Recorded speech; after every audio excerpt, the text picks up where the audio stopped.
Good afternoon, disciples. Just wanted to pop on here real quick to say thank you to everyone that's made it thus far. This is the second to last 10 chapter compilation before we're done. After this one releases, I'll have the full thing out, so I doubt anybody will be watching the last one, but I'll make it anyway just for posterity's sake. But yeah, I just wanted to hop on here, say thank you, tell you I appreciate all of you. Show off this shirt a little bit. It's my spouse's. I bought him to cope, folks. Um, but yeah, that's it. Um, Thanks for listening. If you haven't subscribed yet, I doubt you will, but I'd appreciate it if you did. Um, and like the videos and do whatever. It doesn't really matter. Just enjoy the content. That's the main thing. If you're here to enjoy the story, I want you to enjoy the story. I did have somebody comment on my poll recently that I could read the other translation of Journey to the West by Anthony Yu. And, you know, I don't know if I'm willing to do that, but if there's interest in it, um, that might happen. We'll see. Most people are saying at this point, play Black Myth Wukong and make comparisons to Journey to the West, which I'm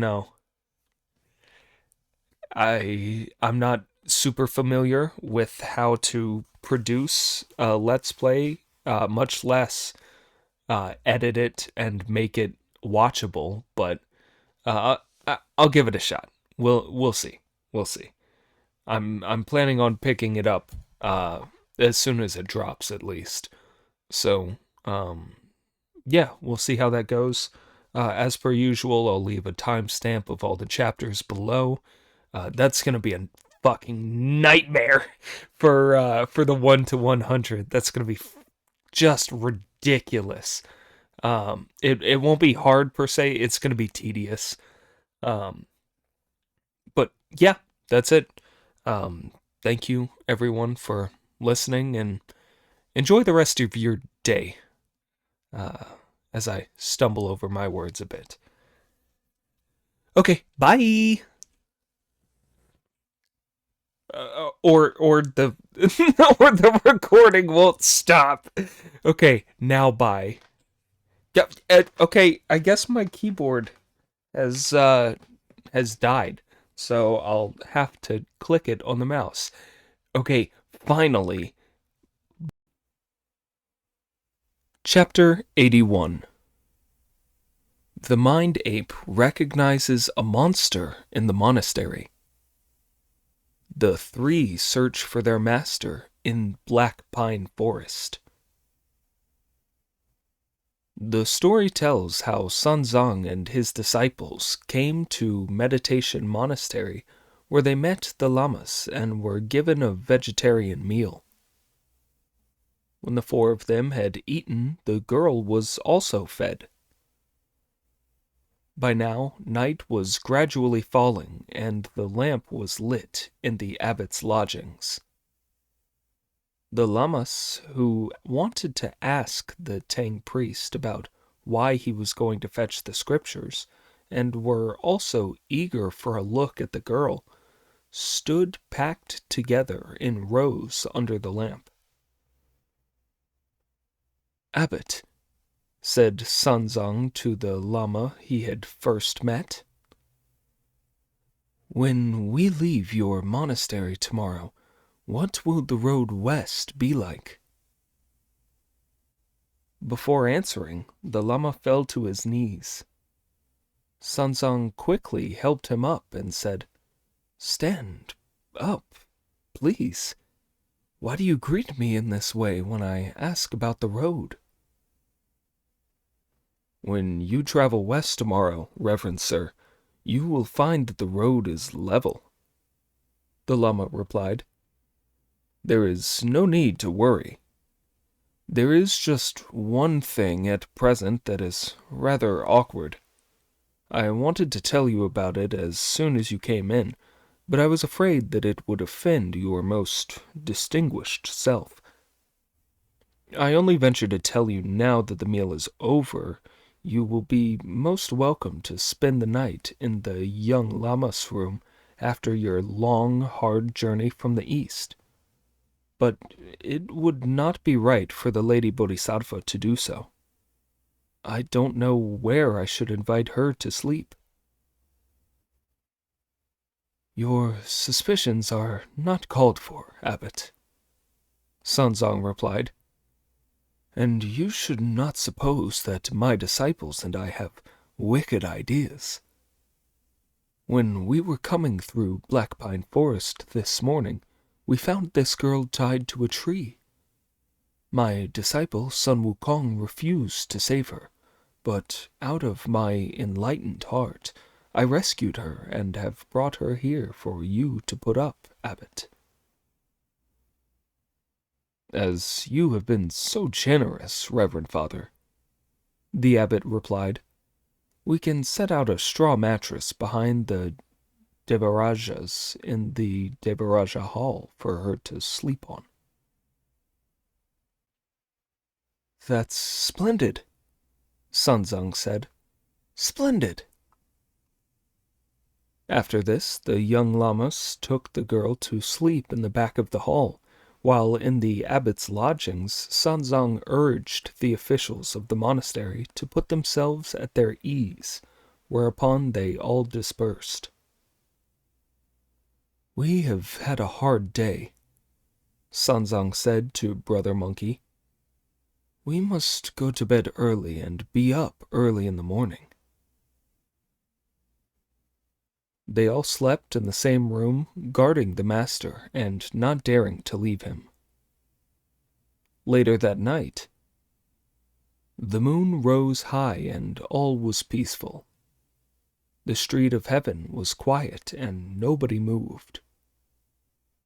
Bright was the silver river. The stars shone clearly. The drum in the tower hastened the changing watch. We will say nothing more of the night. When Monkey rose at first light, he told Pig and Friar Sand to get the luggage and the horse ready, then urged the master to start out. But Sanzang wanted to sleep longer and would not wake up, so Monkey went up to call to him. Master! The master raised his head but still could make no reply. What will you say, master? Monkey asked. Why is my head spinning? Sanzang replied. Why are my eyes swollen, and why am I aching all over from my skin to my bones? When Pig heard this, he stretched out his hand to feel the master's body. It was feverish. Now I understand, said the idiot with a grin. He had several bowls too many of last night's free rice and went to sleep head down. It's indigestion. Nonsense, shouted Monkey. Let me ask the master what's really the matter. When I got up in the middle of the night to relieve myself, Sanzang replied, I did not put my hat on. I think I must have caught a chill in the wind. I'm sure you're right, said Monkey. Can you travel now? I cannot even sit up, Sanzang replied, let alone mount the horse. The journey will have to wait. What a thing to say, master, said Monkey. As the saying goes, a teacher for a day is one's father for life. As your disciples, we are like your sons.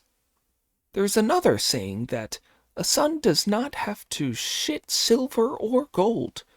As long as B can do what's needed, he'll be fine. If you're not feeling well, you shouldn't be worrying about the journey being delayed. There will be no problem about waiting for a few days. The three brother disciples all looked after their master. The morning was followed by midday and dusk, and after a good night, dawn returned. Time fled, and 3 days had soon passed. The morning after that, Sanzang tried to sit up, calling, "Wukong, as I have been very ill these last couple of days, I have not asked you before. Have people been giving food to the Lady Bodhisattva we rescued?" "What are you bothering about her for?" laughed Monkey. "What you should be concerned with is your own illness." Yes, said Sanzang. "Help me up and fetch me paper, brush, and ink. Borrow an inkstone here in the monastery." "What do you want them for?" Monkey asked. "I want to write a letter," Sanzang replied. "I shall seal it up with our passport and ask you to deliver it for me to His Majesty Emperor Taizong in Chang'an." "Easy," said Monkey. "I may not be much good at anything else, but when it comes to delivering letters, I'm the champion of the whole world. So wrap the letter up and give it to me. I'll take it to Chang'an in a single somersault, give it to the Tang Emperor, and come back with another somersault before your brush and inkstone have dried up. But why do you want to write a letter? Tell me what you want to say in the letter. You can write it down later." "This is what I will write," Sanzang said, weeping. "Your subject beats his head 3 times upon the ground, with a triple shout of 'Long live your Majesty,' as I bow to my lord. The civil and military officials ate all present, and 400 courtiers all listen to what is said. Years ago I left the East on your command, hoping to see the Buddha on the Vulture Peak. But on my journey I have met with obstructions and been delayed by unexpected disaster along the way. My illness is grave. I cannot move 1 step. The gate to Buddha is as distant as the gate to heaven. I will not live to bring back the scriptures. I submit with respect that a new envoy should be sent." When Monkey heard this, he could not help bursting out into uproarious laughter. "You're hopeless, master," he said. "Thinking that sort of thing after just a touch of illness. If you were seriously ill, you'd only have to ask me to find out whether you were going to live or die. I have my own special way of dealing with it. I'd ask, which king of the underworld dared think of this? Which of the judges issued the warrant? Which demon messenger is coming to fetch him? If they make me angry, I'll lose my temper the way I did when I made havoc in heaven, smash my way into the underworld with my cudgel, capture the 10 kings, and rip the sinews out of every one of them. I'll show them no mercy." "Stop that boasting, disciple," Sanzang replied. "I am very ill." "Brother," said Pig, going up to him, "it's very awkward to have the master saying he's in a bad way and you insisting he isn't. Let's settle things as quickly as we can. Sell the horse, pawn the luggage, buy a coffin to bury the master in, and split up." "You're talking out of turn again, you idiot," Monkey replied. What you don't realize is that the Master used to be our Tathagata Buddha's second disciple. His original name was the Venerable Golden Cicada. This is great hardship he has to endure because he once slighted the Buddha's Dharma. But, brother, Pig replied, even if the master did slight the Buddha's Dharma, he was exiled to the east and born into another body amid the sea of right and wrong and the battlefield of tongues. He swore an oath to go to the western heaven, worship the Buddha, and fetch the scriptures. Every time he's met an evil spirit, he's been tied up, and every time he's come across a monster, he's been hung up. He's had to put up with every kind of agony. That should be enough. Why has he had to be ill as well? This is something you wouldn't know about, Monkey replied.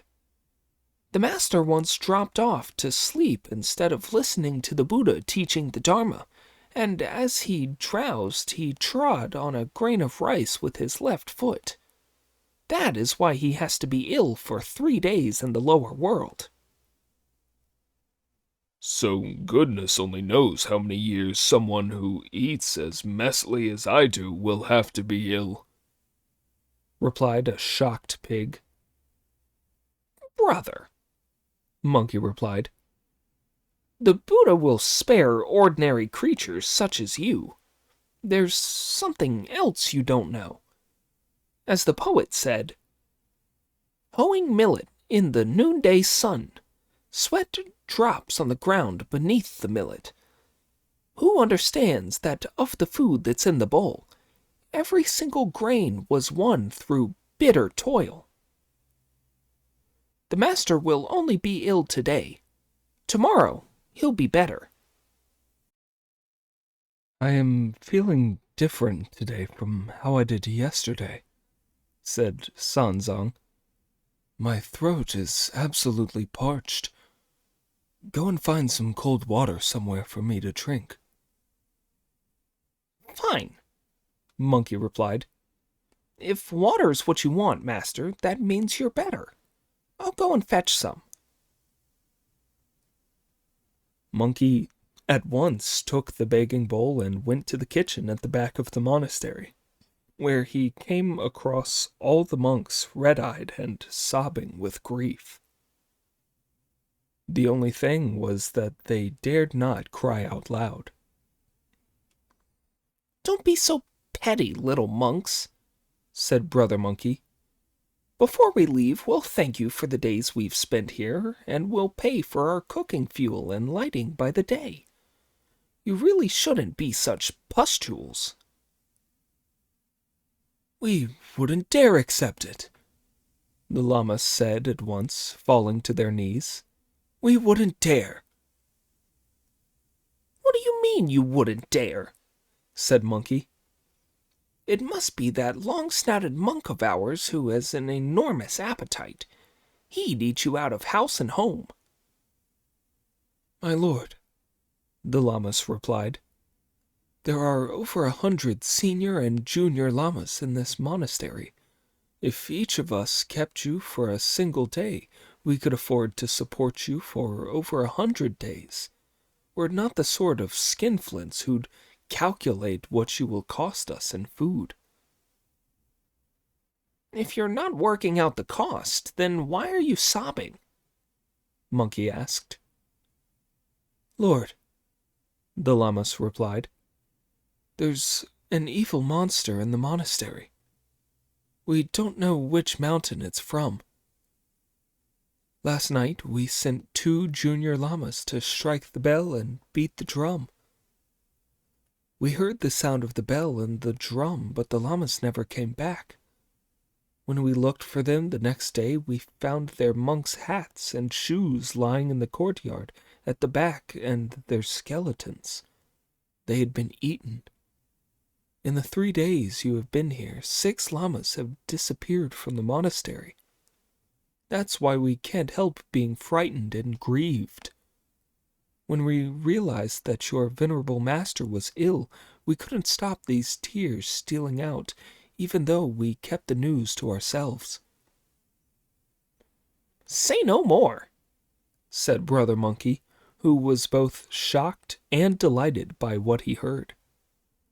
"It must be an evil monster who's killing people here. I'll wipe it out for you." "My lord," the Lammas replied, "an evil spirit worthy of the name has magical powers. It's bound to be able to ride clouds, come out of the underworld, and disappear again. As the ancients put it so well, trust not the straightest of the straight. Beware of the inhuman human. Please don't take offense, my lord, when we say that if you can rid our monastery of this scourge, that would be a great happiness for us. But if you can't catch it, things will be pretty difficult." "What do you mean by things will be pretty difficult?" Monkey asked. "We will be honest with you, my lord," the Lammas replied.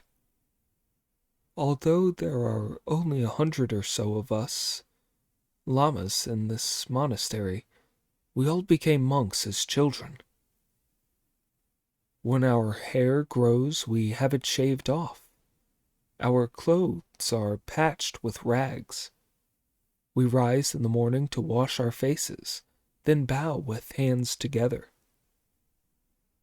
in submission to the Great Way. At night we tidy up, burn incense, and piously pray, chanting the name of Amitabha. When we look up, we see the Buddha on his ninefold lotus throne, well versed in the three vehicles, riding in his mercy on clouds of Dharma, and we long to see the Sakyamuni in the Jeta Park. Looking down, we see into our hearts, accept the 5 prohibitions, pass through 1,000 eons, and live each life amid the countless dharmas, hoping to understand emptiness and the impermanence of matter. When the benefactors come, old, young, tall, short, fat, thin, we each beat wooden fish, strike bronze chimes, slowly and deliberately, with the 2 rolls of the Lotus Sutra and the short litany of the Emperor of Liang. When the benefactors do not come, new, old, strange, familiar, rustic, smart, we put our hands together, eyes shut, silent, entering meditation on the rush mats, firmly closing the gates under the moon.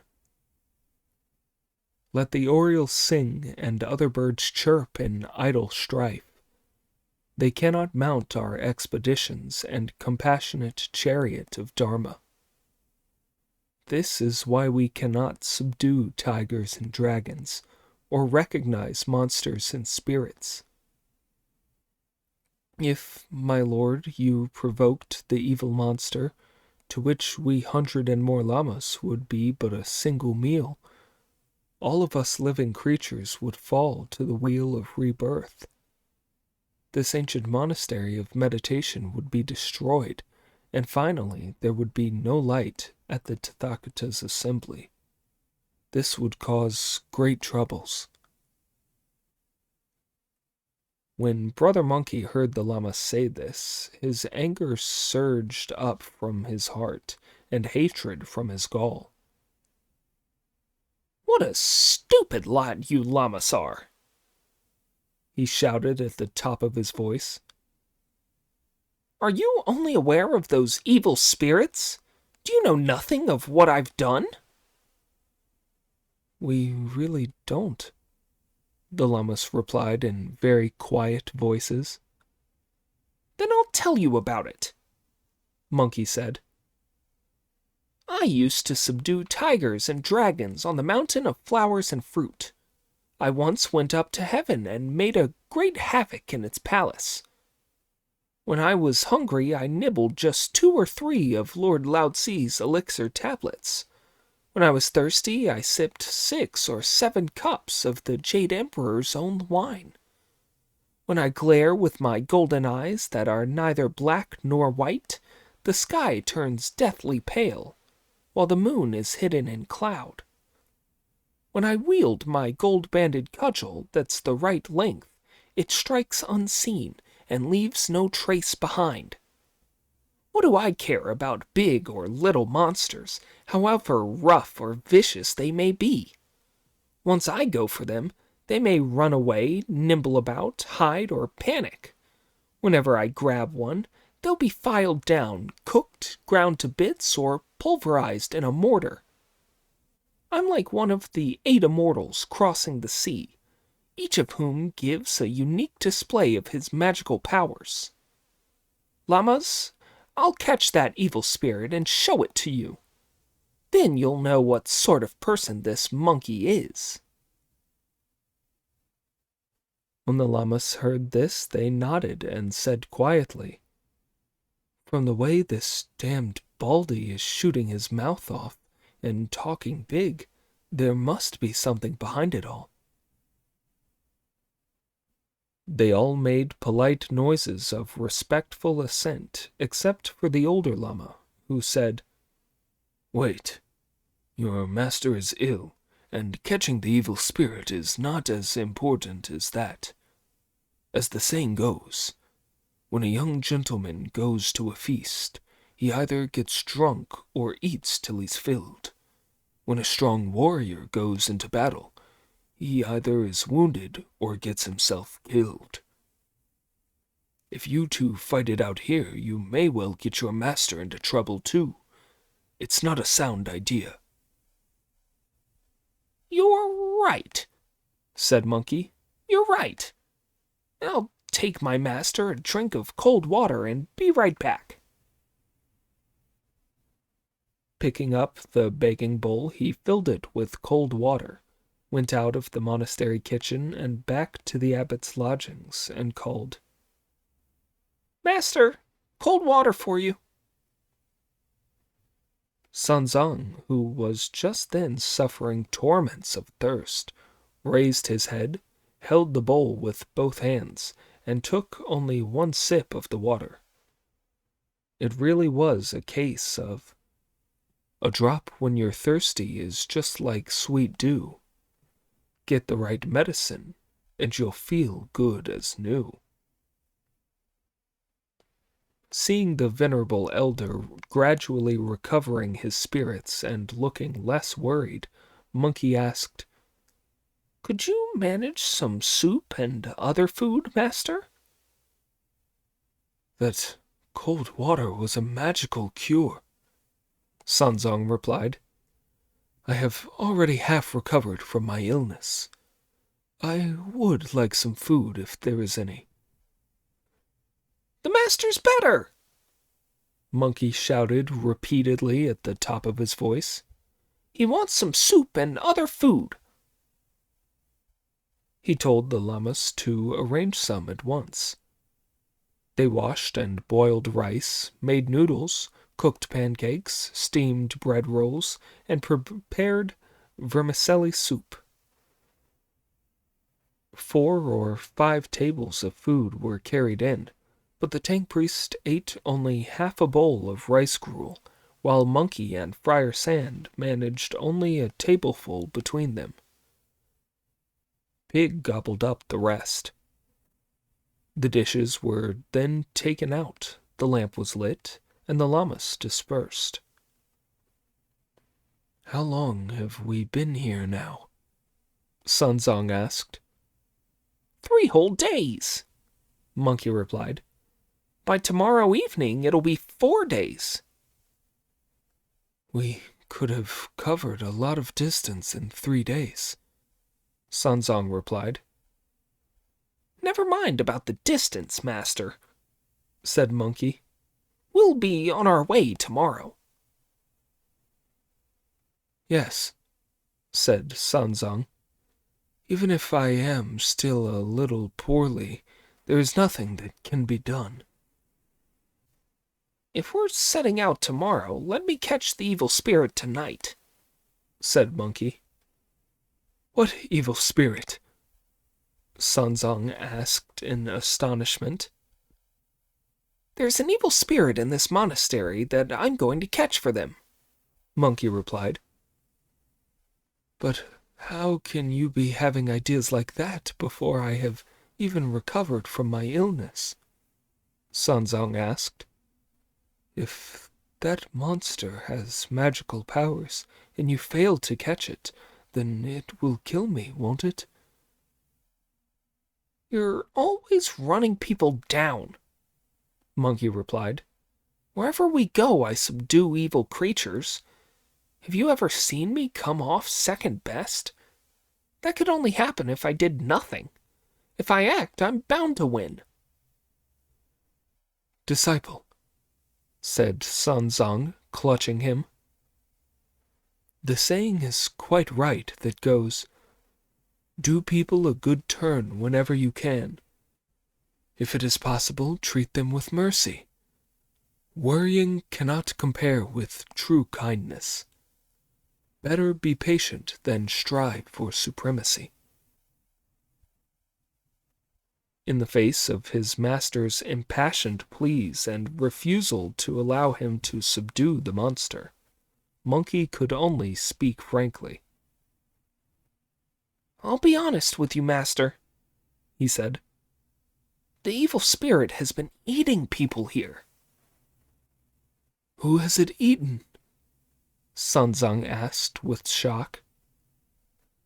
In the 3 days we've been here, it's eaten 6 of this monastery's young lamas, Monkey said, to which Sanzong replied, Foxes will grieve at the death of the hare.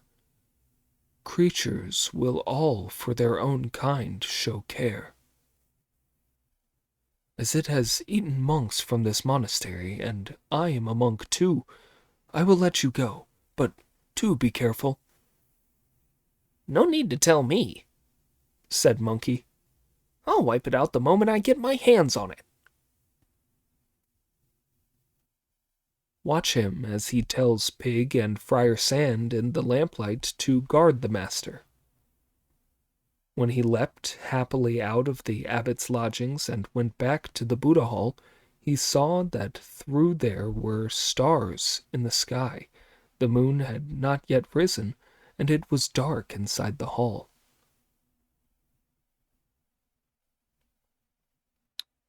He breathed out some of his magic fire to light the glazed lamp, then beat the drum that stood to the east and struck the bell to the west.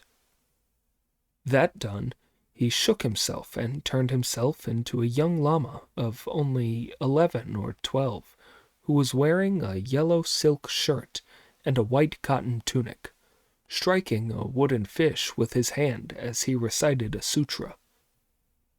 He waited till the first watch without seeing anything happen. The waning moon rose only in the second watch. Then a roaring wind could be heard. It was a splendid wind. Black mists cast the sky into darkness. Gloomy clouds covered the earth with murk. Inky black in every quarter, all enveloped in indigo.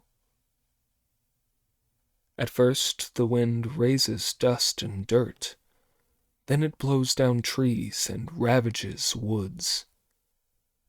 Amid the dust and dirt the stars still shine. When trees go down and woods are ravaged, the moonlight is obscured. It blows so hard the moon goddess holds tight to the sala tree, and the jade hare hunts all around for the medicine dish. The 9 bright shiner star-lords shut their gates. The dragon kings of the 4 seas close their doors. The city god in his temple looks for the little devils. Immortals in the sky cannot ride their clouds. The kings of the underworld search for their horse-faced demons, while the panicking judges get their turbans in a tangle. The wind blows so hard it moves Mount Kunlun's rocks and churns up the waves on rivers and lakes. As soon as the wind had passed by there, ah, well, as soon as the wind had passed by, there was a fragrance of musk and incense and the tinkling of pendants. When Monkey looked up, he saw that a woman of great beauty was going towards the Buddha Hall. Monkey mumbled the words of a sutra for all he was worth. The woman went up to him, put her arms around him, and asked, "What's that sutra you're reciting?" "One I vowed to," said Monkey. "But why are you still reciting it when the others are all asleep?" she insisted. "I vowed to, so why wouldn't I?" Monkey replied. Keeping a tight hold on him, the woman kissed his lips and said, "Let's go round the back for a bit of fun." Monkey deliberately turned his head aside as he replied, "Stop being so naughty." "Do you know how to tell people's fortunes from their faces?" the woman asked. "I know a bit about it," Monkey replied. "What can you tell about me?" she continued. "You look to me rather like someone who's been driven out by her parents-in-law for carrying on with strangers." "You're wrong," she replied. "You're wrong. I have not been driven out by my parents-in-law, nor have I carried on with strangers. Because of my ill fate in an earlier life, I was married to a husband who is much too young and can't do his staff in the candlelit bedroom. That is the reason why I have left my husband." As the stars and moon are so bright tonight, and we are fated to come hundreds of miles to meet each other, let's go round to the garden at the back to make love. When Brother Monkey heard this, he nodded to himself and thought, "So these stupid llamas all died because they were led astray by lust. Now she's trying to lure me." "Lady," he said in reply, "I'm a monk and still very young. I don't know anything about love-making."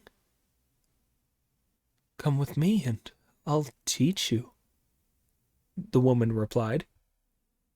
"All right then," Monkey thought with an inward smile. "I'll go with her and see how she fixes things." Shoulder nestling against shoulder and hand in hand, the two of them left the Buddha Hall and went straight to the garden at the back. Here the monster tripped Monkey over and sent him to the ground, with wild calls of, "My darling!" She made a grab for his crotch. "So you really want to eat me up, my girl?" he said, seizing her hand and throwing her off balance so that she somersaulted to the ground. "So you can throw your sweetie to the ground, can you, my darling?" she said. "If I don't take this chance to finish her off, what am I waiting for?" he thought. "As they say, hit first and win, strike second and lose." He leaned forward with his hands on his hips, sprang to his feet, and reverted to his own form. With a swing of his gold-banded iron cudgel, he struck at the monster's head. In her astonishment, she thought, "What a terror this young monk is!" When she opened her eyes wide for a better look, she realized that he was the Tang priest's disciple, Monkey, but she was not afraid of him. What sort of evil spirit was she, you may wonder? A golden nose, snowy white fur. She makes her home in a tunnel where she is thoroughly safe. 300 years ago, after training her vital forces, she paid several visits to the Vulture Peak, carrying a full load of flowers and wax candles. Tathagata sent her down from heaven. She was a beloved daughter to the pagoda-carrying heavenly king. Prince Naja treated her as his own sister. She was no bird that fills up the sea, nor was she a tortoise carrying mountains on its back. She did not fear Lei Huan's swords, nor was she afraid of Lu Qian's blade. She came and went, flowing like the mighty Han and Yangtze, moved up and down, even up a peak as high as Mounts Taishan and Hang. Seeing the charming beauty of her face, you would never know she was a mouse spirit with great powers. In the pride in her enormous magic powers, she held up a pair of swords that rang out as she parried to left and right, moving east and west. Although Monkey was rather strong, he could not overpower her. Then magic winds arose on all sides, dimming the waning moon. It was a fine battle they fought in the garden at the back. Evil winds blew from the ground. Dim was the light of the waning moon. Deserted was the hall of the Brahma kings, and the devil's cloister could not clearly be seen. The back garden saw a battle between the warrior sun, a sage in heaven, and the furry girl, a queen among women, both competing in magical powers and refusing to submit. One turned her heart in anger from the dark-skinned Baldy. The other glared with his all-seeing eyes at the finely dressed woman. With swords in her hands, she is no female bodhisattva. The blows of the cudgel were as fierce as a living Vajrapani's. The resounding golden band flashed like lightning. For an instant the iron shone white as a star. In fine buildings they grabbed at the precious jade. In golden halls the mandarin duck figurines were smashed. As the apes howled, the moon seemed small. Vast was the sky as wild geese called. The 18 arhats applauded in secret. Each of the 32 devas was struck with panic. The great sage monkey was in such high spirits that his cudgel never missed. Realizing that she was no match for him, the evil spirit frowned suddenly and thought of a plan as she extricated herself and made off. "Where do you think you're going, you baggage?" Monkey shouted. "Surrender at once!" The evil spirit paid no attention and fled. When she was hard-pressed by Monkey's pursuit, she took the embroidered shoe off her left foot, blew on it with a magic breath, said the words of a spell, called out, "Change!" and turned it into a likeness of herself that came back at him waving a pair of swords. Meanwhile, she turned her real body with a shake into a pure breeze and went. This was Sun Zong's star of disaster.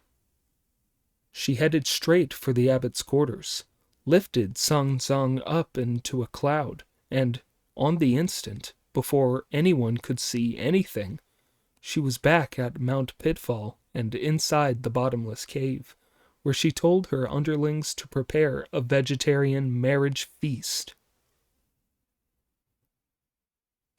The story switches back to Brother Monkey, who fought with desperate anxiety until he was able to seize an opening and smash the evil spirit to the ground with a single blow, only to find that she was in fact an embroidered shoe.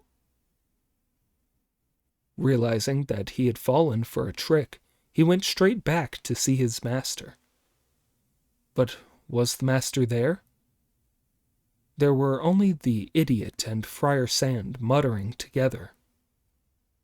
His chest bursting with fury, Monkey put all thought of what he ought to do out of his head and raised his cudgel to lay about him. "I'll kill the pair of you!" he shouted. "I'll kill the pair of you!" The idiot was desperate, but there was no way for him to escape. Friar Sand, however, as a general from the Magic Mountain who had seen a great deal, adopted a very mild and conciliatory approach when he stepped forward, knelt down, and said, "Elder brother, I understand. I'm sure that after you've killed us two, you intend to go straight back home instead of rescuing the master." "When I've killed you two, I'm going to rescue him myself," Monkey retorted. "How can you say that?" replied Friar Sand with a smile. "Without us two, it would be a case of you can't spin a thread from only one strand, or clap with the palm of a single hand. Who'd look after the luggage or the horse for you? We'd do much better to forget our differences and fight side by side like Guanzhong and Bao Shuya than to have a battle of wits like Sun Bin and Peng Guan. As the old saying goes, to kill a tiger you need your brother's help. Have fathers and sons fight together in battle. I hope you will spare us, brother, so that tomorrow morning we can all work together with a single mind in our search for the master." Although his magical powers were tremendous, Monkey knew what was right and needed at the time, so that Friar Sand's entreaties made him change his mind. "Get up, Pig and Friar Sand," he said. "But when we hunt for the master tomorrow, you'll have to make a real effort."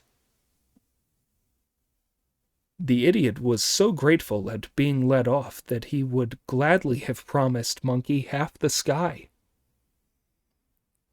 "Brother," Friar Sand said, "leave it all to me."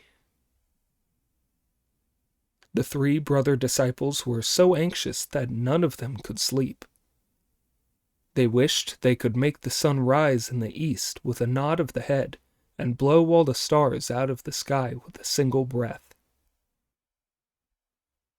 After sitting there till dawn, the three of them packed up and were about to get out, only to find the gateway barred by one of the llamas, who asked, "Where are you going, gentlemen?" "This is most embarrassing," Monkey replied with a smile. "Yesterday I boasted to all the monks that I'd capture the evil spirit for them. So far from me capturing her, she's made my master disappear. We're off to look for him." "My lord," said the llamas with horror, "our trivial problem has got your master involved. Where will you look for him?" "I know where I'll look," Monkey replied. "Even though you're going, please don't be in such a hurry," said the llamas. "Have some breakfast first." 2 or 3 bowls of hot gruel were brought in that Pig cleaned up with great gusto. "What fine monks," he said. "When we've found the master, We'll come back here to see you again. What you mean is come back to eat their food, said Monkey. Go and see if the girl is still in the Devarasha's hall. She's gone, my lord, the Llama said. She's gone. She has spent only one night there and is gone the next morning. Monkey cheerfully took his leave of the llamas and made Pig and Friar Sand lead the horse and carry the luggage as they headed back east. Brother, said Pig, you're wrong. Why are we going east? You wouldn't know, said Monkey. That girl who was tied up in the Black Pine Forest the other day. I saw through her with my fiery eyes and golden pupils, but you all thought she was a good person. And now it's her who's eaten the monks and her who's carried the master off. You all did a fine thing rescuing that lady Bodhisattva. As she's carried the master off, we're going back the way we came to look for her. Good, good, sighed the other two with admiration. You're much cleverer than you look. Let's go. The three of them hurried back into the forest, where this was what could be seen. Piles of cloud, heavy mists, many a layer of rock, a twisting path. The tracks of foxes and hares cross each other. Tiger, leopard, jackal, and wolf move in and out of the undergrowth. With no sign of a monster to be seen in the wood, they do not know where Sanzang might be found. In his anxiety, Monkey pulled out his cudgel, shook himself, and made himself look as he had when he made havoc in heaven, with 3 heads, 6 arms, and 6 hands wielding 3 cudgels. With these he lashed out furiously and noisily among the trees. Friar Sand, said Pig when he saw this. Not finding the master has made him go off his head. In fact, Monkey had beat a way through the trees and flushed out 2 old men, the mountain god and the local deity, who went up to him, knelt down, and said, Great sage, the god of this mountain and the local deity pay their respects. That rod certainly gets results, said Pig. He clears a path with it and flushes out the mountain god and the local deity. If he cleared another path, he'd even flush out an evil star. Mountain god, local deity, said Monkey. You're a disgrace. You're hand in glove with the bandits here. When they make a good haul, they buy pigs and sheep to sacrifice to you. On top of that, you're accomplices of the evil spirit. You helped her kidnap my master and bring him here. Where's he being hidden? If you want to be spared a beating, tell me the truth right now. Great sage, the 2 gods said with alarm. You are misjudging us. The evil spirit doesn't live on our mountain or come within our jurisdiction. But when the wind blows at night, we have heard a thing or 2 about her. Tell me everything you know, said Monkey. The evil spirit carried your master off to a place over 300 miles due south of here, the local deity replied. There's a mountain there called Mount Pitfall with a cave in it called the Bottomless Cave. He was taken there by a disguised evil spirit from that cave. This news gave Monkey a shock that he did not reveal.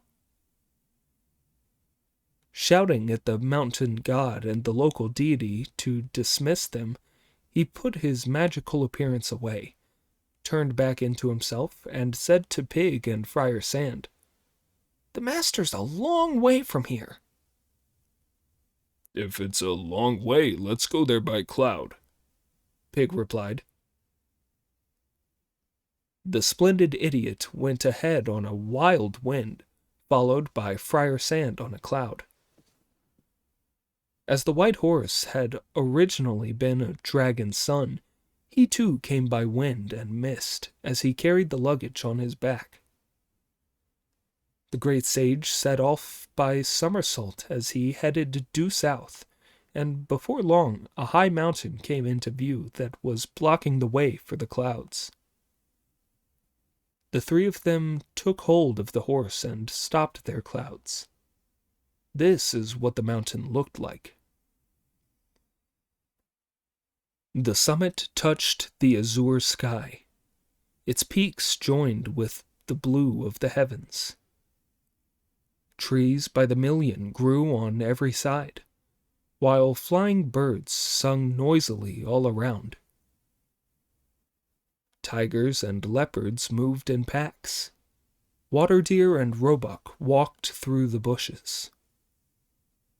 On the southern slopes, rare flowers bloomed fragrant. On the northern side, the snow never melted. Steep and craggy were its ridges. Sheer were its overhangs and rock faces. Pinnacles shot straight up, and deep ravines curved all around. It was dark green among the pines, and the rocks were jagged. It struck fear into the traveler's heart. No sign could be seen of woodcutters, and the immortal boys picking herbs had vanished. The tigers and leopards here could make mists, and all the foxes set winds roaring. Brother, said Pig. This mountain's so high and sheer, there must be evil on it. Goes without saying, Monkey replied. High mountains all have monsters. There's never a steep ridge without spirits. Friar Sand, he called, you and I are going to stay here while we send Pig into the mountain hollows to look around and find out the best way for us to take. If there really is a cave palace, he must discover where the entrance is. Find everything out so that we can go in together to find the master and rescue him. Just my lousy luck, said Pig, having to go first and take the brunt. Last night you said we could leave it all to you, Monkey replied. So why are you trying to get out of it now? Stop shouting at me, Pig said. I'm going. The idiot put down his rake, tugged at his clothes, and leapt empty-handed down from the mountain to find the path. If you don't know whether this departure was to be for good or ill, listen to the explanation in the next installment.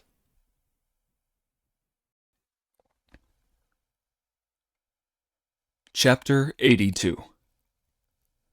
The girl seeks the male. The primal deity guards the way. The story tells how Pig leapt down the mountainside and found a narrow path. After following it for nearly 2 miles, he came across 2 she-monsters drawing water from a well. How did he know that they both were monsters? Each of them had on her head an extremely unfashionable hairstyle, held up by bamboo slivers that stood 1 foot 2 or 3 inches high. Evil monsters, Pig called, going up to them. The 2 of them looked at each other and said, What an outrageous monk! We don't know him, and we've never had words with him. So why did he call us monsters? In their fury, the monsters raised the pole with which they were going to carry the water and struck at Pig's head. After a few blows that he could not ward off, as he was unarmed, The idiot rushed back up the mountain with his head covered by both hands, shouting, Brother, go back. The monsters are vicious. What's so vicious about them? Monkey asked. There were 2 evil spirits drawing water from the well in the hollow, said Pig. And they hit me 3 or 4 times with their carrying pole just because I spoke to them. What did you call them? Monkey asked. Evil monsters, Pig replied. You got off lightly then, laughed Monkey. I'm most obliged for your concern, replied Pig. My head is swollen up where they hit it, and you tell me I've got off lightly. Soft words will get you anywhere on Earth. Act rough and you won't move a single step, replied Monkey. As they're local fiends from round here and we're monks from far away, you'd have had to be a bit polite, even if you had fists growing all over your body. Do you think they should have hit me instead of you? You were the one who called them evil monsters. Courtesy first. I never realized, said Pig. Living on human flesh in the mountains since childhood as you have, said Monkey, can you recognize 2 kinds of tree? I don't know, Pig said. Which 2 trees? The willow and the sandalwood, Monkey replied. The willow has a very soft nature, so that craftsmen can carve it into holy images or make statues of the Tathagata out of it. It's gilded, painted, set with jewels, decorated with flowers, and many worshippers burn incense to it. It receives unbounded blessings. But the sandalwood is so hard that it's used as the pressing beam in the oil press with iron hoops round its head, and it's hit with iron hammers too. The only reason it suffers like this is because it's too hard. You should have told me all this before, said Pig. Then I wouldn't have been beaten. Now go back and find the truth, said Brother Monkey. But if I go there again, they'll recognize me, Pig replied. Then turn into something else, said Monkey. But even if I do turn into something else, brother, how am I to question them? asked Pig. When you look different, go up to them and bow to them, Monkey replied. See how old they are. If they're about the same age as us, call them Miss, and if they're a lot older, call them Lady. What a terrible climb down. Why should we be treating them as our relations when they're strangers from this far away? Said Pig. That's not treating them as relations, replied Monkey. It's just a way of getting the truth out of them. If they're the ones who've got our master, we'll be able to act. And if it isn't them, we won't lose any time before going to fight somewhere else. You're right, said Pig. I'm going back. The splendid idiot tucked his rake in his belt, went down into the hollow, shook himself, and turned into a far, dark-skinned monk. He swaggered as he went up to the monsters, chanted a loud "Na-ah-ah" of respect, and said, "Respectful greetings, ladies." This monk's much better, the 2 monsters said with delight. He expresses his respects and knows how to address us properly. Then they asked him, Where are you from, venerable elder? From somewhere, Pig replied. And where are you going? They asked. Somewhere. Pig replied. What's your name? They asked. What it is. Pig replied again. Better he may be, The monster said with a laugh. but he won't tell us about himself. He just echoes our questions. Ladies, Pig asked. why are you fetching water? You wouldn't know, monk. The demons replied with smiles. Our lady brought a Tang priest back to the cave last night, and she wants to look after him well. As the water in our cave is none too clean, she sent us to fetch some of this good water produced by the mating of the yin and the yang.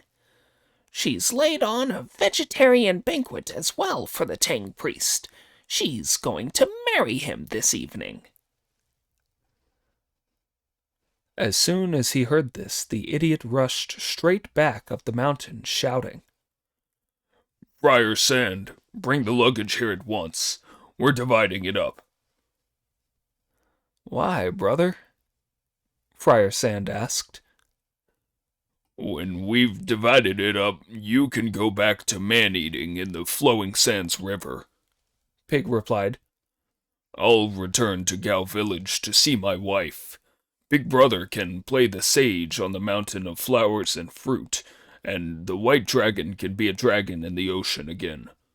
The master's getting married in this evil spirit's cave. Let's all go and settle down.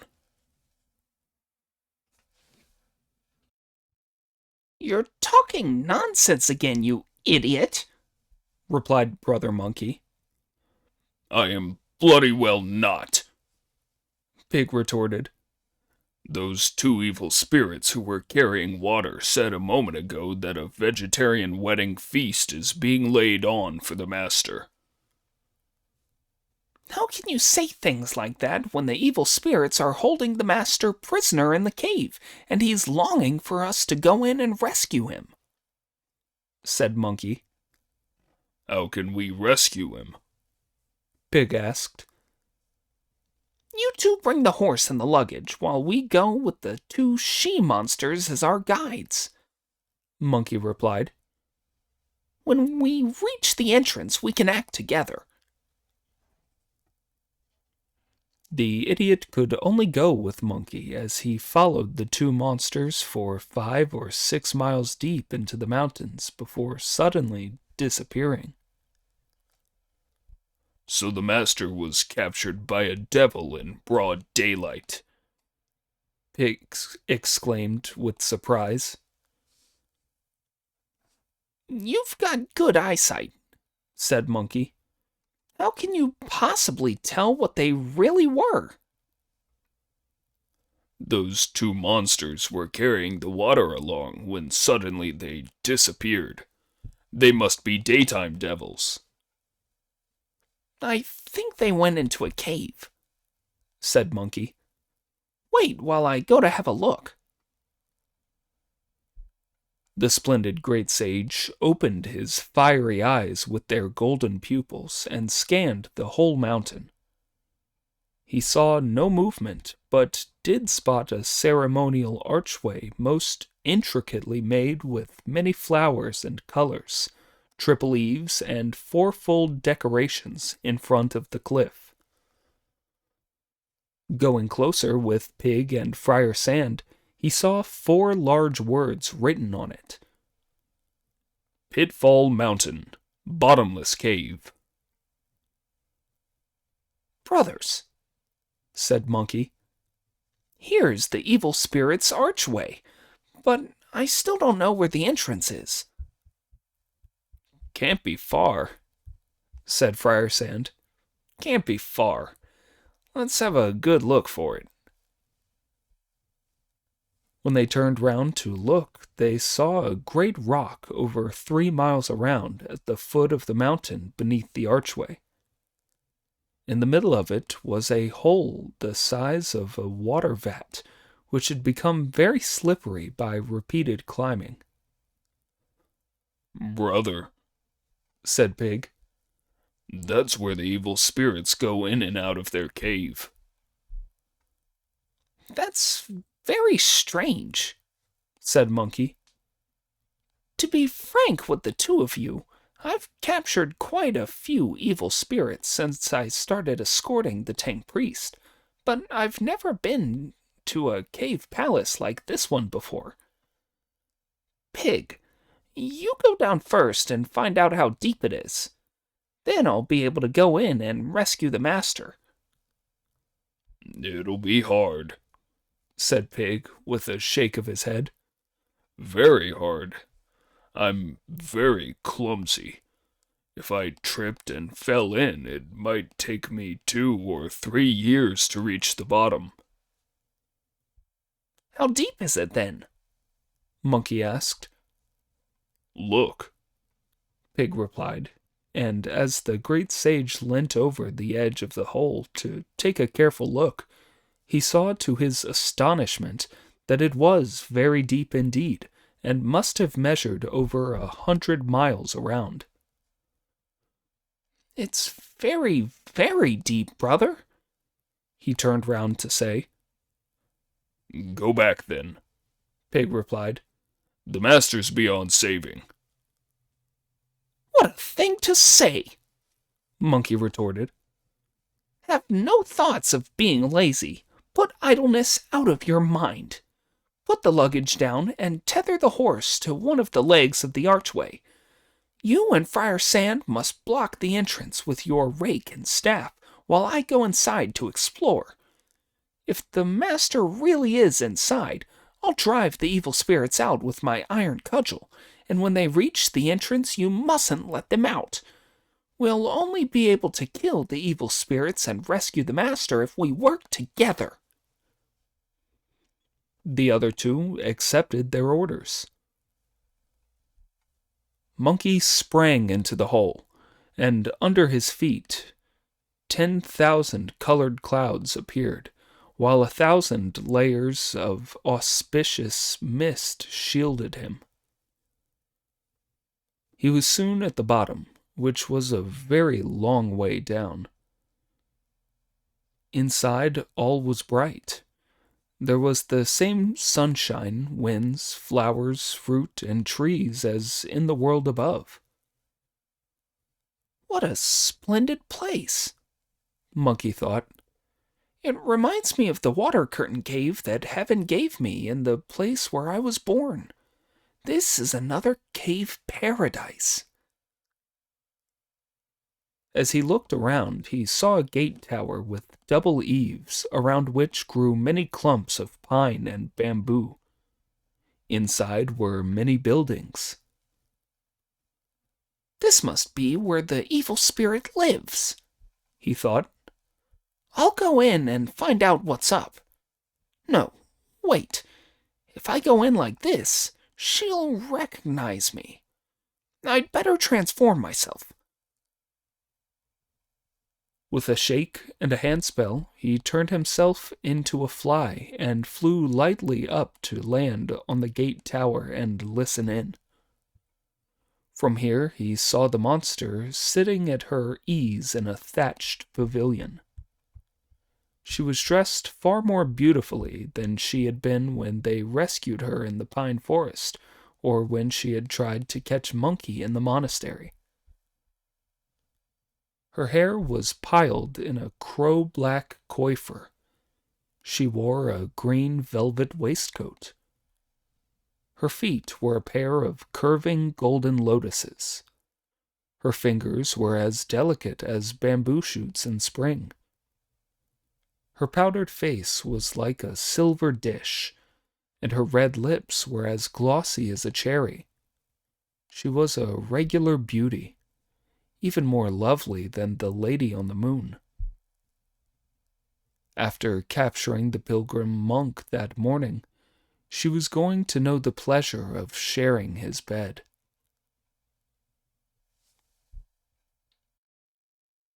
Monkey said nothing as he listened out for what she might say. Before long, the cherry of her lips parted as she said with great pleasure, Lay on a feast, my little ones, and quick! My darling Tang Priest and I are going to be man and wife afterwards.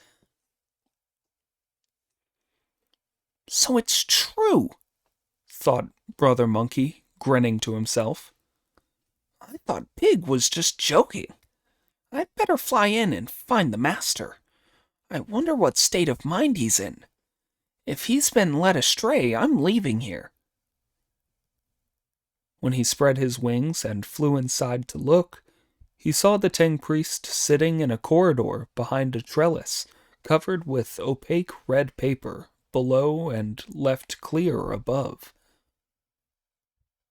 Butting a hole through the trellis paper, Monkey landed on the Tang priest's bald head and called, "Master!" "Save me, disciple," replied Sanzong, who recognized Monkey's voice. "You're useless, master," said Monkey. "The evil spirit is laying on a feast, and when you've eaten it, you two are getting married. I expect you'll have a son or a daughter to start another generation of monks and nuns. What have you got to be so upset about?"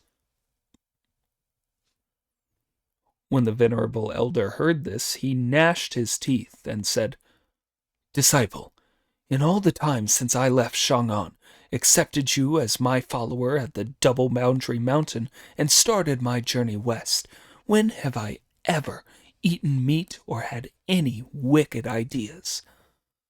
Now the evil spirit has captured me, she is insisting that I mate with her. If I lose my true masculine essence, may I fall from the wheel of reincarnation and be fixed forever behind the dark mountains, never to rise again." "No need to swear any oaths," said Monkey with a grin. "If you really want to fetch the scriptures from the western heaven, I'll take you there." "I can't remember the way I came in," Sunzong replied. "Never mind about forgetting," said Monkey. "You won't get out of here as easily as you came in, which was from the top downwards. If I save you now, you'll have to go from the bottom upwards. But if you're lucky, you'll squeeze out through the entrance and get away. But if your luck's out, you won't be able to squeeze through, and sooner or later you'll die of suffocation." "This is terrible," said Sanzong, the tears pouring from his eyes. "What are we to do?" "No problem," said Monkey. "No problem. The evil spirit's getting some wine prepared for you. You'll have to drink a goblet of it whether you want to or not, but you must pour it out quickly so that it makes a lot of froth. Then I can turn myself into a tiny insect and fly under the bubbles. When she gulps me down into her belly, I'll tear her heart and liver to shreds and rip her guts apart. Once I've killed her, you'll be able to escape." "But that would be an inhuman thing to do, disciple," said Sanzang. "If all you're interested in is being kind, you're done for," Monkey replied. "The evil spirit's a murderess. What do you care so much about her for?" "Oh well," said Sanzong. "Never mind, but you will have to stay with me." Indeed, the great sage Sun guarded Tang Sanzong well. The pilgrim priest depended on the handsome monkey king. Master and disciple had not even finished their discussion when the evil spirit, who had arranged everything, came in along the corridor, unlocked the doors, and called, "Reverend sir." The Tang priest dared not reply. She addressed him again, and again he dared not reply. Why was that? He was thinking that divine energy is dispersed by an open mouth.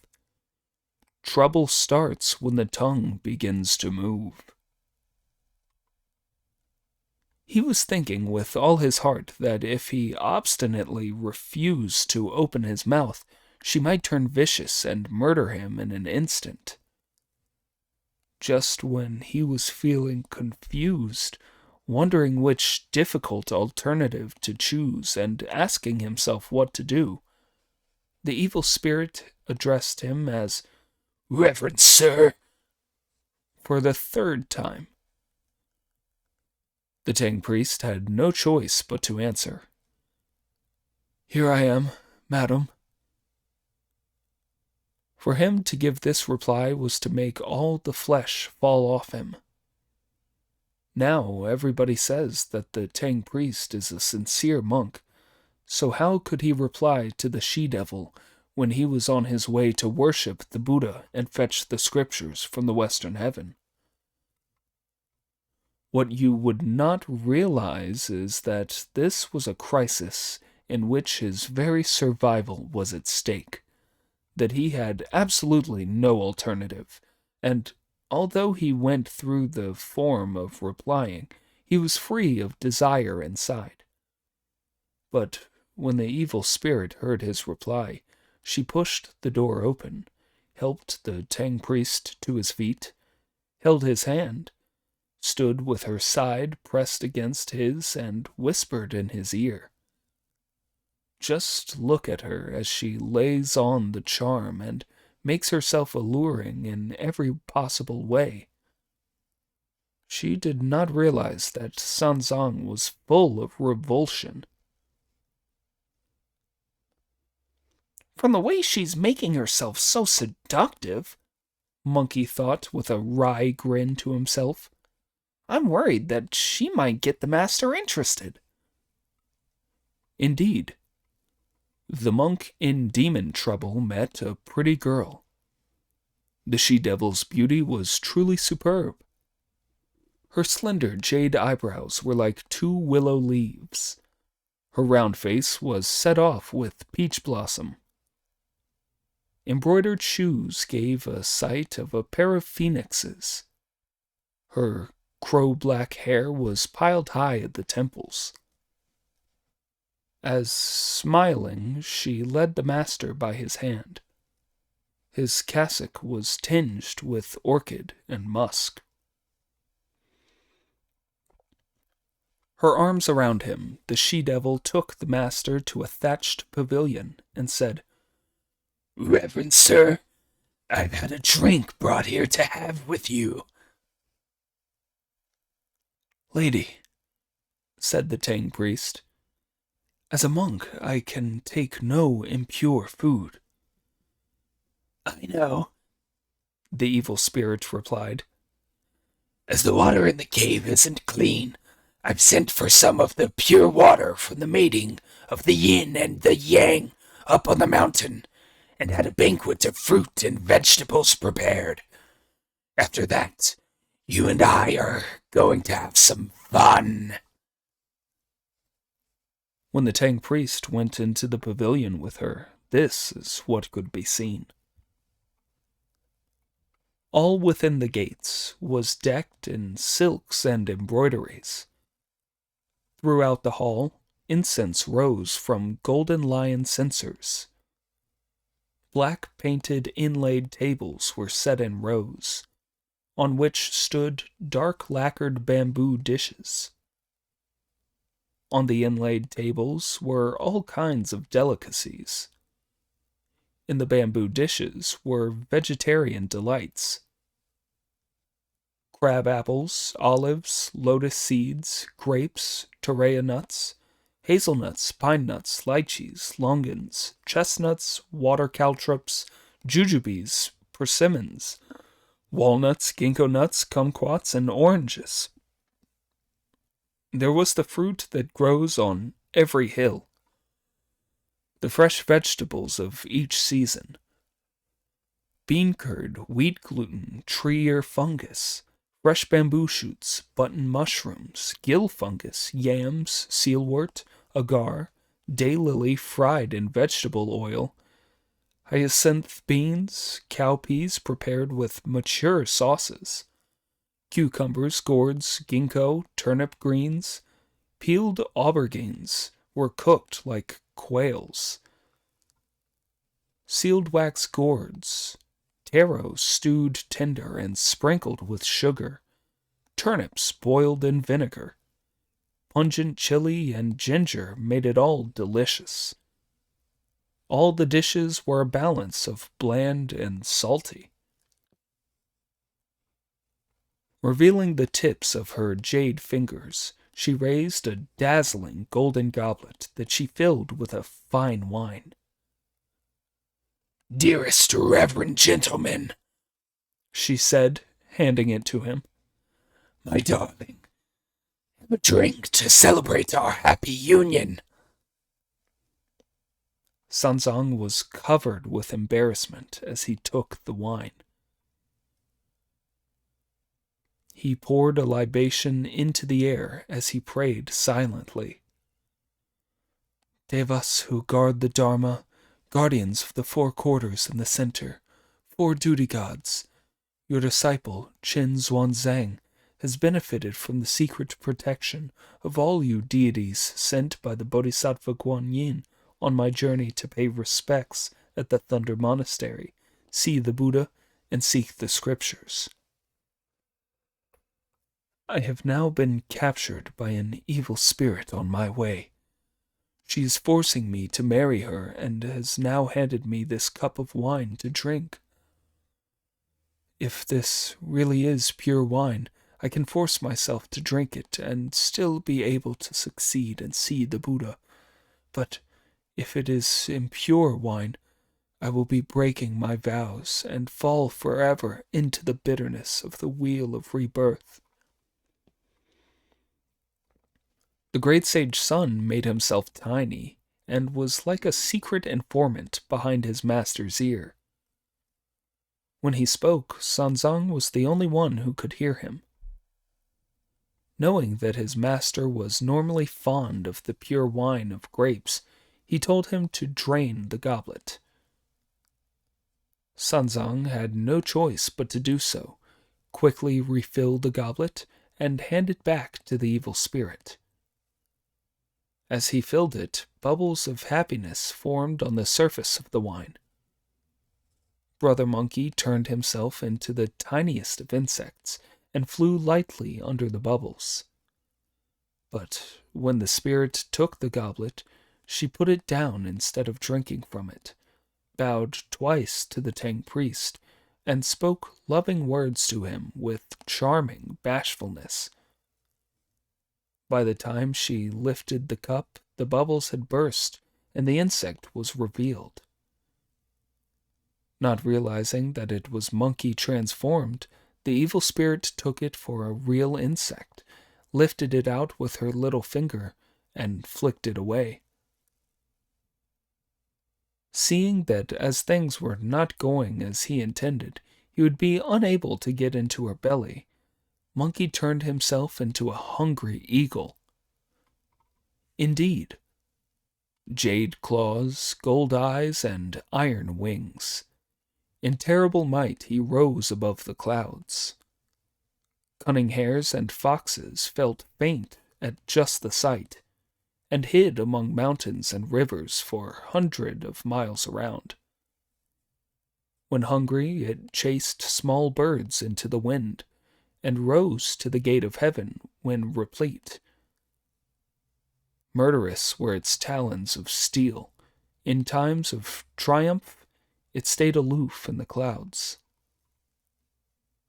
Monkey flew up, swung his jade claws, and noisily overturned the tables, smashing all the fruit, vegetables, and crockery, and leaving the Tang priest alone there as he flew off.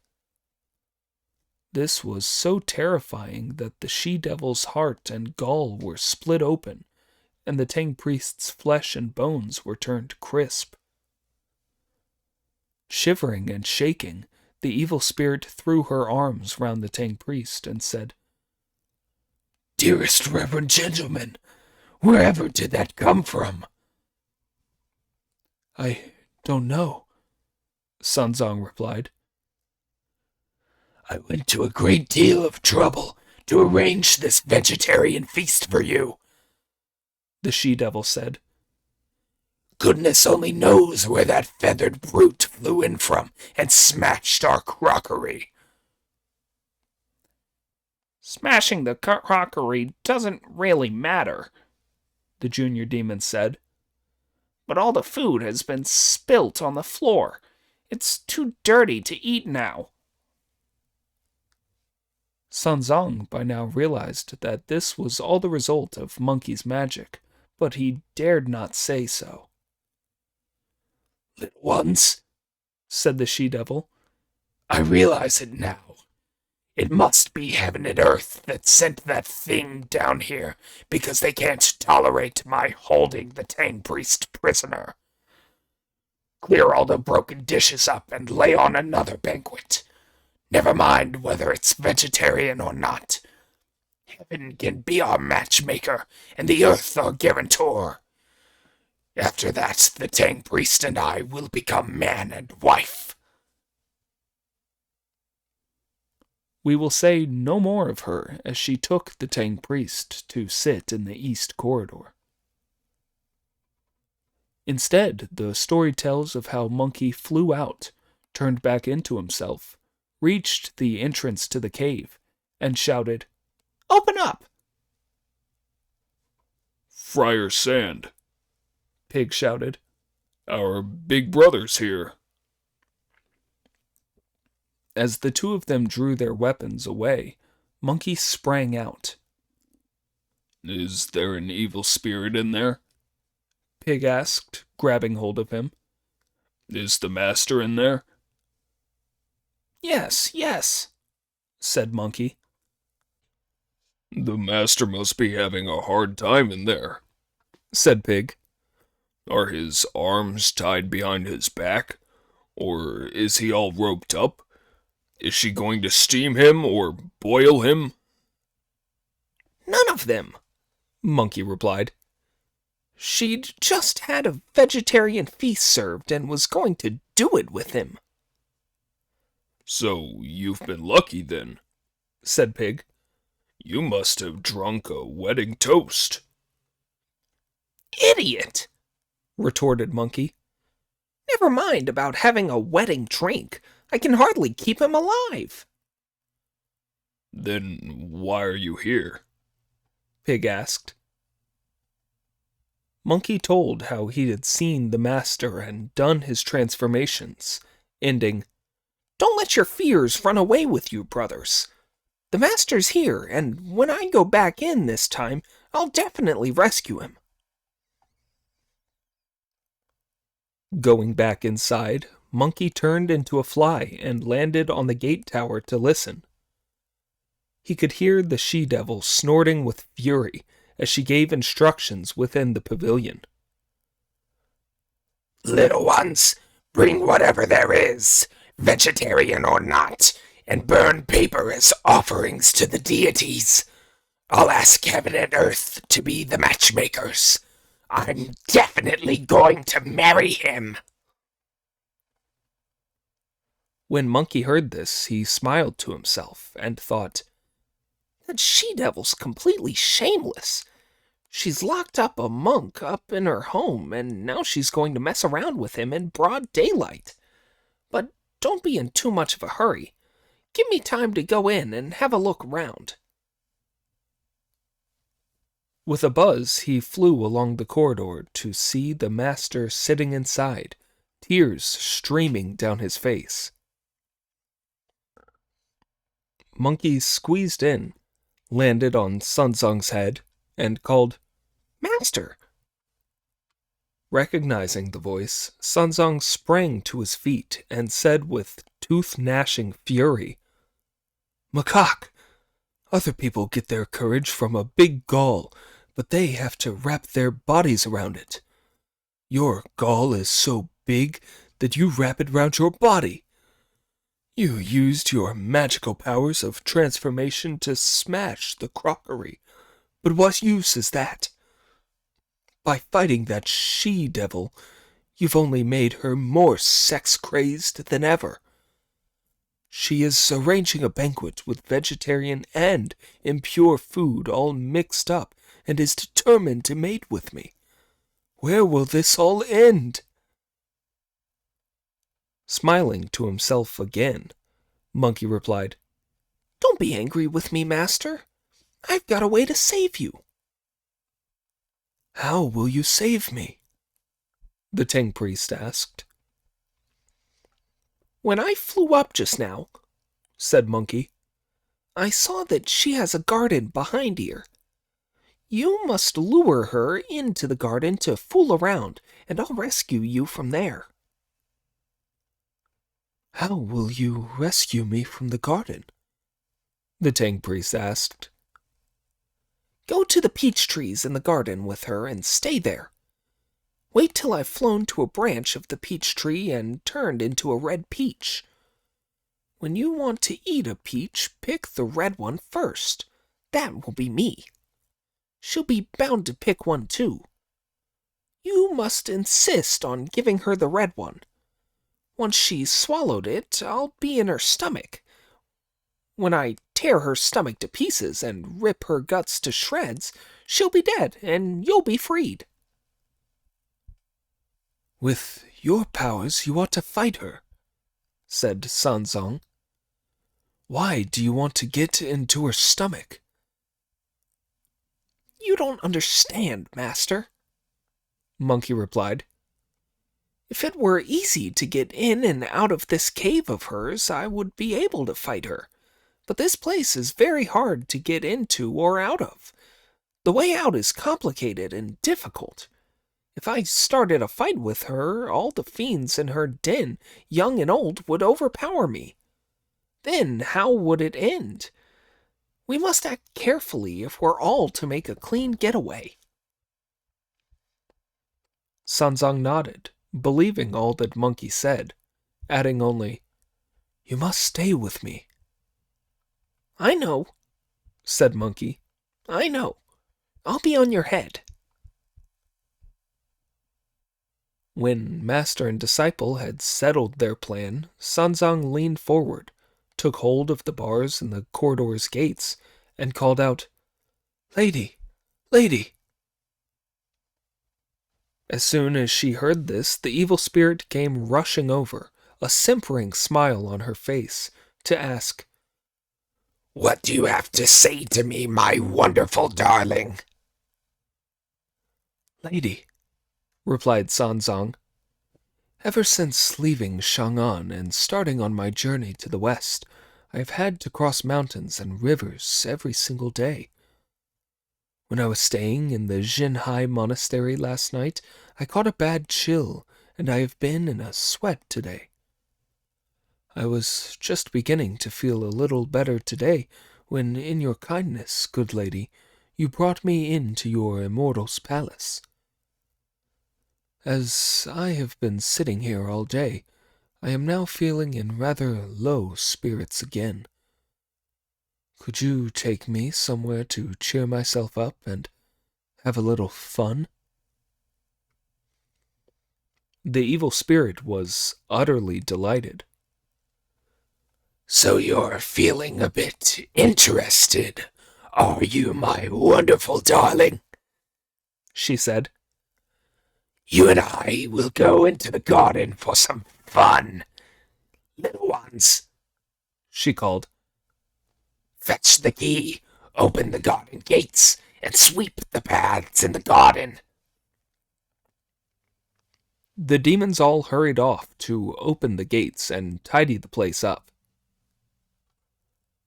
Meanwhile, the evil spirit was opening the screen and helping the Tang priest out. Just watch the many young demons, all willowy beauties with oiled hair and powdered faces, crowding around the Tang priest as they head for the garden.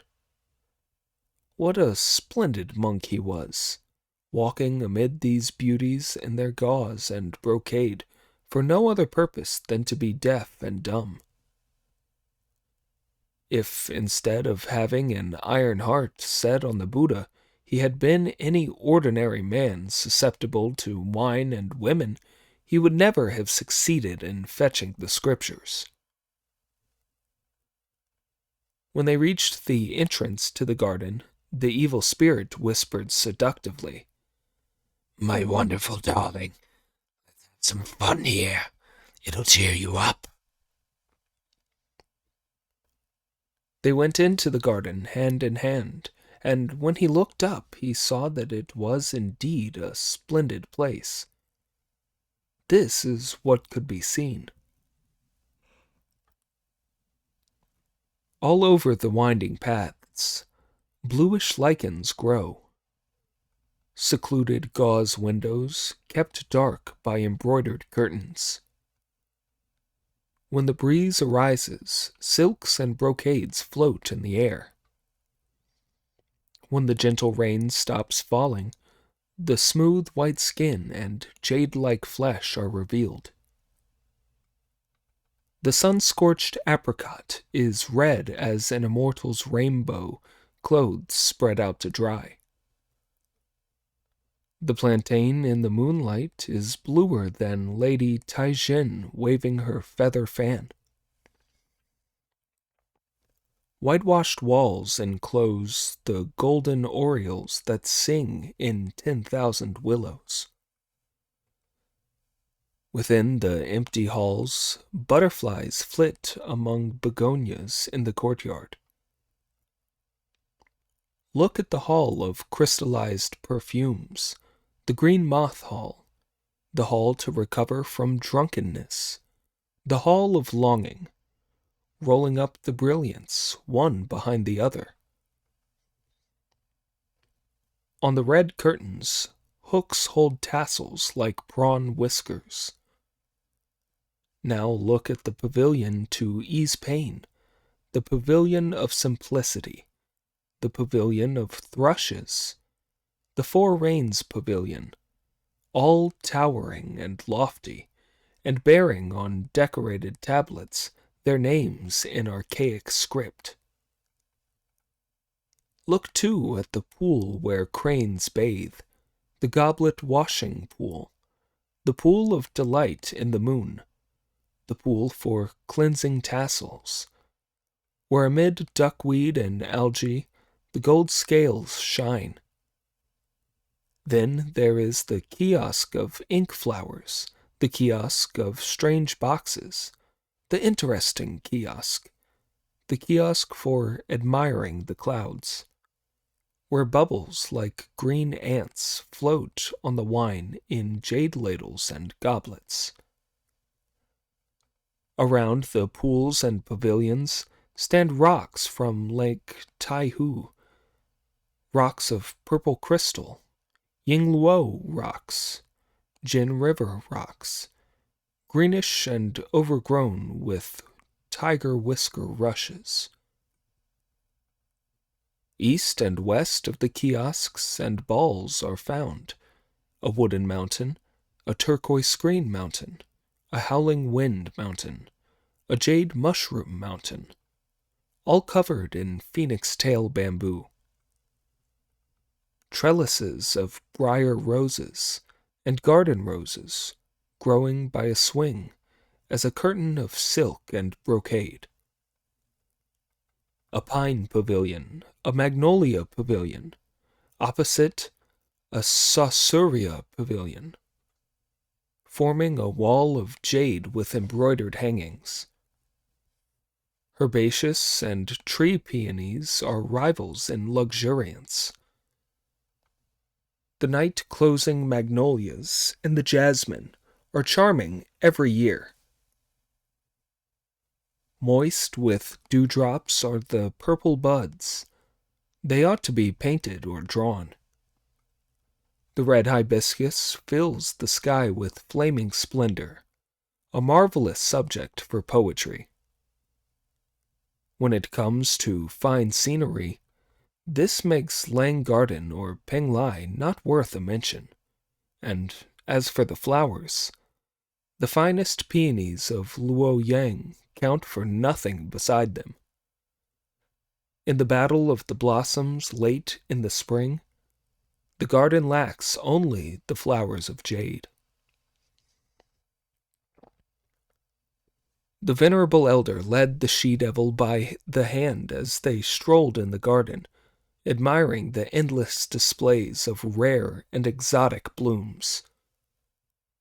As they went through many a hall and pavilion, he really did seem to be going into an exquisite place. Looking up, he realized that he was by the peach grove. Monkey pinched his master's head to remind him. Flying to a branch of a peach tree, Monkey shook himself and turned into a red peach, and a most fetchingly red one at that. "Lady," the venerable elder said to the evil spirit, "what beautifully scented flowers and ripe fruit you have in this garden. The blooms are so fragrant, bees vie for their nectar. The birds all compete for the fruit on the branches. Why are some of the peaches on the trees red and some green?" If there were no yin and yang in the heavens, the sun and moon would not be bright. The evil spirit replied with a smile. If there were no yin and yang in the earth, the plants and trees would not grow. And if there were no yin and yang among people, there would be no sexual difference. The peaches on the southern yang side of the trees are red because they ripen first in the sun's heat. The peaches on the northern yin side are green because they get no sun and are still unripe. It's all because of the yin and the yang. "Thank you, lady, for your explanation," Sanzang replied. "I did not know that." He then reached out and picked a red peach, while the evil spirit also picked a green one. Sanzang bowed as he handed the red one respectfully to the evil spirit, with the words, "Lady, you love what is attractive, so won't you take this red peach and give me the green one?" The she-devil made the exchange, thinking with concealed delight, What a nice monk. He really is a good man. He's being so loving to me, even before we're man and wife. With great pleasure, she paid him her affectionate respects. As the Tang priest started to eat the green peach at once, the evil spirit was delighted to do likewise, opening her mouth to bite into the red one. When she parted her red lips and revealed her silver teeth, the impatient monkey did not give her time to bite him, but rolled straight down her throat and into her stomach. Reverend gentlemen, The terrified evil spirit said, that peach is a terror. Why did it roll straight down and not let me bite it? "Lady," Sanzang replied, "the first ripe fruits of a garden are very delicious. That is why it went down so fast." But it shot straight down before I'd had time to spit the stone out. The evil spirit replied. "Because you are such a lover of what is fine and beautiful and enjoyed it so much," Sanzang said. "You swallowed it before you could bring the stone out." Once inside her stomach, Monkey turned back into himself. "Master," he called, "no need to argue with her now. I've succeeded." "Don't be too hard on her, disciple," Sanzang replied. Who are you talking to? The evil spirit asked when she heard this. I am talking to my disciple, Sun Wukong, Sanzong replied. Where is he? The evil spirit asked. In your stomach, Sanzong replied. He was the red peach you have just eaten. That's the end of me, exclaimed the evil spirit in horror. If that ape's got into my stomach, I'm dead. Son the Novice, why did you go to such lengths to get into my stomach? No particular reason, replied Monkey from inside her. I just wanted to eat the 6 leaves of your liver and your lungs and your heart with its 3 hairs and 7 apertures. I'm going to clean your insides right out and leave you a skeleton spirit. This sent the evil spirit's souls scattering in terror and shivering and shaking. She clung tightly to the Tang priest and said, Reverend gentlemen, I thought that our destinies were from former lives joined by a red thread. Our love was as close as the water and the fish. I never imagined that we lovebirds would be parted, or that the phoenixes would fly to east and west. When the waters rose under the Lawn Bridge, the rendezvous failed. The meeting came to nothing in the Misty Temple. After brief joy, we are parted once more. In whatever year will I meet you again? When Monkey heard all this from inside her stomach, he was afraid that the venerable elder would have another attack of benevolence and let her talk her way out of the problem. Thereupon he started to wield fist and foot, striking out in martial postures and leveling everything around him. He punched her stomach almost to ribbons. Unable to bear the pain, the evil spirit collapsed in the dust, not daring to utter a single word for some time. As she was not speaking, Monkey imagined that she must be dead and eased off. She then recovered her breath to some extent and called out, Where are you, little ones? Now, once in the garden, the creatures had all the understanding to go off picking flowers, playing in the grass, and amusing themselves, leaving the she-devil alone with the Tang priest for a romantic conversation. As soon as they heard her calling, they rushed over to see the evil spirit lying on the ground, her face a terrible color as she groaned, unable to move. They hurriedly helped her up, crowding round and asking, "What's wrong, madam? Have you had a heart attack?" No, The evil spirit replied.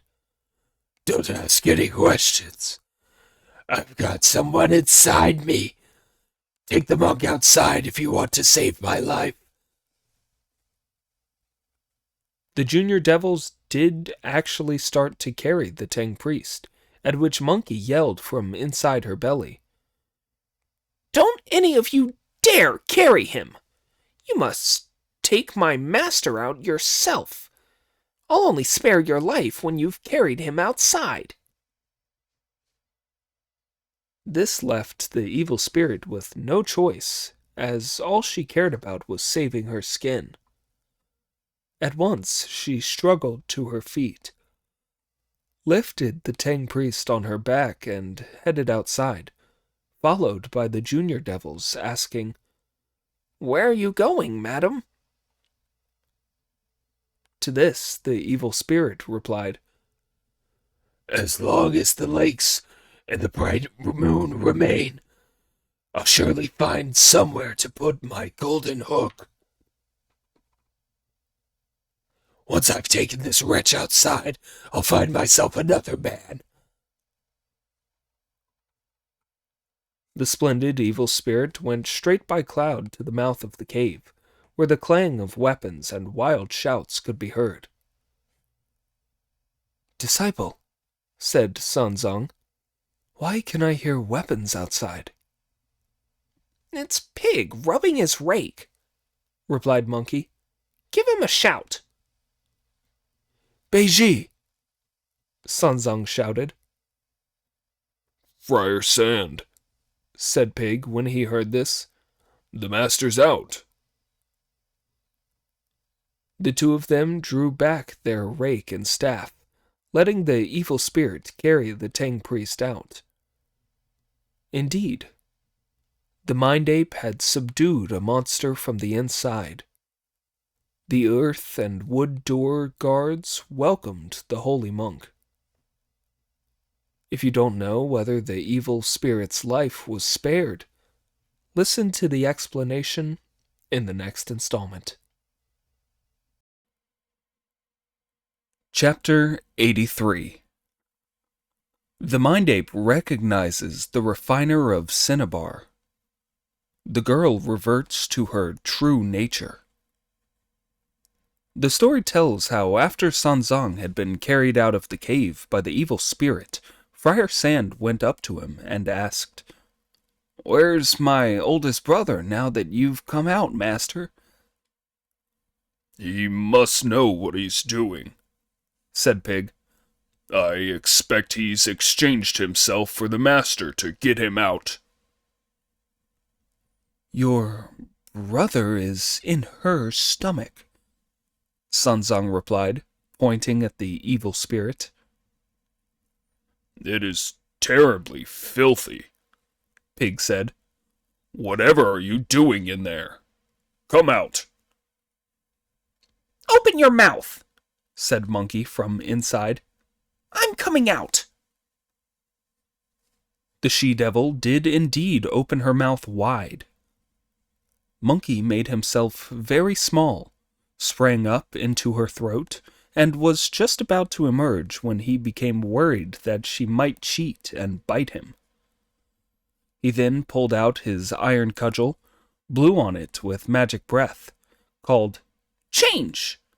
and turned it into a jujube stone with which he wedged her jaw open. With one bound he then leapt outside, taking the iron cudgel with him, bowed to resume his own form, and raised his cudgel to strike her. At once she drew a pair of fine swords, parrying his blow with a loud clang. They fought a splendid battle on the mountaintop. A pair of dancing, flying swords defended her face. The gold-banded cudgel struck at her head. One was a heaven-born monkey, the mind ape. The other had the bones of an earth-born girl turned spirit. The two of them both had been smitten by anger. Hatred arose at the celebration. The party was ended. One longed to mate with the primal masculinity. The other wanted to defeat the incarnation of the female. When the cudgel was raised to the sky, cold mists spread out. The sword shook up the earth's black dirt like a sieve. Because the elder would visit the Buddha, they were locked in fierce combat, each showing great prowess. When water conflicts with fire, motherhood is out. When yin and yang cannot combine, each goes its own way. After the two had been fighting for a very long time, the earth moved, the mountains shook, and the trees were destroyed. The sight of their struggle made Pig grumble resentfully about Monkey. Brother, he said, turning to Friar Sand, our elder brother is messing around. When he was in her stomach just now, he could have used his fists to make her belly red with blood, rip it open, and come out. That would have settled her score. Why did he have to come out through her mouth and fight her? Why did he let her run wild? You're right, Friar Sand replied. But it was thanks to him that the master was rescued from the depths of the cave, even if he is in a fight with her now. Let's ask the master to sit here by himself while we two use our weapons to help our brother beat the evil spirit. No, said Pig with a wave of his hand. He's got his magic powers. We'd be useless. What a thing to say, retorted Friar Sand. This is in all of our interests. We may not be much use, but even a fart can strengthen a breeze. Now that the idiot's dander was up, he brandished his rake and shouted, "Come on!" Ignoring the master, they rode the wind and went for the evil spirit, striking wildly at her with their rake and staff. The evil spirit, who was already finding Brother Monkey too much to handle, realized that she would be unable to hold out against two more of them. At once she turned and fled. "After her, brothers!" Monkey shouted. Seeing that they were so hot on her heels, the evil spirit took the embroidered shoe off her right foot, blew on it with a magic breath, said a spell called "Change," and turned it into her own double swinging a pair of sword. Then she shook herself, turned into a puff of wind, and went straight back. There she was, fleeing for her life because she was no match for them. What happened next was quite unexpected. Sun Zung's evil star had still not gone away. As the evil spirit reached the archway in front of the entrance to the cave, she saw the Tang priest sitting there by himself, so she went up to him, threw her arm round him, grabbed the luggage, bit through the bridle, and carried him back inside, horse and all. The story tells not of her, but of Pig, who exploited an opening to fell the evil spirit with one blow of his rake, only to find out that she was really an embroidered shoe. "You pair of idiots," said Monkey when he saw it. "You should have been looking after the master. Nobody asked you to help." "What about that then, Friar Sand?" said Pig. "I said we shouldn't come here. That ape has had a brainstorm. We beat the monster for him and he gets angry with us." "Beaten the monster indeed," Monkey said. "The monster fooled me yesterday by leaving a shoe behind when I was fighting her. Goodness knows how the master is now that you've left him. Let's go straight back and see." The three of them hurried back to find that the master had disappeared. There was no sign at all of him. The luggage or the white horse. Pig started rushing all over the place in a panic, with Friar Sand searching alongside him. The great sage Sun was also most anxious. As he searched, he noticed half of the bridle rope lying askew beside the path. Picking it up, he could not hold back his tears as he called in a loud voice, "Master, when I took my leave of you three and the horse, and all I find on my return is this rope." It was indeed a case of being reminded of the steed by seeing the saddle. missing the beloved amid one's tears. The sight of Monkey's tears gave Pig an uncontrollable urge to throw back his head and laugh out loud. "Blockhead," said Monkey abusively. "do you want us to break up again?" That's not what I mean, said Pig, still laughing. The master's been carried back into the cave. As the saying goes, third time lucky. You've already been into the cave twice, so if you go in again, you're sure to rescue the master. "Very well, then," said Monkey, wiping away his tears. "as this is the way things are, I have no choice. I'll have to go back in. You two don't have to worry about the luggage or the horse anymore, so guard the cave mouth properly." The splendid great sage turned round and sprang into the cave. This time he did no transformations, but appeared in his own Dharma form. This is what he was like. His cheeks looked strange, but his heart was strong. As a monster since childhood, his magic was mighty. A misshapen face that looked like a saddle. Eyes fiery bright with golden light. His hairs were harder than needles of steel, and striking was the pattern of his tiger skin kilt. In the sky he could scatter a myriad clouds.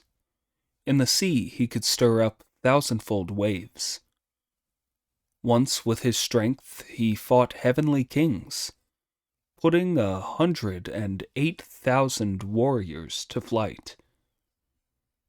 His title was Great Sage Equaling Heaven. He was an expert with the gold-banded cudgel. Today, in the West, he was using his powers to return to the cave and rescue Sanzang.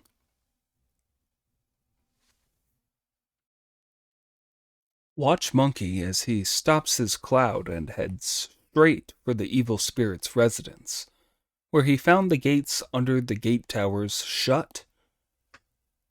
Not caring whether or not it was the right thing to do, he smashed them open with one swing of his cudgel and charged inside. It was completely quiet and deserted, and the Tang priest was nowhere to be seen in the corridor.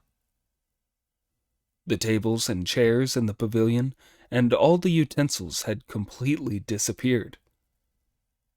As the cave measured over 100 miles around, the evil spirit had very many hiding places in it. This was where she had brought the Tang priest the previous time, only to be found by Monkey, so after catching him this time, she had moved him elsewhere in case Monkey came looking for him again. Not knowing where they had gone, Monkey stamped his foot and beat his chest with fury, letting himself call out at the top of his voice, "Master! You are a Tung Sung Sung formed in misfortune, a pilgrim monk molded from disaster. I know the way well enough. Why isn't he here? Where should I look for him?" Just when he was howling with impatience and anxiety, his nose was struck by a whiff of incense, which brought him back to himself. "This incense smoke is coming from the back," he thought, "so I suppose they must be there." He strode in at the back, his cudgel in his hand, but still saw no sign of life. What he did see were 3 side rooms. Near the back wall was a lacquered offertory table, carved with dragons, on which stood a gilt incense burner. From this came heavily scented incense smoke. On the table was a tablet inscribed with letters of gold, to which the offerings were being made. The letters read, Honored Father, Heavenly King Li. In a slightly inferior position was written, Honored Elder Brother, Third Prince Neja. The sight filled Monkey with delight. He stopped searching for the monster and the Tang priest, rubbed his cudgel between his fingers to make it as small as an embroidery needle, tucked it inside his ear, gathered up the tablet and the incense burner with a sweep of his arms, and went straight back out through the gates on his clouds. He was still chortling with glee when he reached the mouth of the cave. When Pig and Friar Sand heard him, they unblocked the entrance to the cave and greeted him with, You look so happy you must have saved the master, elder brother. No need for us to save him, Monkey replied with a smile. We can ask this tablet for him. But that tablet isn't an evil spirit, and it can't talk, said Pig. So how can you ask it for him? Look at it, said Monkey, putting the tablet on the ground.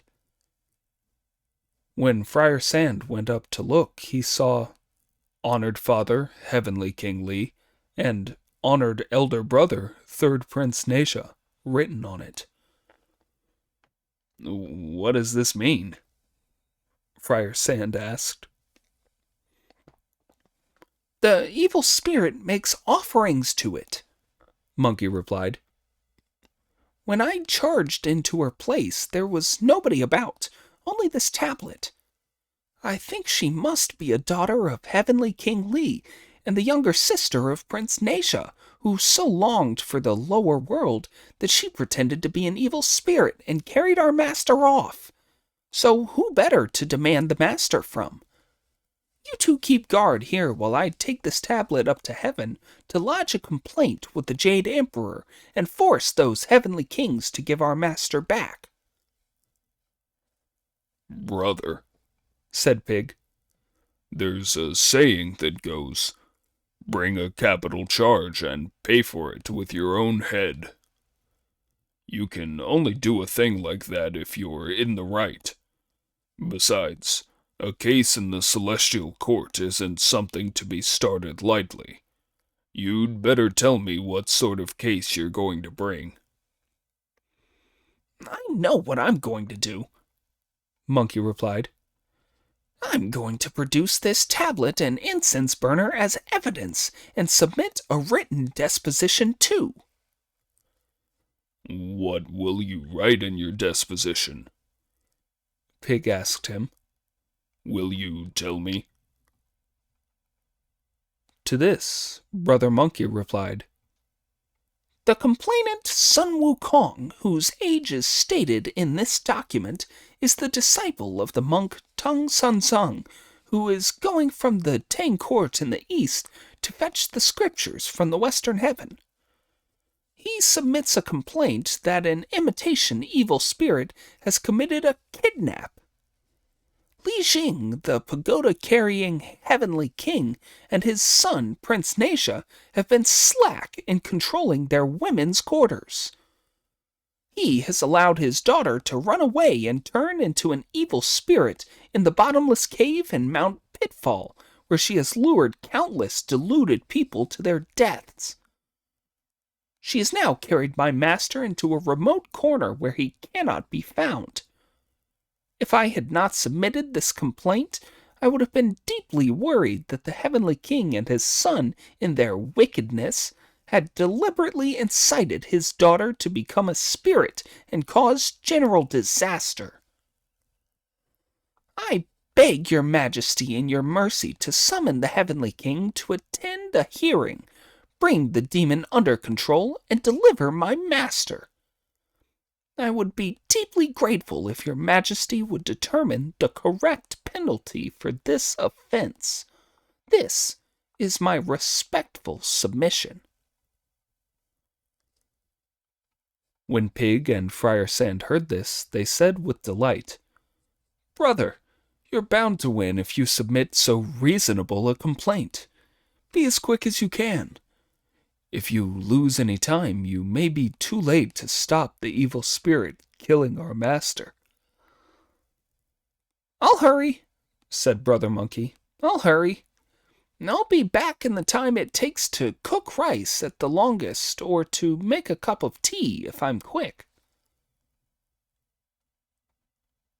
With one bound, the splendid great sage carried the tablet and the incense burner straight up by auspicious cloud to outside the southern gate of heaven, where the heavenly kings, powerful and protector of the nation, greeted him with bows, letting him in and not daring to block his way. He went straight to the Hall of Universal Radiance, where the four heavenly teachers, Zheng, Yi, Zhu, and Kuiyu, showed him great courtesy and asked, "Why are you here, great sage?" "I've got a complaint here," Monkey replied. "There are a couple of people I want to lodge a complaint against." "The scoundrel!" thought the appalled heavenly teachers. "Who can he be wanting to sue?" They had no choice but to lead him to the Hall of Miraculous Mist and submit their report to the Jade Emperor, who ordered that Monkey be summoned high. Monkey then put down the tablet and the incense burner, bowed to the Emperor, and presented his complaint. This was taken by the ancient immortal Guy, who spread it out on the Emperor's table. When the Emperor had read it through from the beginning and learned what had happened, he approved the deposition, wrote an imperial rescript on it, and sent the Great White Planet, the metal planet Chang'an, to the Cloud Tower Palace to summon the pagoda-carrying Heavenly King Li to the imperial presence. Monkey then stepped forward and submitted this memorial. "I beg that the Heavenly Sovereign will punish him effectively, as otherwise there will be further trouble." "Let the complainant go too," the Jade Emperor ordered. "What, me?" said Monkey. "His Majesty has issued the decree," said the four heavenly teachers. "So you go with the metal planet." Monkey then went with the planet by cloud. They were soon at the Cloud Tower Palace, the residence of the Heavenly King. The metal star saw a page standing at the palace gates. Recognizing the planet, the boy went inside to report, "The Great White Planet is here." The Heavenly King then came out to welcome the planet. Seeing that the planet was carrying a decree from the Jade Emperor, the Heavenly King ordered incense to be burned before turning round and seeing to his fury that Monkey had come too. Why do you think he was furious? When Monkey had made great havoc in heaven all those years earlier, the Jade Emperor had appointed the Heavenly King as demon-quelling High Marshal and Prince Nasia as Great God of the Three Altars of the Seas, to lead the heavenly troops and subdue Monkey. They had been repeatedly worsted in battle. It was resentment at this defeat 500 years earlier that goaded him to fury. "Old Chang'an," he said to the planet, showing his irritation, "what kind of decree have you brought here?" "It is a case that the great sage Sun has brought against you," the planet replied. The Heavenly King had been in a bad enough temper before this, but the word case provoked a thunderous outburst of fury. What case has he got against me? He accuses you of masquerading as an evil spirit and kidnapping, the planet said. Will you please burn incense and read it for yourself? Seething with anger, the Heavenly King had an incense table set up, looked into the sky as he thanked the Emperor for his grace, made his obeisances, opened out the decree, and read it through.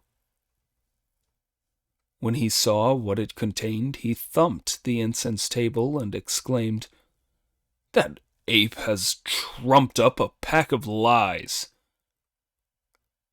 Please keep your temper, the planet replied. A table and an incense burner have been submitted to His Majesty as evidence. He says it was your daughter who did it. All I have are my 3 sons and a single daughter, said the Heavenly King. My elder son, Jin Sha, serves the Tathagata Buddha as a vanguard guardian of the law Dharma. My second son, Moxa, is a disciple of Guan Yin in the Southern Ocean.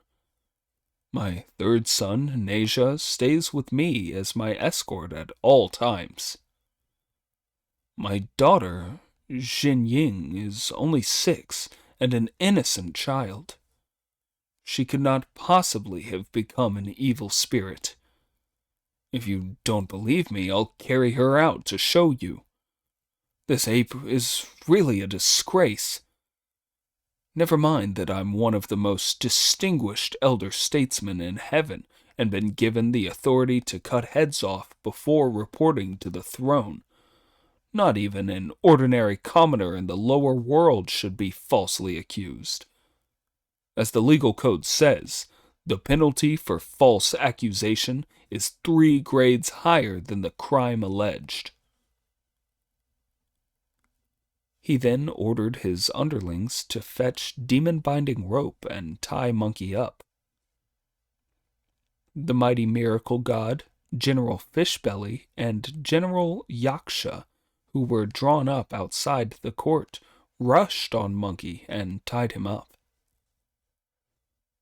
Heavenly King Li, the metal planet pleaded, please don't invite disaster. I have come here with him from the Imperial presence under orders from His Majesty to summon you. That rope of yours is heavy, and it could very quickly hurt him badly or strangle him. Metal Star, the Heavenly King replies. There's no way I'm going to stand for this false, trumped-up charge. Won't you take a seat while I fetch my demon-hacking sword to kill this ape with? I'll report to His Majesty with you after I've done that. At the sight of the Heavenly King fetching the sword, the planet trembled with terror. You've made a terrible mistake, he said to Monkey. A case before the Emperor isn't to be lightly started. You've brought this disaster on yourself by not finding the facts out properly, and you'll die for it. This is terrible. Monkey was completely unafraid. Don't worry, old man, he said with a chuckle. This is nothing. This has always been my way of doing business. I lose out at first and win in the end. Before the words were all out of his mouth, the Heavenly King's sword swung down towards Monkey's head. But Prince Neja was already in front of Monkey, parrying the blow with his great sword, used for cutting men in half at the waist, and calling, "Please, calm your temper, father." This greatly shocked the Heavenly King. Very strange. If a son used his broadsword to block his father's cutlass, he ought to be bawled out. So why did Neja's father turn pale with shock? Now, when this son had been born to the heavenly king, the word Ni was written on the palm of his left hand, and Ja on his right one, which was why he was called Neja. When only 3 days old, the young prince had caused great trouble by plunging into the sea to clean himself. He had kicked the water crystal palace down, captured a dragon, and insisted on pulling its sinews out to make a belt. On learning about this, the heavenly king had been so worried about the disastrous consequences that he had decided to kill the boy. This had made Neja so indignant that he had seized a sword, cut off his flesh, and returned it to his mother, then picked his bones clean and given them back to his father. Having returned his father's seed and his mother's blood, he had taken his soul straight off to the Western Paradise to appeal to the Buddha. When the Buddha, who was expounding the sutras to all the bodhisattvas, heard a call of "Help!" from within his curtained and jeweled canopy, he had looked with his wise eyes and seen that it was Neja's soul.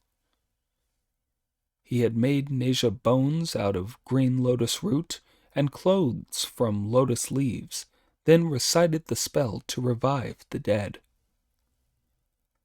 Thus it was that Neja had come back to life. He had used his divine ability and great magical powers to subdue 96 caves of demons through Dharma. After this, Neja had wanted to kill his father in revenge for having had to pick the flesh off his own bones, leaving the heavenly king with no choice but to beg the help of the Tathagata Buddha.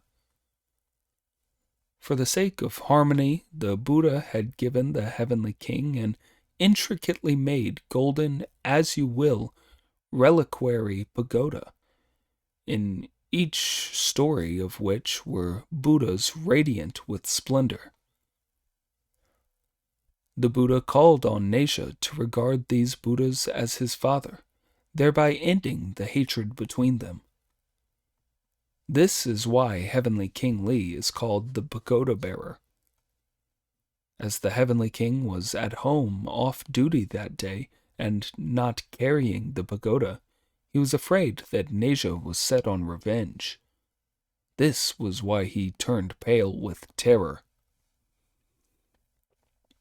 So he turned his hand back to take the golden pagoda from its stand and hold it as he asked Neja, "What do you want to say to me, son?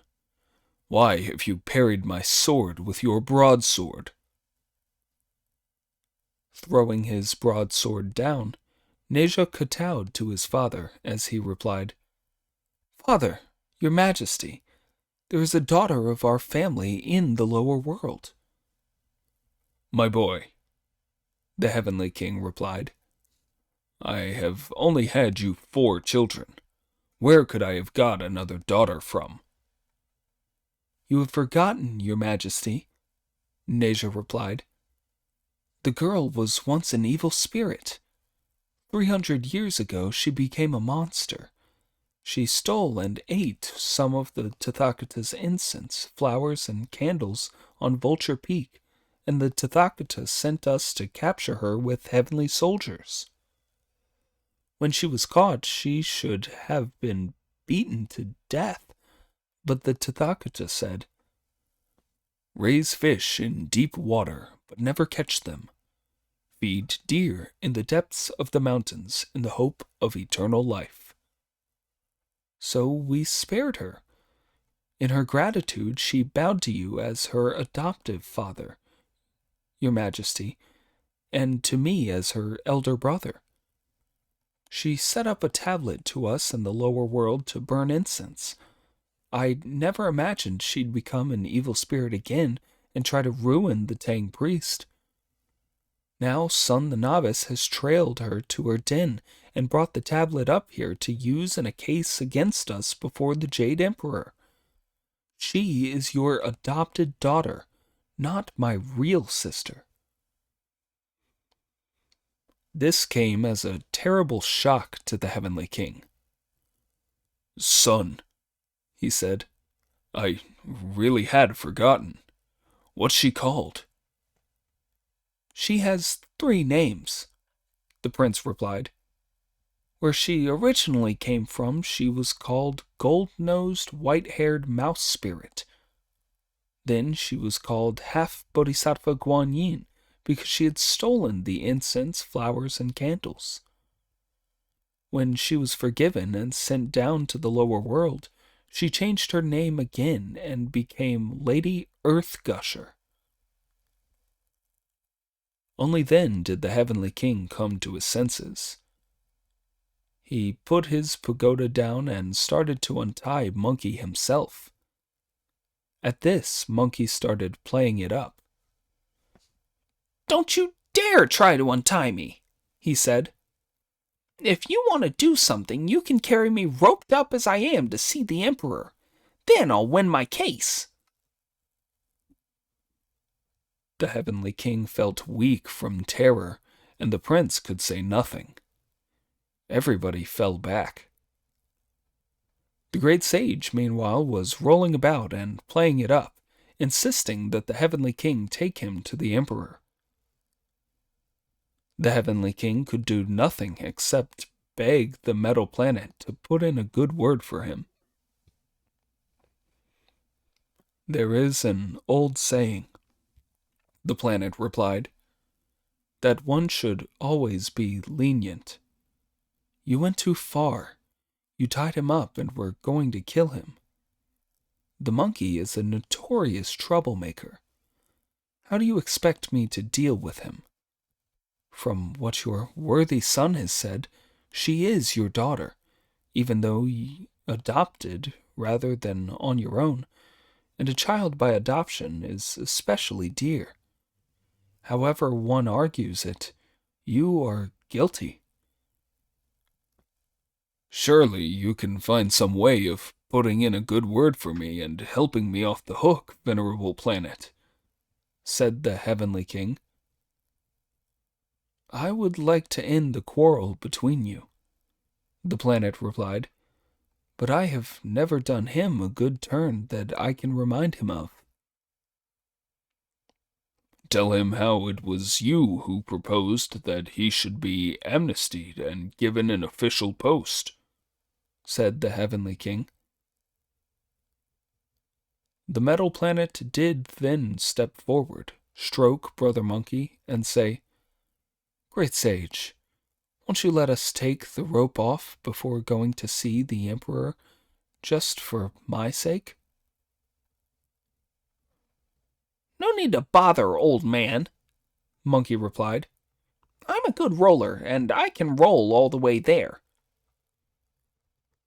"You've got no decent feelings, you monkey," said the planet with a smile. "I did you some good turns in the old days, but you won't do this little thing for me?" "What good turn did you ever do me?" Monkey asked. "When you were a monster on the mountain of flowers and fruit, you subdued tigers and dragons, forcibly removed yourself from the register of death, and assembled hordes of fiends to run wild and wreak havoc. Heaven wanted to have you arrested. It was only because I made strong representations that an edict of amnesty and recruitment was issued, and you were summoned to heaven to be appointed protector of the horses. You drank some of the Jade Emperor's wine of immortality, and it was only because I made strong representations again that you were given the title of Great Sage equaling heaven. But you refused to know your place. You stole the peaches and the wine, and robbed Lord Lao-Tzu of his elixir, and so it went on till you ended up in a state of no death and no birth. If it hadn't been for me, you'd never have got where you are today. As the ancients put it, Monkey replied. Don't even share a grave with an old man when you're dead. All he'll do is complain.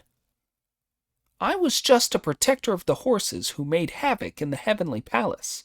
There was nothing much apart from that. Oh well, never mind. I'll show you a bit of consideration as you're such an old man. He can untie me himself. Only then did the Heavenly King dare step forward, untie the rope, and ask Brother Monkey to dress and take the seat of honor, while they all took it in turn to pay their respects to him.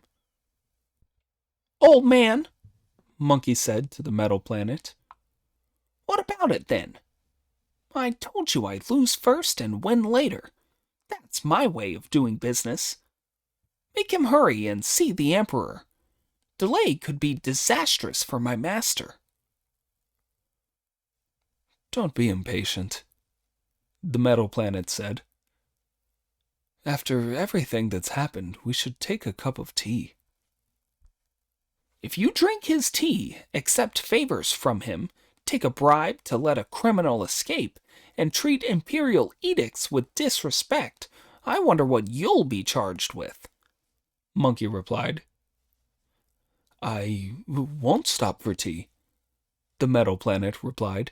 I won't stop for tea. You're even trying to frame me. Hurry up, Heavenly King Lee. We must be on our way. The Heavenly King dared not go for fear that Monkey would concoct some unfounded story and start playing it up. If Monkey started talking wildly, he would be unable to argue against him. So, once again, the Heavenly King pleaded with the metal planet to put in a good word for him. I have a suggestion to make, the planet said to Monkey. Will you allow it? I've already agreed about being tied up and hacked at, Monkey replied. What else have you to say? Tell me. If it's a good idea, I'll follow it, and if it isn't, don't blame me. Fight a lawsuit for 1 day, and it'll go on for 10, said the metal planet. You brought a case before the Emperor saying that the evil spirit is the Heavenly King's daughter, and the Heavenly King says she isn't. You two will argue endlessly in front of His Majesty, but I tell you that a day in heaven is a year in the lower world. In that year, the evil spirit will have your master under her control in the cave, and she won't just have married him. By then, there may have been a happy event, and she may have had a little baby monk. Then your great enterprise will be ruined. Yes, thought Monkey, his head bowed. When I left Pig and Friar Sand, I said I'd be back in the time it takes to cook a meal at longest, and at quickest before they could make a cup of tea. I've been ages already, and it might be too late. Old man, he said aloud, I'll take your advice. How do we obey this imperial decree? Have Heavenly King Lee muster his troops and go down with you to subdue the demon, the metal planet replied, while I report back to the Emperor. What will you say? Monkey asked. I'll report that the plaintiff has absconded, and that the defendant is therefore excused, the planet replied. That's very fine, said Monkey with a grin. I show you consideration, and you accuse me of absconding. Tell him to muster his troops and wait for me outside the southern gate of heaven, while you and I report back on our mission. If he says anything when he's there, I'll be accused of treason, exclaimed the Heavenly King with terror. What do you take me for? Asked Monkey. I'm a real man. Once I've given my word, a team of horses couldn't take it back. I'd never slander you. The Heavenly King thanked Monkey, who went with the metal planet to report back on their mission, while the Heavenly King mustered his heavenly troops and went straight to the outside of the southern gate of heaven. When the metal planet and Monkey had their audience with the Jade Emperor, they said, "The person who has trapped the Tang priest is the golden-nosed, white-haired, mouse-turned spirit. She has fraudulently set up a tablet to the Heavenly King and his son. As soon as he found out, the Heavenly King mustered his troops to go and subdue the demon. We beg your celestial majesty to forgive him." Once the Jade Emperor knew what had happened, he dropped the prosecution in his heavenly mercy. Monkey then went back on his cloud to the outside of the southern gate of heaven, where he found the Heavenly King and the Prince waiting for him, with their heavenly soldiers draw up on parade. The heavenly commanders met the great sage amid blustering winds and seething mists. Then they all took their clouds straight down to Mount Pitfall. Pig and Friar Sand were wide-eyed at the sight of the heavenly hosts coming down with Brother Monkey. Greeting the Heavenly King with due courtesy, the idiot said, "We have put you to great trouble in coming here." "What you don't realize, Marshal Tianpeng," the Heavenly King replied, "that it was because my son and I accepted a joss stick from her that the evil spirit in her wickedness captured your master. Please, don't be angry with us for being so long.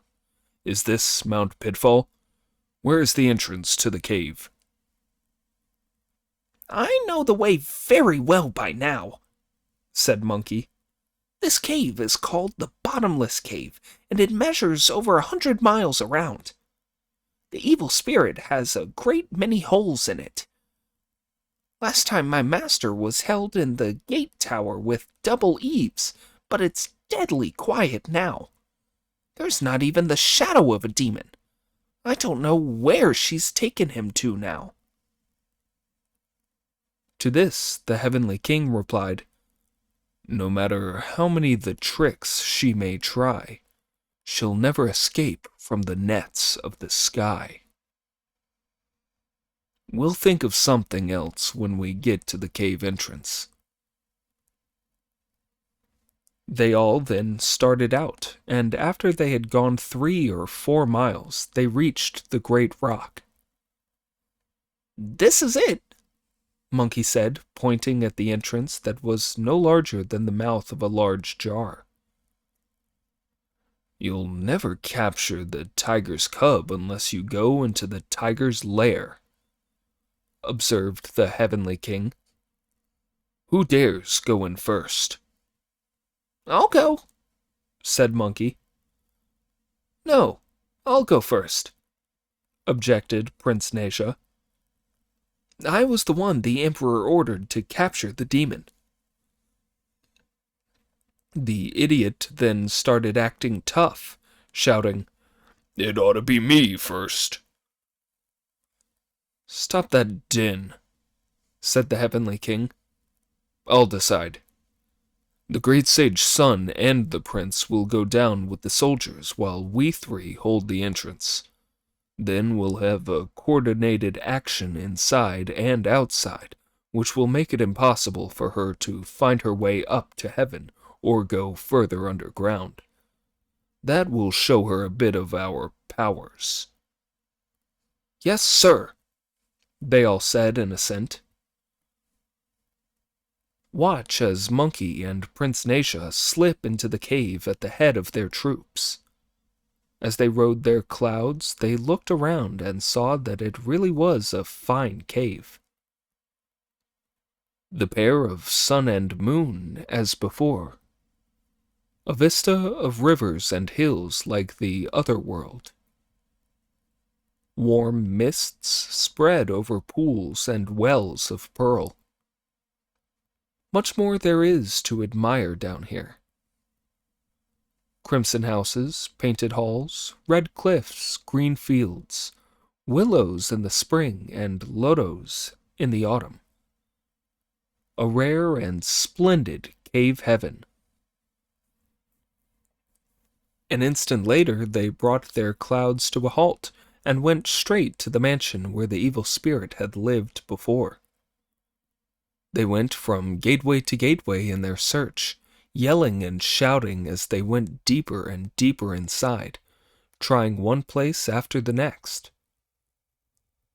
All the grass for 100 miles was trampled away. But where was the evil spirit? Where was Sanzang? The wicked beast, everyone was saying. She must have got out of this cave ages ago. She'll be far away by now.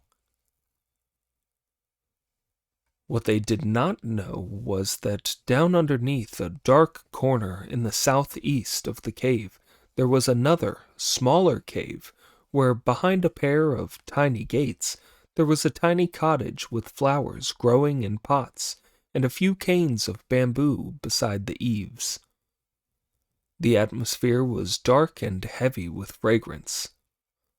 This was where the evil spirit had carried Sanzang and was going to force him to marry her. She was sure that Monkey would never find them. None of them realized that her union was fated to be thwarted. The junior devils were jabbering away in a great crush when a bolder one among them stretched outside the cave for a look around, only for her head to butt into a heavenly soldier, who shouted, "They're here!" At this, Monkey flew into a rage, grasped the gold-banded cudgel, and charged straight down in.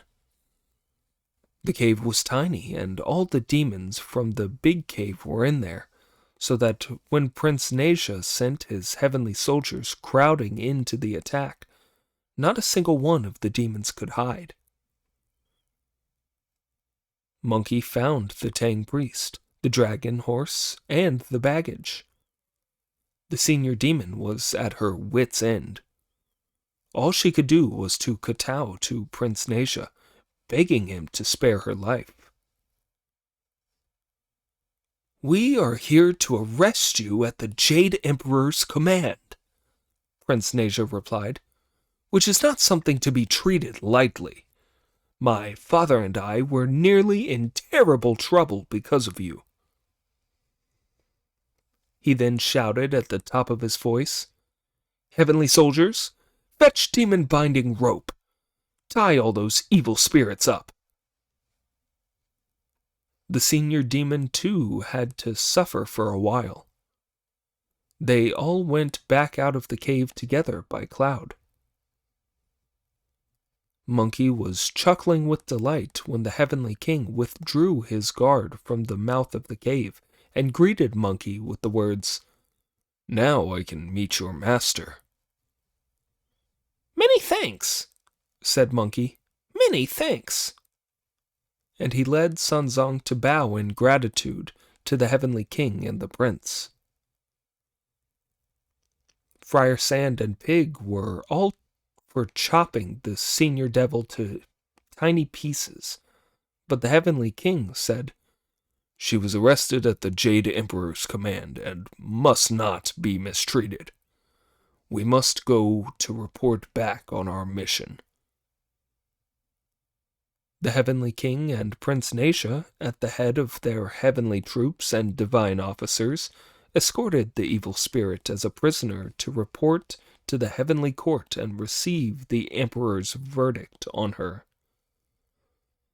Meanwhile, Brother Monkey guarded the Tang priest while Friar Sand collected the luggage, and Pig went over to the horse and invited the master to ride. Then they all set out along their way again. Indeed, the silken net had been cut, the golden sea dried up, the precious lock undone, and troubles left behind. If you do not know what lay in store for them on their way ahead, listen to the explanation in the next installment. Chapter 84. The Indestructible Protégés of the Buddha Complete Enlightenment. The Dharma King comes to the truth through his own nature.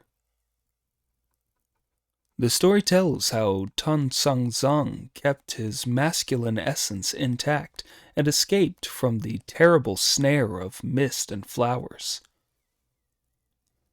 As he headed westwards with Brother Monkey, he did not notice that it was already summer. Warm breezes were beginning to blow, and the early summer rain was falling. It was a beautiful sight. Dark is the shade under tender green.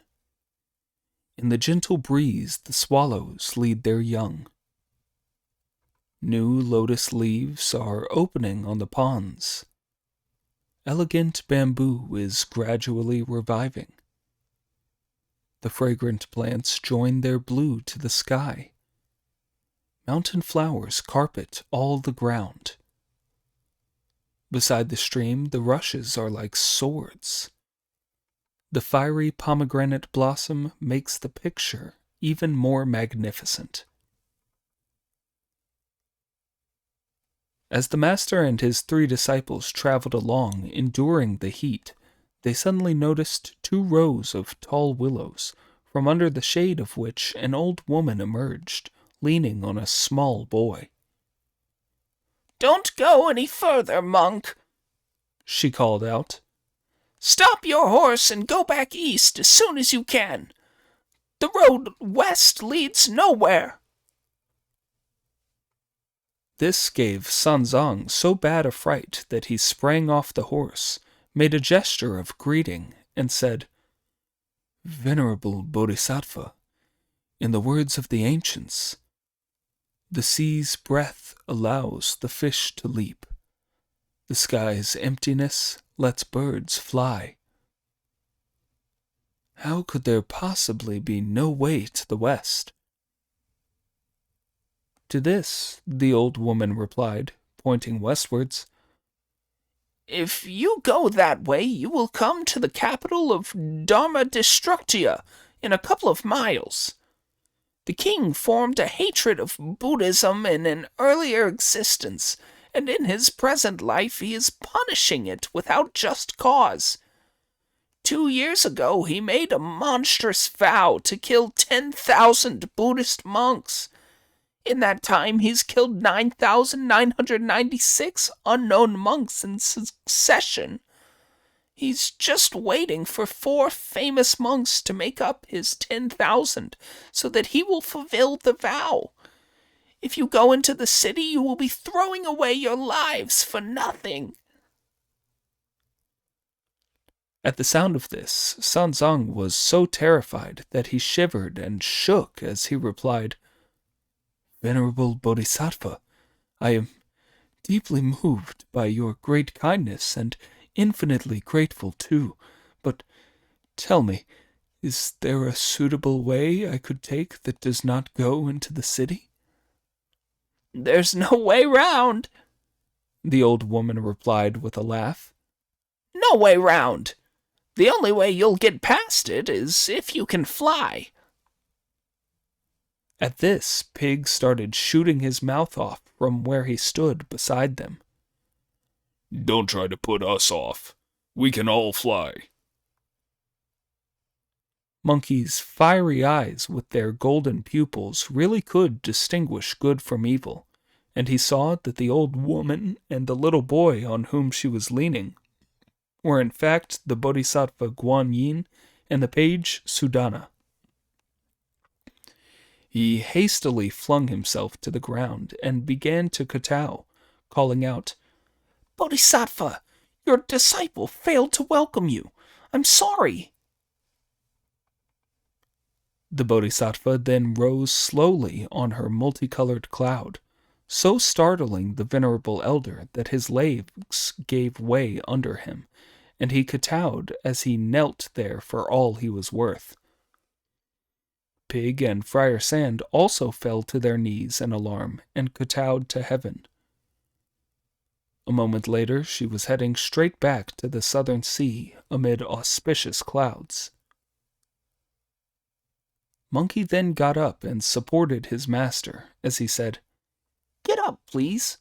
The Bodhisattva's already gone back to her island." "Wukong," Sanzong said, "if you knew she was the Bodhisattva, why did you not say so before?"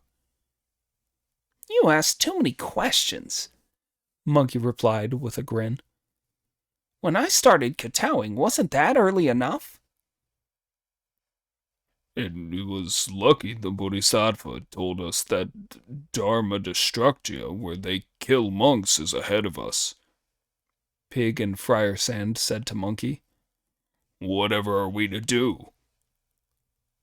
"Don't be afraid, idiot," Monkey replied. "We've come to no harm from any of the vicious demons and evil monsters we've met already, or in the tiger's dens and dragon's pools we've been in. This is just a country of ordinary people. What's there to be so scared of? The only thing is that we can't stay here. It's getting late in the day, and some of the villagers are coming back from market in the town. It'll be no good if they see we're monks and raise a hue and cry. We'd better take the master away from the main road to some quiet and secluded spot where we can discuss things." Sanzang accepted Monkey's suggestion, and they slipped away from the main road to a hollow in the ground where they sat down. "Brother," said Monkey, "you two look after the master while I turn myself into something and go into town to take a look around. I'll find a side road that we can get away along tonight." "Disciple," said Sanzang, "don't take this lightly. The royal law is implacable. You must be careful." "Don't worry," said Monkey with a smile. "Don't worry, I can cope." This said, the great sage leapt whistling up into the air. It was very strange. No rope to hold on to above, no pole to support him below. Others are all like their parents, but the weight of his bones was low. As he stood in the clouds looking down, he saw that the city was full of the most happy and auspicious atmosphere. "What a splendid place," Monkey said. "What are they trying to destroy the Dharma here?" He looked around for a while, and in the gathering dusk he saw bright lights at the crossroads, incense and bells in the ninefold hall. The 7 brightest stars shone in the blue heavens, and the travelers stopped moving in all 8 directions. From the army barracks, the painted bugle could just be heard. In the drum tower, the copper water clock began to drip. All around, the evening mists were dense. Cold fog was thick in the markets. 2 by 2, the couples went to their beds, as the bright moon's disk was rising in the east. "If I went down into the streets to look for our way with a face like this," he thought, "anyone I saw would be sure I was a monk. I'd better change." He made a spell with his hands, said the magic words, shook himself, and turned into a moth, the sort that flies into the lantern. A tiny body, a pair of delicate wings, who puts out the lamp and flies into the candle when seeking the light. Formed by changing its own original body, it makes its magic response in grass that's decaying. Loving the burning light of the candle's flame, endlessly flying around it with never a pause. The purple-clad moth with its scented wings drives off the fireflies. What it likes best is the windless calm of the night. Watch him as he flutters and flies straight to the main streets and the markets, keeping close to the eaves and the corners of the buildings as he passes. As he was flying along, he noticed an angle row of houses on a corner with a lantern hanging above each doorway. They must be celebrating the Lantern Festival here, he thought. Why else is that line of lighted lanterns there? Stiffening his wings and flying up for a closer look, he saw that on a square lantern outside the middle house was written, "Accommodation for commercial travelers," with "Wang the Second's Inn" beneath it. Only then did Monkey realize that this was an inn. Stretching his head forward for a closer look, he saw 8 or 9 men inside who had all eaten their supper, taken off their clothes and hats, washed their hands and feet, and gone to bed. The master will get through, Monkey thought with secret delight. How did he know that? Because he was having a wicked idea. He would wait till they were all asleep, then steal their clothes and hats so that he and his companions could go into the city dressed as laymen. Oh dear. This was one of those things that don't turn out as you want them to. While Monkey was still thinking about his plan, Wang the Second went up to the merchants and said, "Please be vigilant, gentlemen. We have villains here as well as decent people. You must all be careful about your clothes and luggage." As you can imagine, the traveling merchants were all very vigilant, and the innkeeper's advice made them more cautious than ever. So they all got out of bed and said, "You're quite right, host. We travelers have a hard time. We're always worried that if there's some emergency when we're asleep, we may not wake up, and if things go wrong, we're in a mess. You'd better take all our clothes, hats, and bags, and look after them for us inside. Tomorrow morning you can give them back to us when we get up." Wang the Second then took all the clothes he could find into his own room. Monkey anxiously spread his wings, flew in there, and landed on the hat stand, from where he saw Wang the Second take the lantern down from the door, lower the blinds, and shut the door and window. Only then did he go into his bedroom, undress, and lie down. Now, Wang the Second had a wife and 2 children who were crying and making a noise, in no hurry to sleep. Wang's wife then started mending a torn piece of clothing, so that she too was still awake. If I have to wait till that woman stops working and goes to sleep, thought Monkey, I'll be keeping the master waiting too. He then started worrying that if he left it till much later, the city gates would be shut, so he lost patience and flew down into the flame of the lamp. It was indeed a case of he was ready to die when he dived at the blaze, and with brows scarred by fire to live out his days. Having extinguished the lamp, he shook himself and turned into a rat, who gave a couple of squeaks, jumped down, grabbed hats and clothes, and went outside. "Old man," the woman said with alarm, "this is terrible. A rat's turned into a spirit." When Monkey heard this, he used another trick, blocking the doorway and yelling at the top of his voice. "That woman's talking nonsense, Wang the Second. Ignore her. I'm not a rat turned spirit. As a decent man, I don't do underhanded things.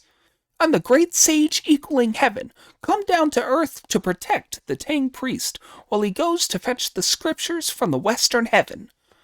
I've come to borrow these clothes as a disguise for my master because your king is so wicked. I'll bring them back soon when we're out of the city. Once Wang the Second heard this, he scrambled out of bed and started groping around the floor in the dark. He was in such a rush that when he got hold of his trousers, he thought they were his shirt. There was no way he could put them on, no matter how hard he tried.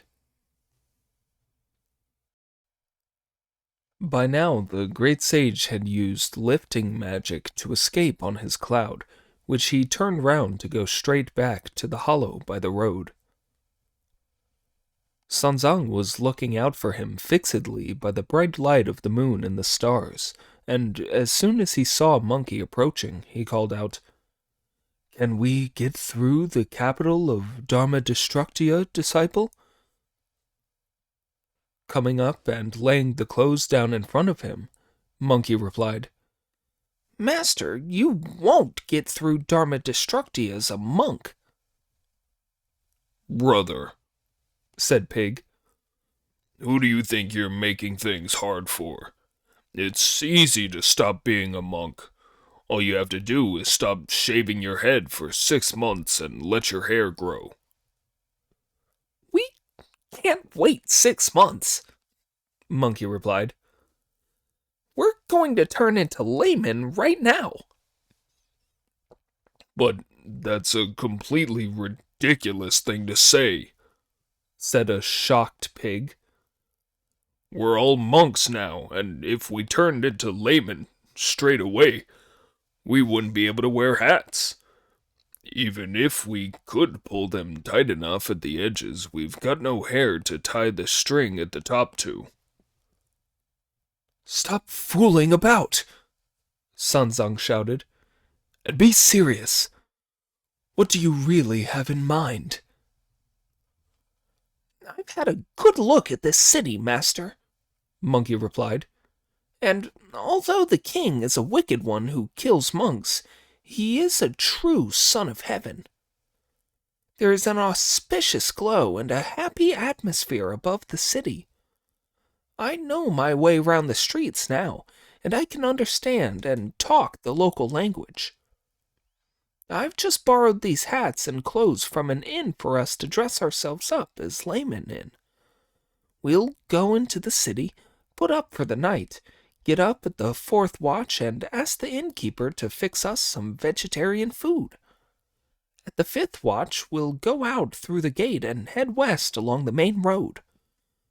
If we meet anyone who tries to stop us, we can talk our way out of it. I'll tell him we were sent by the ruler of their suzerain state. The king of Dharma Destructia won't dare hold us up. He'll let us go on our way. Our big brother has arranged things very well, said Friar Sand. Let's do as he suggests. The venerable elder did indeed have no option but to take off his monastic tunic and hat and put on a layman's clothing and headwear. Friar Sand changed too, but Pig's head was too big for him to be able to wear a hat. Monkey fetched needle and thread, tore 2 hats open, and sewed them into a single one. Then he put the hat on Pig's head and found a garment big enough for him to wear. Finally, he dressed himself and said, Gentlemen, we must ban the words master and disciples on this journey. What else can we call each other? Pig asked. We must talk like people who address each other as brothers, Monkey replied. The master can call himself Tang the Eldest. You can be Hog the Third, and Friar Sand can be Sand the Fourth. I'll be Sun the Second. But when we are in the inn, none of you must say anything. Leave all the talking to me. When they ask what line of business we're in, I'll say we're horse dealers. I'll pretend that the white horse is a sample, and that there are 10 of us all together, of whom we 4 have come ahead to book rooms at an inn and sell this horse. The innkeeper will be bound to treat us well then. We'll be properly looked after, and before we leave, I'll find a piece of broken tile and turn it into silver to pay him with. Then we'll be able to go on our way." Although he was not happy about it, the Tang priest had to go along with this. The 4 of them hurried to the city, leading the horse and carrying the luggage.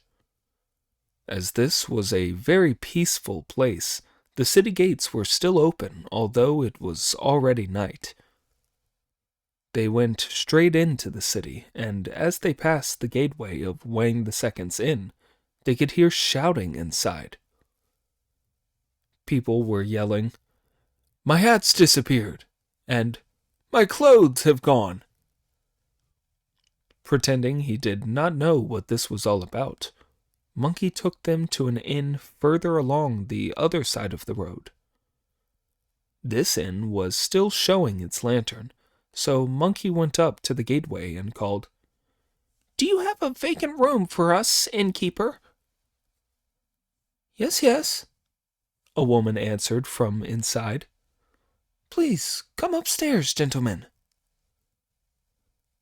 Before she had finished speaking, a man came out to take the horse.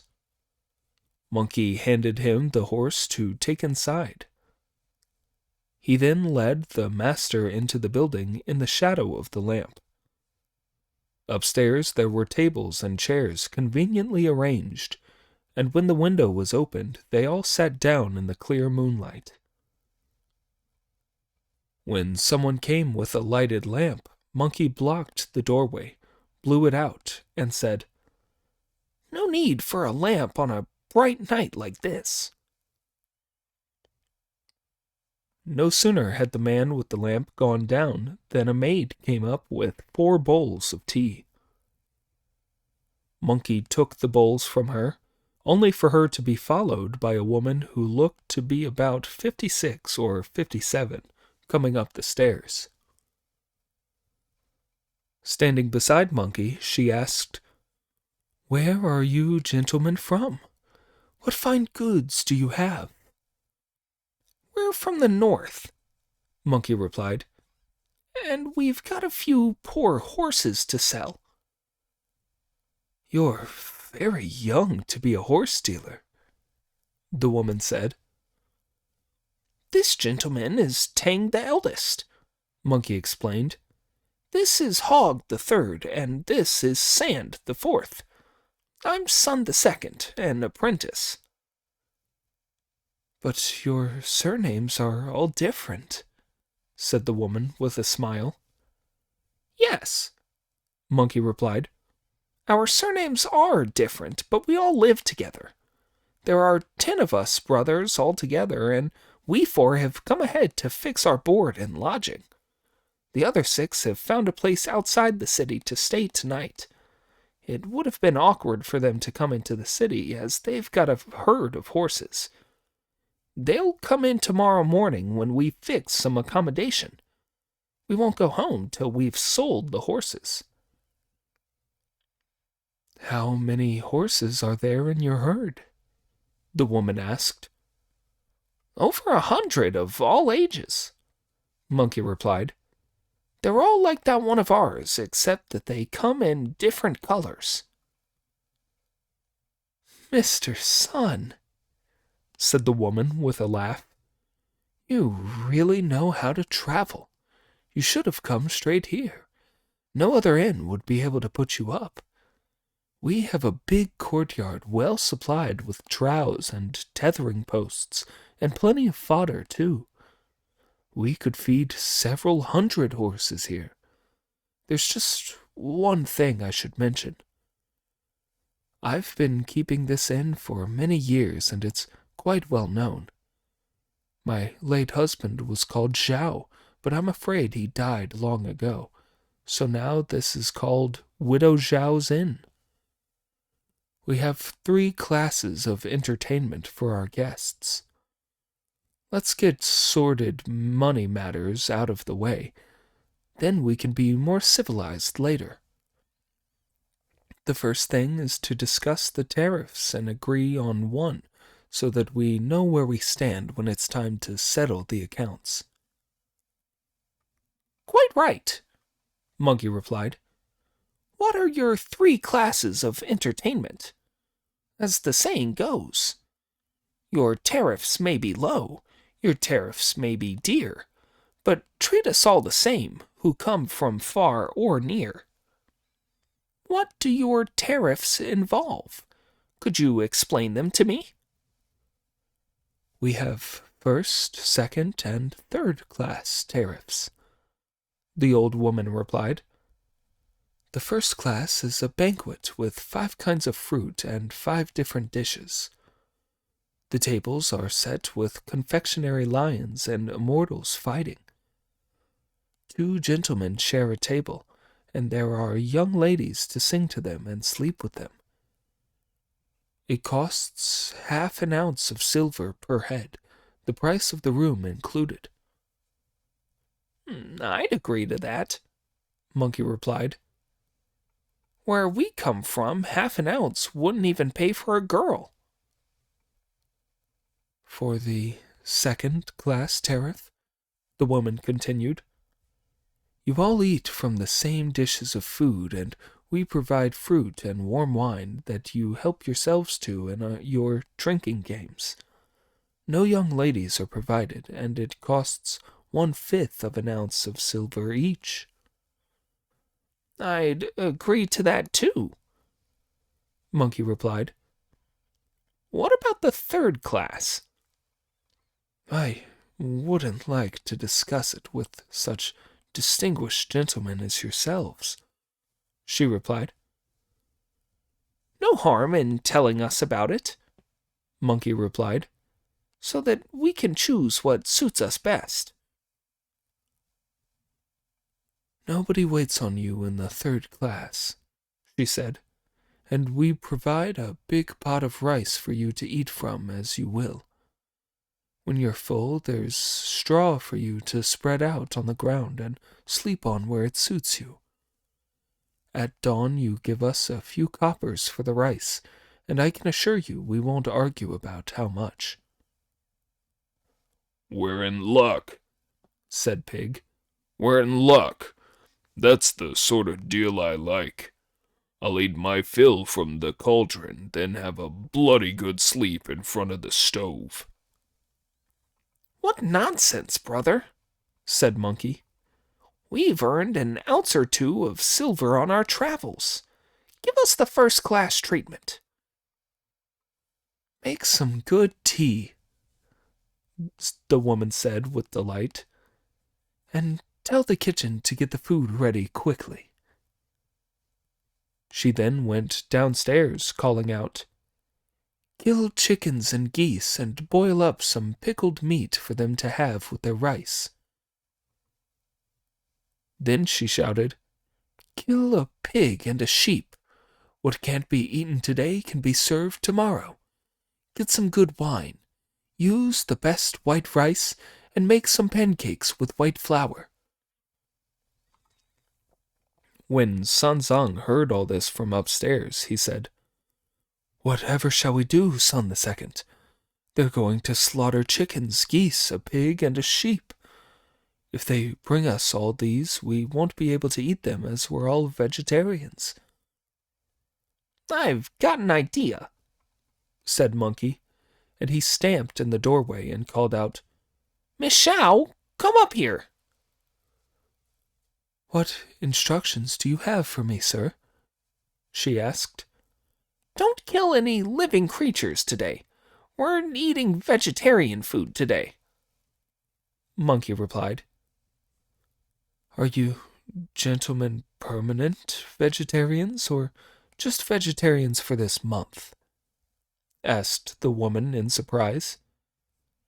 Neither, replied Monkey. We're vegetarians on Kin-Shin days. Today's one, so we have to eat meatless food. But after the third watch tonight, it'll be a Xinyu day, and the restrictions won't apply. Kill them tomorrow. Lay on some vegetarian food today and make it first class. This made the woman happier than ever. Don't slaughter anything, she said, hurrying downstairs. Don't slaughter anything. Fetch some tree ear fungus, Fujian bamboo shoots, bean curd, and wheat gluten. Pick some green vegetables in the garden. Make vermicelli soup, steam some bread rolls, boil more white rice, and make some scented tea. Now the cooks were experts because they cooked every day, so that everything was ready in an instant to be set out upstairs. They also had some confectionaries of lions and immortals that were already made for the 4 travelers to eat their fill of. When the question was asked, "Would you like some mild wine?" Brother Monkey replied, Eldest Brother Tang won't have any, but the rest of us will have a few cups. The widow then fetched a jug of warm wine. When drinks had been poured out for the 3 of them, they heard the sound of banging against wooden boards. Has some furniture fallen over downstairs, missus? Monkey asked. No, the woman replied. It's some retainers from my farm who arrived late this evening with rent rice. We let them sleep downstairs. As we were short-staffed when you gentlemen arrived, I told them to take the sedan chairs to the brothel to fetch some young ladies to keep you company. They must have hit the underneath of the floorboards with the chair poles. You mentioned that before, Monkey said, but don't send for them now. Today's a fast day, and besides, our brothers aren't here yet. They'll be here tomorrow for sure. Then we can all send for some call girls and have a good time in your excellent establishment before we sell our horses and go. What good men, the woman said. What good men. That way you'll all stay friends and you won't waste your energy. Then she ordered that the sedan chairs be brought back in, as the whores were not to be fetched. The 4 of them finished their wine and food, the utensils were cleared away, and the meal was over. Where are we going to sleep? Sunzong whispered in Monkey's ear. Upstairs, Monkey replied. Too dangerous, Sunzong replied. We have all had so hard a journey that we may well fall fast asleep. If any of the inn people come in to tidy up and our hats have rolled off, they will see our bald heads, realize that we are monks, and raise a hue and cry. That would be a disaster. You're right, said Monkey, going out to stamp his foot again. What instructions do you have this time, Mr. Sun? The woman asked, coming upstairs once more. Where are we to sleep? Monkey asked. Upstairs is best, she replied. There are no mosquitoes and there's a south wind. Open the windows wide and you'll sleep beautifully. We won't be able to, said Monkey. Our Mr. Hogg the Third has a touch of gout. Mr. Sand the Fourth has some rheumatism in his shoulder. Brother Tang can only sleep in the dark, and I don't like the light myself. So this is no place for us to sleep. As the woman went downstairs, leaning on the banisters and sighing, her daughter, who was carrying a child in her arms, came up to her and said, "Mother, as the saying goes, be stuck on a sandbank for 10 days, then said past 9 sandbanks in one. It's too hot now to be doing much business, but once autumn begins, we'll have more than we can handle. What are you sighing like that for?" "It's not because business is slack, daughter," the older woman replied. "I was just going to close the inn up this evening when 4 horse dealers came and took a room. They wanted the first-class tariff. I was hoping to make a little silver out of them, and I'm sighing because we won't earn much. They're fasting." "As they've already eaten, they can't very well go to another inn," the daughter replied, "and we'll be able to make money out of them when we serve them meat and wine tomorrow." "They're all poorly," the older woman replied, "and want to go somewhere dark to sleep because they don't like drafts or light. All the rooms in the inn have got missing tiles, so where am I going to find somewhere dark for them? It'd be best to write off the cost of the meal and tell them to stay somewhere else." "But we do have somewhere dark in the house, Mother," her daughter replied, "where there's no draught and no light. It'll do splendidly." "Where?" the older woman asked. "That big trunk that Father had made when he was still alive," the daughter replied. "It's 4 feet wide, 7 feet long, and 3 feet high. Big enough for 7 people to sleep in. Tell them to sleep in the trunk." "I don't know whether it'll do," said the older woman. "I'll ask them. Mr. Sun, if you won't have our poky little room, there's nowhere darker here than in our big trunk. It'll keep out light and drafts, so why don't you sleep in the trunk?" "Splendid," Monkey replied. She then told several of the retainers to carry the trunk out and open the lid, while inviting her guests to come downstairs. Monkey led the master, and Friar Sand carried the luggage as they went to the trunk, following in the lantern's shadow. The reckless pig was the first to climb inside. Friar Sand lifted the baggage in, then helped the Tang priest in before getting in himself. "Where's our horse?" Monkey asked. "Tied up eating hay in the stables at the back," replied the servant who was attending them. "Bring it here," said Monkey, "and bring the trough, too. Tether the animal next to the trunk." Only then did he get inside himself and call out, "Shut the lid, Miss Shao. Fasten the hasp and padlock it, and look it over for us. Glue paper wherever it lets light in. Open it again early tomorrow morning." "You're very particular," the widow said. After that, the doors were fastened and everyone went to bed. The story switches to the 4 of them in the chest. Poor things.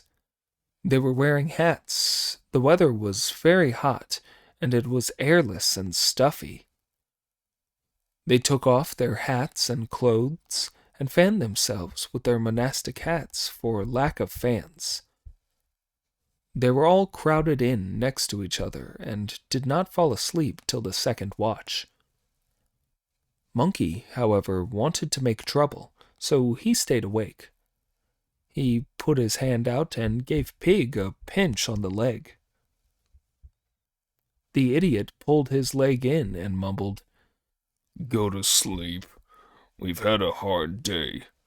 What do you want to fool around pinching people's hands and feet for?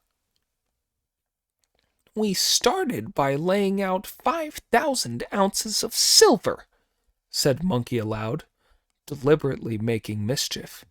And we sold those horses the other day for 3,000. We've got 4,000 in the 2 bags, and we'll sell this herd of horses for another 3,000. That means we'll have doubled our capital. That's not bad. Pig, who was sleepy, did not bother to reply. Now the floor staff, the water carriers, and the kitchen porters were in league with the bandits. After hearing Brother Monkey talking about all the money they had, several of them slipped off to fetch 20 or more armed bandits to come with torches to rob the 4 horse traders. As they charged in through the gates, they gave Widow Zhao and her daughter such a fright that, shivering and shaking, they fastened the doors of their room and let the robbers take whatever they wanted outside. Now, the bandits were not after the inn's property, but were looking for the guests. When they went upstairs and found no sign of them there, they lit their torches and held them out while they looked all around. All they could see was a large trunk in the courtyard, to the bottom of which was tethered a white horse. The lid was tightly locked and could not be prized open. "Traveling merchants all know what they're about," the bandit said. "This trunk looks so strong that it's bound to be full of purses, valuables, and silk. Let's steal the horse, take the trunk out of town, open it up, and share out what's inside. That would be the best thing, wouldn't it?" The bandits then found some rope with which they lifted the box and carried it off, swinging and swaying. "Brother," said Pig, woken up by this, "go to sleep. Why are you rocking us?" Shut up, Monkey replied. nobody's rocking us. Sanzong and Friar Sand had been abruptly awoken too, and they asked, "Who's carrying us?" Keep quiet, said Monkey. keep quiet. Let them carry us. If they carry us to the western heaven, we'll be saved the trouble of walking. But the successful bandits were not heading west. Instead, they headed towards the east of the city, killing the soldiers on the city gate, opening it and letting themselves out. This caused a sensation in the streets and the markets, where the watchmen of all the shops reported it to the commander-in-chief of the city garrison and the East City Commissioner. As this was their responsibility, the commander-in-chief and the East City Commissioner mustered a force of infantry, cavalry, and bowmen that left the city in pursuit of the bandits. Seeing that resistance to so powerful a government force would have been pointless, the bandits abandoned the trunk and the white horse, scattered into the undergrowth, and disappeared. The government troops did not catch even half a robber. All they captured was the trunk and the white horse, with which they returned in triumph. The commander-in-chief examined the horse in the light of the lamps, and saw that it was a fine one. Threads of silver grew in his mane. In his tail hung strands of jade. Forget about 8 chargers and dragon steeds. This was steadier than the great Shushwang. Its bones alone would have sold for 1,000 ounces of silver. It could gallop after the wind for 3,000 miles. When it climbed a mountain, it merged into the clouds. As it neighed at the moon, it was as white as snow. It was truly a dragon from an ocean island. a unicorn of jade in the human world. The commander-in-chief rode the white horse instead of his own steed as he led his men back into the city. The trunk was carried to his headquarters, where he and the East City Commissioner sealed it with strips of paper on which they wrote and set a guard over it till morning, when they would submit a memorial to the king and request a decision on what to do with it. After that, the other troops were dismissed. The story now tells how the venerable Tang priest was grumbling at Monkey inside the chest. "Ape," he said, "you've killed me this time. If I had been arrested outside and taken to the king of Dharma Destructia, I might have well been able to put up a good argument in my defense. But now I am here, locked in this trunk. I have been carried off by bandits and recaptured by the army. When we are shown to the king tomorrow, we will be all ready for him to put the sword and make up his 10,000. There are people outside, exclaimed Monkey.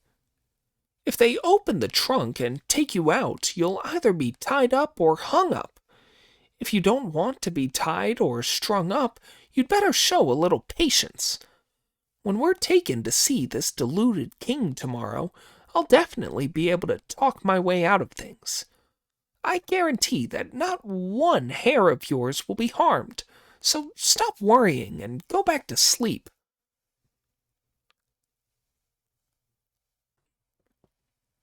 In the third watch, Monkey used one of his magic powers.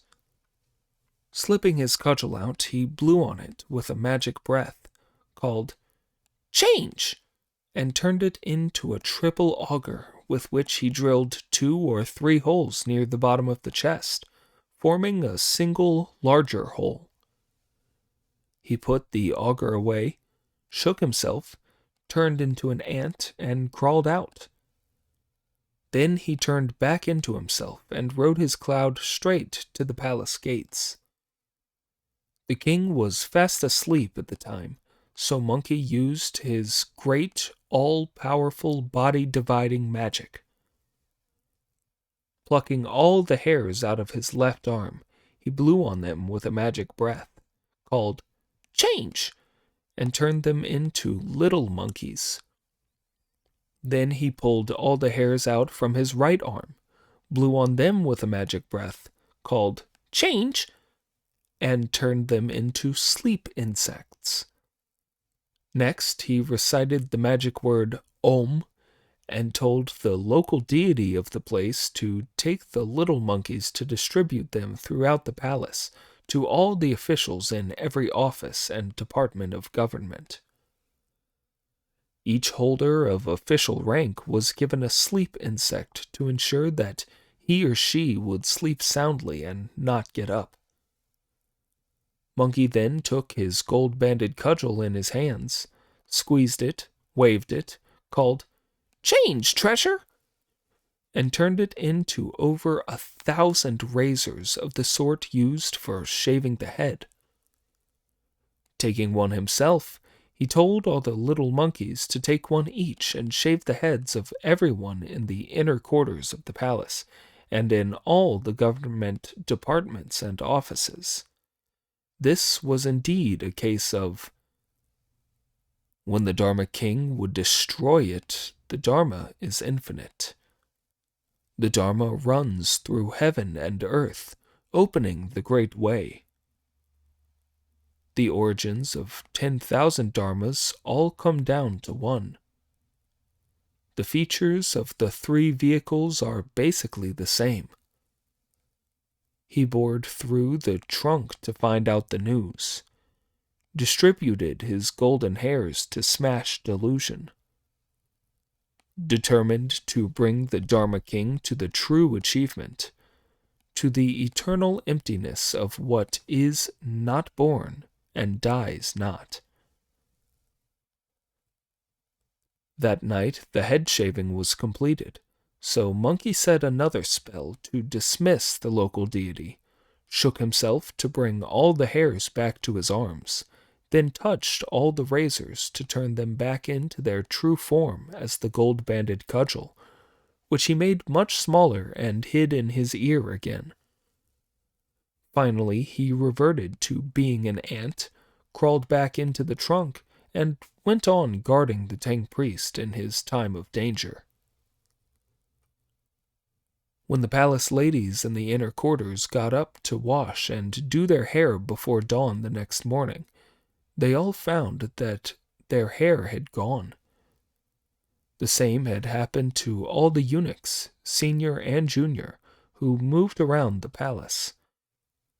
They all crowded to the outside of the royal bedchamber, where they played music to wake the king up, all holding back their tears but not daring to speak.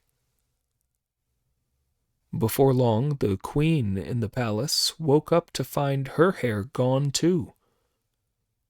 When she hurried with lanterns to the dragon bed, she found a monk sleeping in the brocade quilt, at which she could restrain her tongue no longer, thus awakening the king. When the king suddenly opened his eyes wide and saw the queen's bald head, he got straight out of bed and said, "Why are you like that, my queen?" "You're the same, your majesty," she replied. The king then rubbed his head, which gave him such a fright that the 3 souls in his body groaned, and his 7 spirits flew off into the air. "What has happened to me?" he exclaimed. Just when he was in this panicky state, the royal consorts, the palace ladies, and the eunuchs, young and old, all fell to their knees, their heads shaved bald, and said, "Lord, we have all been turned into monks." At the sight of them, the king wept. "We must think that this is because of all the monks we have killed," he said. He then gave these orders. "None of you are to say anything about the loss of our hair, as, if you do, the civil and military officials may slander our country and say that it has been badly governed. Let us now hold court in the throne hall." Now all the officials, high and low, in all the departments and offices of government went to court to pay their respects before dawn. As it turned out, all these men had lost their hair in the night too, and they all submitted memorials reporting the fact. All that could be heard was the whip of silence sounding 3 times at the royal audience, as all report that their heads have now been shaved. If you do not know what happened to the booty in the trunk that the commander-in-chief had recaptured, and whether the Tang priest and his 3 disciples were to live or die, listen to the explanation in the next installment.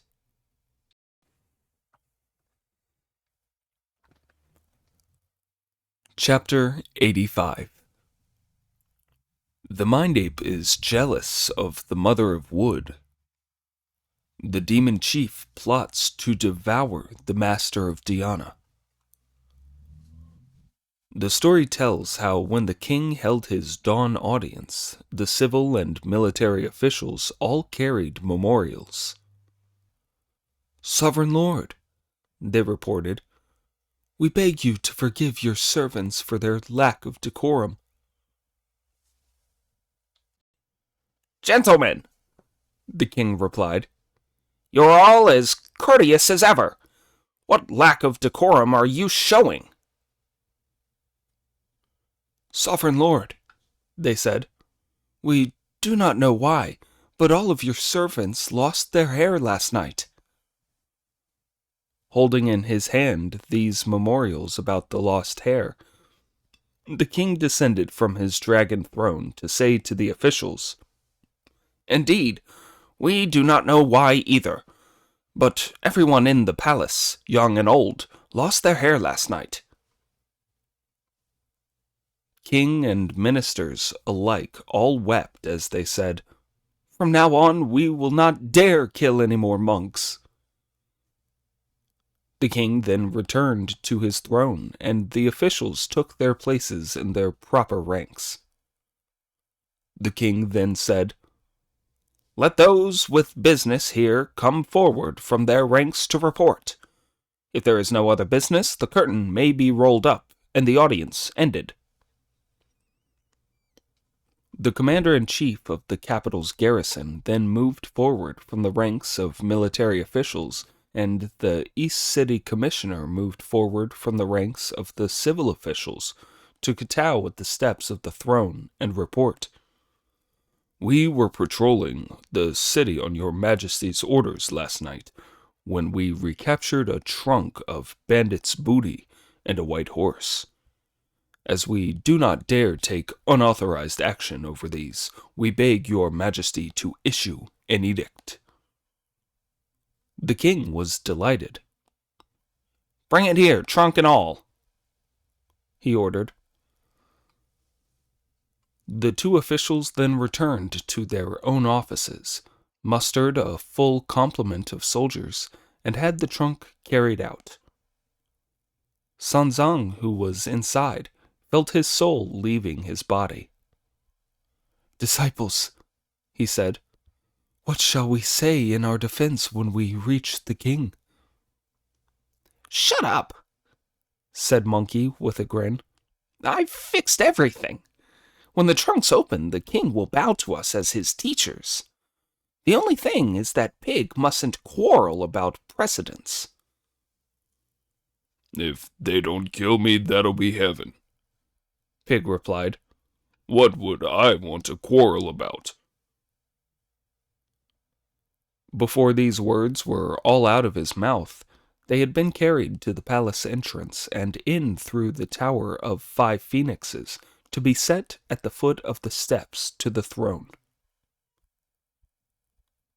On being invited by the two officials to have the trunk opened and look inside, the king ordered that this be done. No sooner was the lid lifted than Pig, who could restrain himself no longer, sprang outside, giving all the officials such a fright that they shivered, unable to speak. Next, Brother Monkey could be seen helping the Tang priest out, while Friar Sand lifted the luggage out. Seeing that the commander-in-chief was holding the white horse, Pig went up to him, made an angry noise, and said, "That's my horse. Hand it over." This so terrified the official that he collapsed head over heels. The 4 pilgrims all stood upright in the middle of the steps, and when the king saw that they were monks, he came down at once from his dragon throne, sent for his queen and consorts from the inner quarters, descended the steps of the throne hall, bowed to them along with all his officials, and asked, "What brings you venerable gentlemen here?"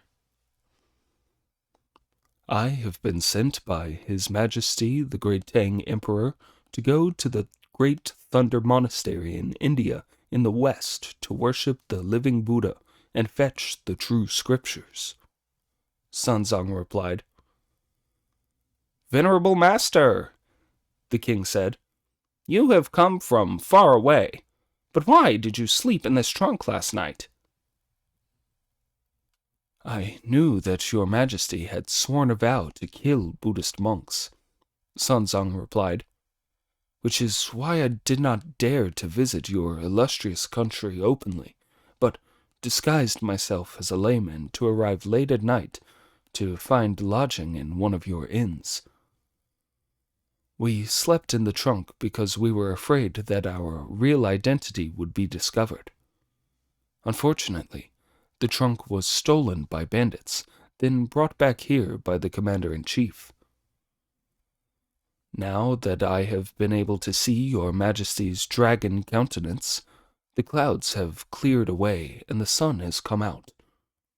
I hope that your majesty will pardon and release me, ascetic monk that I am. My gratitude will be as deep as the ocean. Venerable master, the king replied, you are a distinguished monk from our suzerain heavenly dynasty. It was wrong of us not to go out to welcome you. For years we have been fulfilling a vow to kill monks because a monk once maligned us. The vow we made to heaven was to kill 10,000 monks to make up a round number. We never imagined that today we would return to the truth and that we would all be turned into monks. Now, all of us, king, officials, queen, and consorts, have had our hair shaved off. I beg, venerable master, that you will not be grudging with your lofty virtue, and will take us as your disciples. When Pig heard this, he started roaring with laughter. If you're going to be our disciples, what introductory presents have you got for us? If you will accept us as your follower, master, the king replied, we will present you with all the wealth in our kingdom. Don't talk about wealth to us, said Brother Monkey, as we're proper monks. As long as you inspect and return our passport and escort us out of the city, I can guarantee that your monarchy will last forever, and that you will enjoy a long and happy life. On hearing this, the king ordered his office of foreign relations to arrange a great feast at which monarch and officials together returned to the one truth. The passport was immediately inspected and returned, after which Sunzong was asked to change the name of the country. Dharma, in the name of your majesty's country, is excellent, Monkey said, but the Destructia part is nonsense. Now that we've come here, you should change the name to Dharma Respectia. This would guarantee clear waters and victory for 1,000 generations, timely winds and rain with universal peace.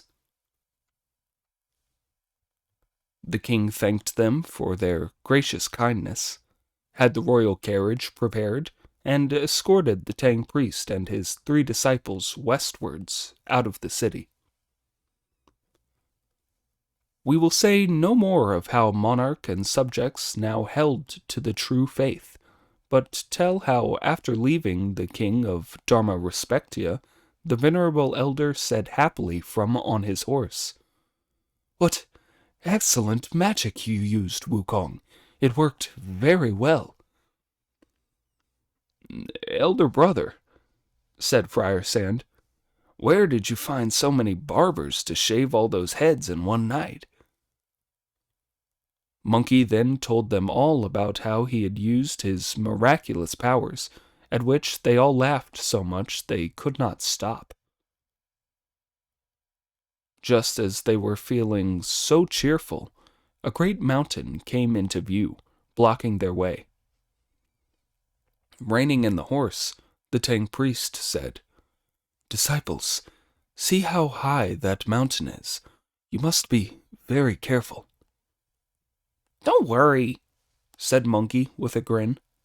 "Don't worry. I promise you nothing will go wrong." "Don't say that," Sunzong replied. "I can see those jutting peaks, and even from a distance it looks rather sinister. Storm clouds are streaming from it, and I am beginning to feel frightened. My whole body is turning numb, and my spirits are disturbed." "You have already forgotten the Heart Sutra that the Rook's Nest Hermit taught you," said Brother Monkey. "I can still remember it," Sunzong said. "Even if you can still remember that," said Monkey, "there is a quatrain that you've forgotten." "What quatrain?" Sunzong asked. To which Monkey replied, "Do not go far to seek the Buddha on Vulture Peak. Vulture Peak is in your heart. Everybody has a Vulture Peak stupa, under which to cultivate conduct." "Of course I know it, disciple," said Sanzang. "According to that quatrain, the thousands of scriptures all come down to cultivating the heart." "Goes without saying," Monkey replied. "When the heart is purified and can shine alone, when the heart is preserved, all perceptions are pure. If there is any mistake, then laziness follows, and success will not come in a myriad years. As long as your will is sincere, Thunder Peak is before your eyes. But if you're scared, frightened, and disturbed, as this, the Great Way, is distant, and Thunder Peak is far, far away, forget those wild fears and come with me." When the venerable elder heard this, his spirits were revived, and his worries disappeared. The four of them had only gone a few more steps when they reached the mountain. When they raised their eyes, this was what they saw. A fine mountain, dappled with many colors. White clouds drifted around the peak, and cool were the shadows of the trees in front of the cliff. The birds rustled in the leaves. The beasts were vicious. Among the woods were 1,000 pines. On the ridge, a few bamboos. Howls came from gray wolves seizing their prey, and roars from hungry tigers fighting over food. Long screamed the wild apes searching for fruit. The David's deer climbed through blossoms into mists of green. The wind was blowing, the waters babbled, and hidden birds sang in the deserted pass. Here and there wisteria was climbing, while rare flowers bloomed by the stream amid orchids. Intricately shaped and strange were the rocks, and sheer rose the crags. Foxes and raccoon dogs ran in packs. Badgers and apes were playing in groups. The travelers were worried by so high and steep a mountain. Why was the ancient track so twisted? When master and disciples were moving timidly ahead, they heard the howling of a wind. "There's a wind," said Sanzang in fear. "In the spring there are mild winds," Monkey replied. "In the summer, hot ones.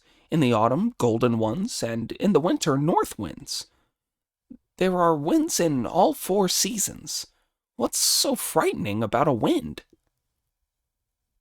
"This wind is blowing very hard," Sanzang replied. "It is definitely not a wind from heaven." "But winds always come from the earth and clouds from the mountains," Monkey replied. "So how could there be a wind from heaven?" Before he had finished speaking, a mist arose. That mist really was darkness joining up with the sky, obscurity making the whole earth dim.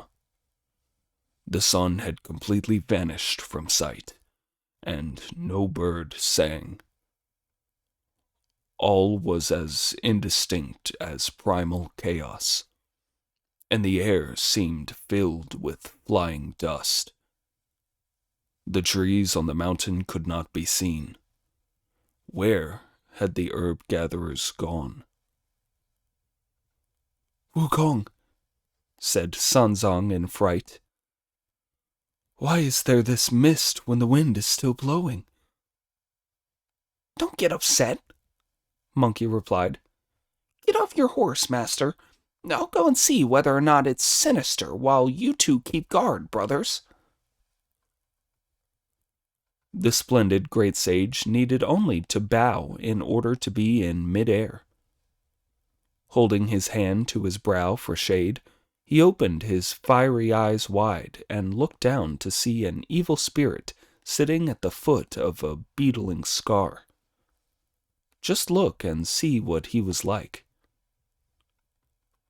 A mighty body full of charm, a heroic manner of great vigor. The fangs protruding from his mouth were drills of steel. His nose hung like a jade hook in the middle. His golden eyes with pupils round gave animals a fright. Demons and gods were scared of his bristling silver whiskers. He sat upright by the cliff in terrible might, making the mist and wind as he hatched his plot. On either side of him, some 30 or 40 junior demons could be seen, all drawn up in a line and blowing out mist and wind for all they were worth. Monkey grinned at this and thought, So, my master is clairvoyant. He said it wasn't a heavenly wind, and it was in fact caused by this evil spirit trying to fool us. Now, if I went straight down and hit him with what they call a garlic smasher, that'd kill him sure enough, but it would ruin my reputation. Monkey had been a true hero all his life, and was quite incapable of playing a dirty trick like that. I'd better go back and give Pig some attention. I'll ask him to hit the evil spirit first. If Pig's good enough to kill the evil spirit, we'll be in luck. If he isn't, and the evil spirit captures him, I can come back to rescue him and win myself a bit of fame. He's always putting on such an act and being so lazy. He won't make an effort. Still, he is very greedy and partial to a good feed. I think I'll try a trick on him and see how that works. At once he brought his cloud down to land in front of Sanzang, who asked, "Are the wind and the mist sinister or not?" It's clear now, Monkey replied. They've gone. Yes, said Sanzang.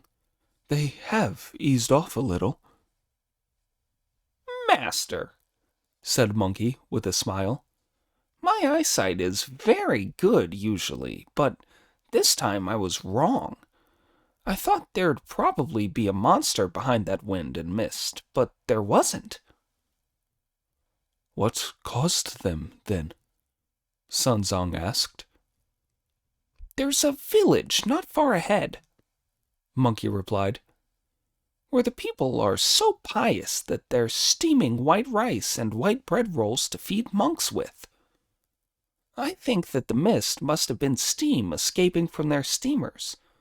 It was a result of their goodness. When Pig heard this, he thought Monkey was telling the truth, so he grabbed hold of him and whispered, "Did you eat their food before you came back?" Only a bit, Monkey replied. The vegetable dishes were too salty. I didn't want to eat too much. "Screw that," said Pig. "I'd eat my fill of it however salty it was. If it made me really thirsty, I'd come back for a drink of water." Would you like some? Monkey asked. "Sure thing," Pig replied. "I'm hungry and I'd like some now. What do you think?" You mustn't even talk about it, said Monkey. As the ancient book says, when the Father is present, the Son must do nothing on his own account. Our Master, who's as good as a father to you, is here, so none of us should dare go ahead.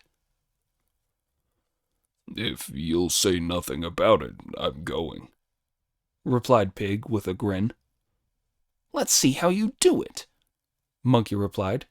I'll say nothing. When it came to eating, the idiot knew a thing or two. He went up to his master, made a loud "no-oh-oh" of respect, and said, Master, Elder Brother has just told me that there are people in a village ahead of us who feed monks. Just look at that horse. It looks as though it's going to start playing it up. We'll be causing a lot of trouble if we have to ask for grass and other fodder for it. Luckily, the wind and the clouds have gone now, so why don't you all sit here for a while I fetch some tender grass? We can go and beg for food from that house when we fed the horse. "Splendid," the Tang priest said with delight. "I wondered why you've become so hard-working today. Be as quick as you can." Smiling secretly to himself, the idiot started out. "Brother," said Monkey, catching up and grabbing hold of him, "they feed monks all right, but only good-looking ones." In that case, I'll have to change again, said Pig. "Yes," said Brother Monkey. "you change." The splendid idiot, who could perform 36 transformations, went into a hollow on the mountainside, made a spell with his hands, said the magic words, shook himself, and turned himself into a short, skinny monk, beating a wooden fish-shaped dram with his hand, and mumbling, "Oh, great one! Oh, great one!" because he knew no scriptures to recite. After putting away the wind and the mist, the evil spirit ordered all his devils to form a circle round the main road, ready for any travelers. The idiot's luck was out, and he was soon inside the trap, surrounded by the devils, who grabbed at his clothes and his silken sash as they all crowded in on him together. "Don't pull," Pig said. "You can let me eat in all your houses in turn." "What do you want to eat, monk?" the devils asked. "You feed monks here," Pig replied, "and I've come to be fed." "So you're hoping to be fed, are you, monk?" said the demons. "You don't seem to realize that we like doing best here is eating monks. We're all evil immortals who found the way here in the mountains, and the only thing we want to do is to catch you monks, take you home with us, pop you in the steamer till you're tender, and eat you. And you're still hoping for a vegetarian meal." At this, Pig's heart was filled with terror, and he started complaining about Monkey. "That protector of the horses is a crook. He lied to me about them feeding monks in this village. There aren't any villagers here, and there's nobody who feeds monks. They're all evil spirits." The idiot was being tugged at so hard that he turned back into himself, pulled the rake out from his belt, and struck out wildly, driving all the junior devils back. They rushed back to report to the senior demon. "Disaster, your majesty." "What disaster?" the senior demon asked.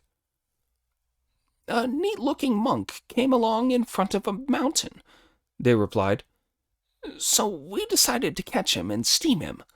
We were going to keep what we couldn't eat now for a bad day. Then, to our astonishment, he transformed himself." "What did he turn himself into?" the senior demon asked. "Not into anything human," they replied. "He's got a long snout, big ears, and a bristly mane on his back. He lashed out furiously at us with a rake that he used two-handed. He gave us such a terrible fright that we've run straight back to report to your majesty." "Don't be afraid," the senior demon said. "Let me go and have a look." Swinging his iron mace, he went up for a closer look and saw that the idiot really was hideous. This is what he looked like. A snout like a husking hammer over 3 feet long. Tusks like silver nails protruding from his mouth. 2 round eyes that flashed like lightning. A pair of ears that made a howling wind when they flapped. The bristles behind his head were rows of iron arrows. All of his hide was rough and green and scabby. In his hands he held an amazing object, a 9-toothed rake of which everyone was afraid. Summoning up his courage, the evil spirit shouted, "Where are you from? What's your name? Tell me at once, and I'll spare your life." To this, Pig replied with a laugh, "So you can't recognize your own ancestor Pig either, my boy. Come closer and I'll tell you. For my huge mouth and tusks and mighty powers, I was made Marshal Tianpeng by the Jade Emperor, commanding 80,000 Marines on the River of Heaven, and happy amid all the joys of the Heavenly Palace. Because when drunk I fluted with a palace lady, I decided to play the hero for a while. One butt from my snout destroyed the Dipperin Bull Palace. I ate the magic mushrooms of the Queen Mother of the West. The Jade Emperor himself gave me 2,000 hammer blows, made me an exile from the world of heaven. This made me determined to nourish my spirit and become an evil monster in the lower world. Just when I had made a good marriage in Gao Village, fate brought me up against my brother Monkey. He subdued me with his gold-banded cudgel. I was forced to bow my head and enter the Buddhist faith. I do the heavy work, saddle the horse, and carry luggage. I must have been the Tang priest's debtor in an earlier life. As the iron-footed Marshal Tianpeng, my surname was Zhu. My name as a Buddhist is Zhu Beiji." When the evil spirit heard this, he shouted, "So you're the Tang priest's disciple? I've long heard that his flesh is very tasty. You're one of the people I most want to catch. I'm not going to spare you now you've fallen into my clutches. Stay where you are, and take this from my mace." "Evil beast," Pig replied. "You must have been a dyer before." "What do you mean I must have been a dyer?" the evil spirit asked. "If you weren't a dyer, how come you know how to use a pestle?" Pig retorted, and with no further argument, the monster was upon him, striking furiously. They fought a fine battle in the mountain hollow. A 9-toothed rake, an iron mace. As the rake went through its movements, they were like a howling gale. The mace's skillful blows came as thick and fast as rain.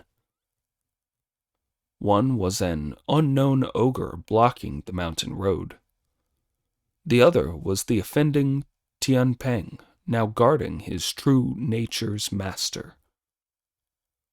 When one's nature is right, monsters cause no fear.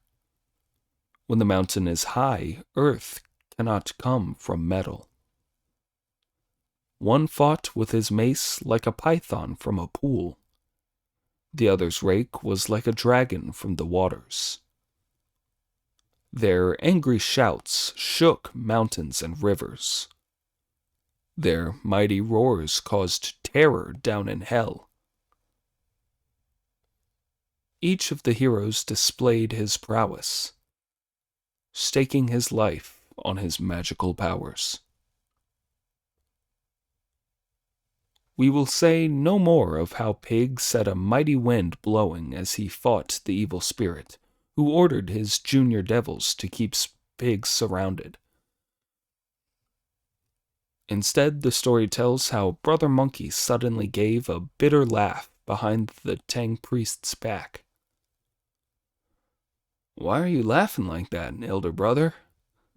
Friar Sand asked. Pig really is an idiot, Monkey replied. As soon as he heard that they feed monks there, he fell for my trick. He's been away a long time now. If he'd beaten the evil spirit with a single blow of his rake, you'd have seen him coming back in triumph by now, loudly insisting on his great victory. But if the demon's been too much for him and captured him, my luck's out. Goodness only knows how often he'll have cursed the protector of the horses behind my back. Say nothing while I go and take a look around, Wu Jing." With that, the splendid great sage, who did not want the venerable elder to know what was happening, quietly pulled a hair out of the back of his head, blew on it with magic breath, said, "Change!" and turned it into his own double to stay with the master together with Friar Sand. Then his real self disappeared as he leapt up into the air to look around. He saw the idiot lashing out wildly with his rake at the devils who were surrounding him and gradually getting the better of him. This was more than Monkey could bear. Bringing his cloud down to land, he shouted at the top of his voice, "Take it easy, Pig. Monkey's here." Recognizing that it was Monkey's voice, gave the idiot a chance to be more ferocious than ever as he hit wildly forward with his rake. The evil spirit was no match for him. "You weren't up to much before, monk," he said. "So how come you're so fierce now?" "You'd better stop bullying me now, my lad," Pig replied. "I've got one of my people here now." A moment later, he was swinging wildly again with his rake.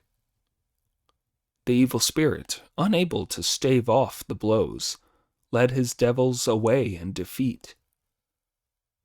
As soon as Monkey saw that the devils had been beaten, he drew no closer, but went straight back on his cloud, shook the hair, and put it back on his body. With his mortal, fleshly eyes, the Tang priest noticed none of this.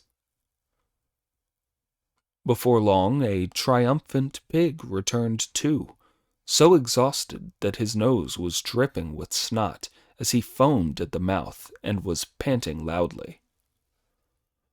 "Master," he called. When the Tang priest saw him, he exclaimed in astonishment, "Pig, you went to fetch some grass for the horse. Why have you come back in so terrible a state? Were there watchmen on the mountain who wouldn't let you cut any?" The idiot flung his rake down, beat his chest, and stamped his feet as he replied, "Don't ask me about it, master. If I had to tell you, I'd die of shame." "What would you be so ashamed of?" Sanzang asked. "The elder brother tricked me," Pig replied. "He told me that it wasn't an evil spirit behind that wind and mist. He said there was nothing sinister about it, but that it was from a village where the people were so pious that they were steaming white rice and bread rolls made with white flour to feed monks with. I believed him. As I was so hungry, I thought I'd go ahead to beg for some. Fetching grass for the horse was only an excuse. I never expected to be surrounded by a crowd of evil spirits. They gave me a hard fight, and if Monkey hadn't helped me out with his mourner's staff, I'd have had no hope of escaping and getting back here. The idiot's talking nonsense, said Monkey, who was standing beside them with a smile. If you've taken to robbery, you're trying to get a whole gowful of people in trouble. I've been looking after the master here. I've never left his side. It is true, Sanzang said. Wukong has never left my side. The idiot then sprang up, shouting, You don't understand, master. He's got a double. Is there really a monster there, Wukong? Sanzang asked. Monkey could keep up his deception no longer. There are a few little devils, Monkey replied with a bow and a smile. but they won't dare give us any trouble. Come here, Pig. I'm going to look after you. We're going to escort the master along this steep mountain path as if we were an army on the march. How? Pig asked. You'll be the commander of the vanguard, Monkey replied. going in front and clearing the way. If the evil spirit doesn't show up again, that will be that. But if he does, you fight him. When you beat the evil spirit, that'll be something to your credit.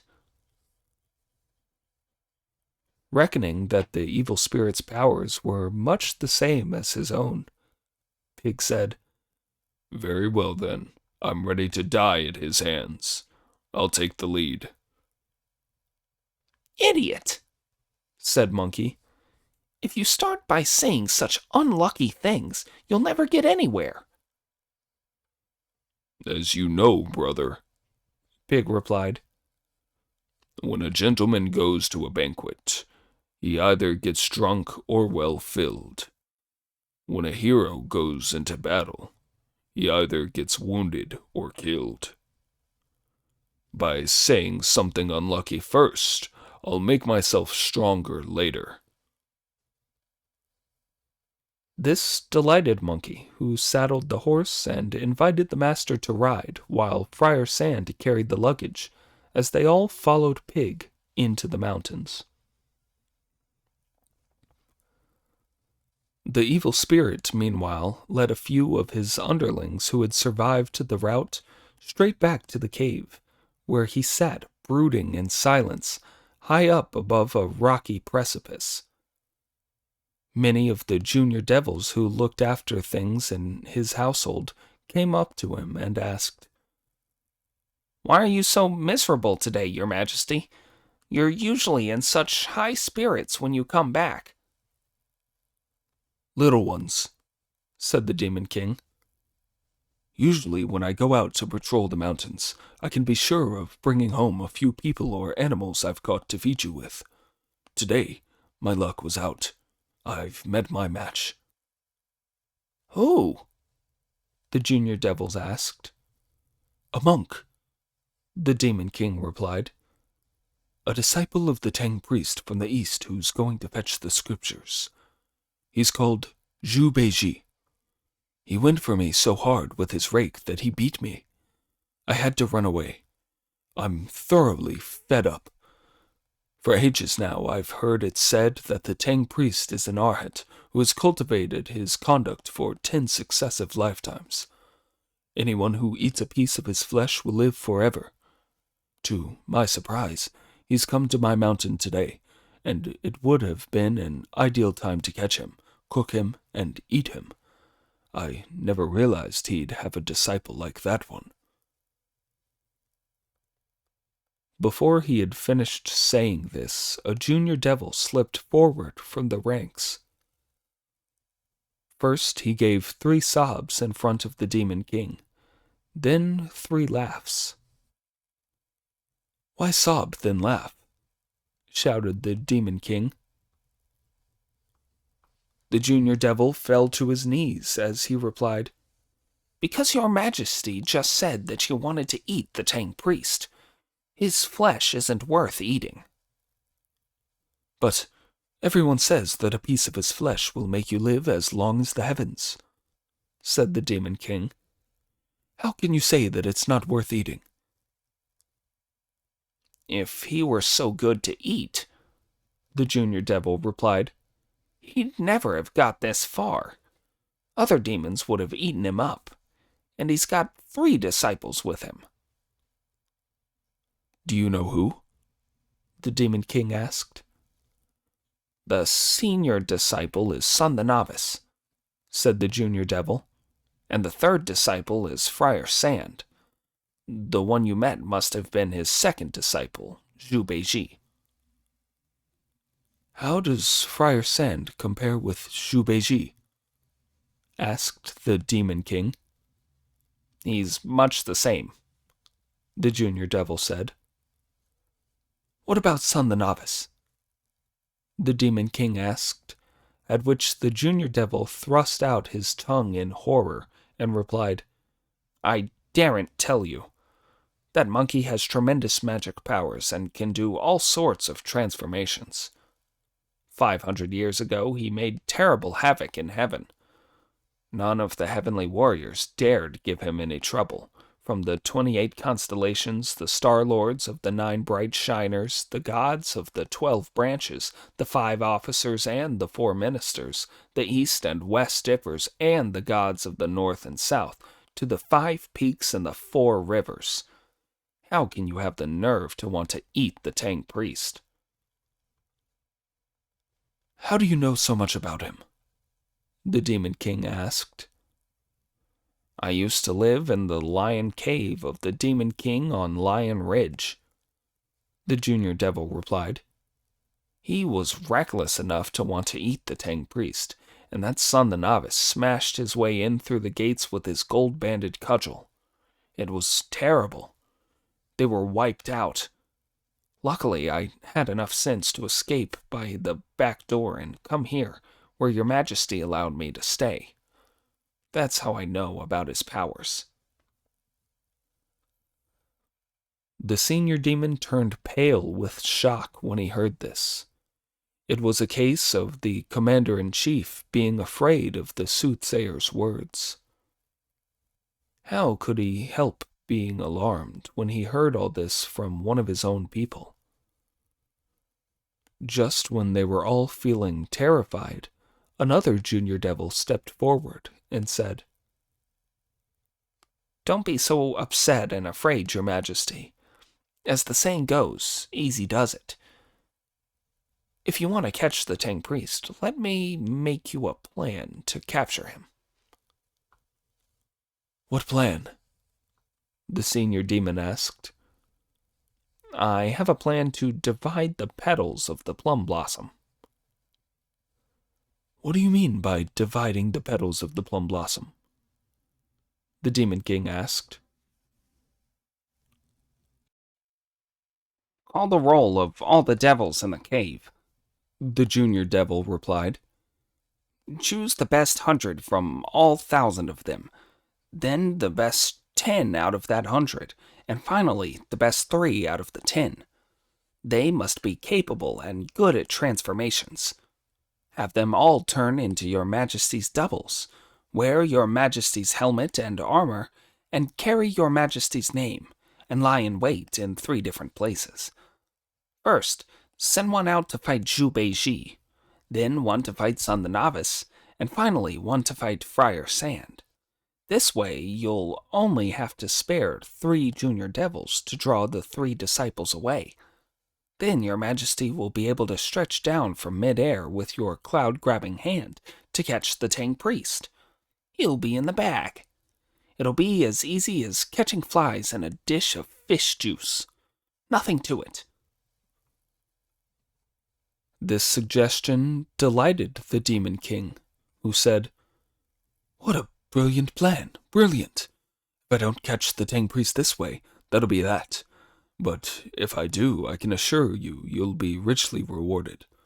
I'll make you commander of the vanguard." The junior devil kowtowed to thank him for his grace, and went off to call the roll of the devils. After all the monsters in the cave had been carefully checked through, 3 capable junior devils were selected. They turned into the senior devil's devils and went to lie in wait for the Tang priest with their iron maces.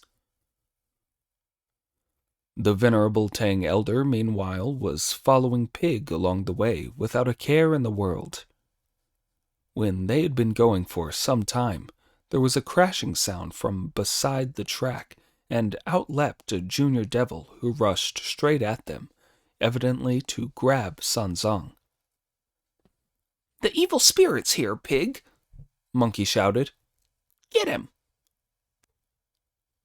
The idiot, who was taken in by the imposture, hacked wildly at the devil with his rake. The evil spirit parried Pig's blows with his mace as he met the onslaught. While the battle between the pair of them ebbed and flowed on the mountainside, there was a noise in the undergrowth as another monster sprang out and charged at the Tang priest. "This is bad, Master," said Monkey. "Pig can't see straight. He's let the monster escape to catch you. I'm going to fight him." Pulling his cudgel out in a flash, he went up to the monster, shouting, "Where do you think you're going? Take this!" Without saying a word, the evil spirit raised his mace to meet the attack. But while the two of them were locked in combat, swinging at each other, there was a howling wind from the other side of the mountain, and a third evil spirit sprang out, who also rushed straight at the Tang priest. When Friar Sand saw it, he exclaimed in alarm, "Master, Big Brother and Second Brother both can't see straight. They've let the evil spirit get away to catch you. Stay on the horse while I get him." Friar Sand was taken in too. Brandishing his staff, he blocked the evil spirit's iron mace and started a bitter combat. It was a wild fight with shouts and awful yells, and they drew further and further away. When the Demon King saw from up in the sky that the Tang priest was alone on the horse, he reached down with his 5-clawed steel hook and seized him. The master lost horse and stirrups as the evil spirit carried him off in a gust of wind. Alas, this was a case of when the Dhyana nature encountered a monster, the true achievement was hard. The monk of the river current met once more with a star of disaster. Bringing his wind down to land, the Demon King took the Tang priest into the cave and called, "Commander of the vanguard." The junior devil who had made the plan came forward, knelt, and said, "I am not worthy." "How can you say that?"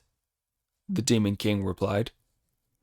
"Once the commander-in-chief has spoken, white becomes black.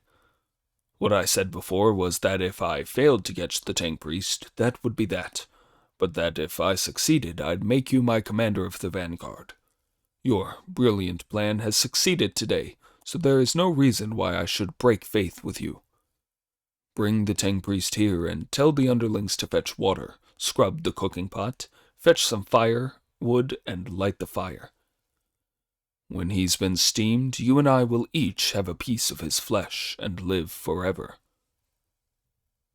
"Your Majesty," the commander of the vanguard replied, "he mustn't be eaten yet."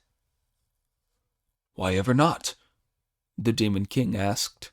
"We've captured him." "It wouldn't matter if you ate him, Your Majesty," said the commander of the vanguard. "As far as Zhu Beiji and Friar Sand are concerned, they would be reasonable, but I'm worried that Sun the Novice, he'd be really vicious. If he found out we'd eaten the Tang priest, he wouldn't come to give us a straight fight. He'd just thrust that gold-banded cudgel of his into the mountainside and make a hole so big that the mountain would collapse. We'd be homeless. What do you suggest, Commander of the Vanguard? The Demon King asked. In my opinion, the commander replied, we should send the Tang priest out to the back garden, tie him to a tree, and starve him for 2 or 3 days. That will clean him up inside and let us make sure that the 3 disciples don't come here looking for him. Once we've found out that they've gone home, we can bring the Tang priest out and enjoy him at our leisure. That'd be better, wouldn't it? Yes, yes, the senior demon said with a laugh. You're right, Commander of the Vanguard. An order was issued and the Tang priest taken back into the garden to be roped to a tree, while all the junior devils went out to the front to keep watch. Look at the venerable elder as he suffers in his bonds, tied up tightly and unable to stop the tears rolling down his cheeks. Disciples, he called, where did you chase those demons to when you went to capture them in the mountains?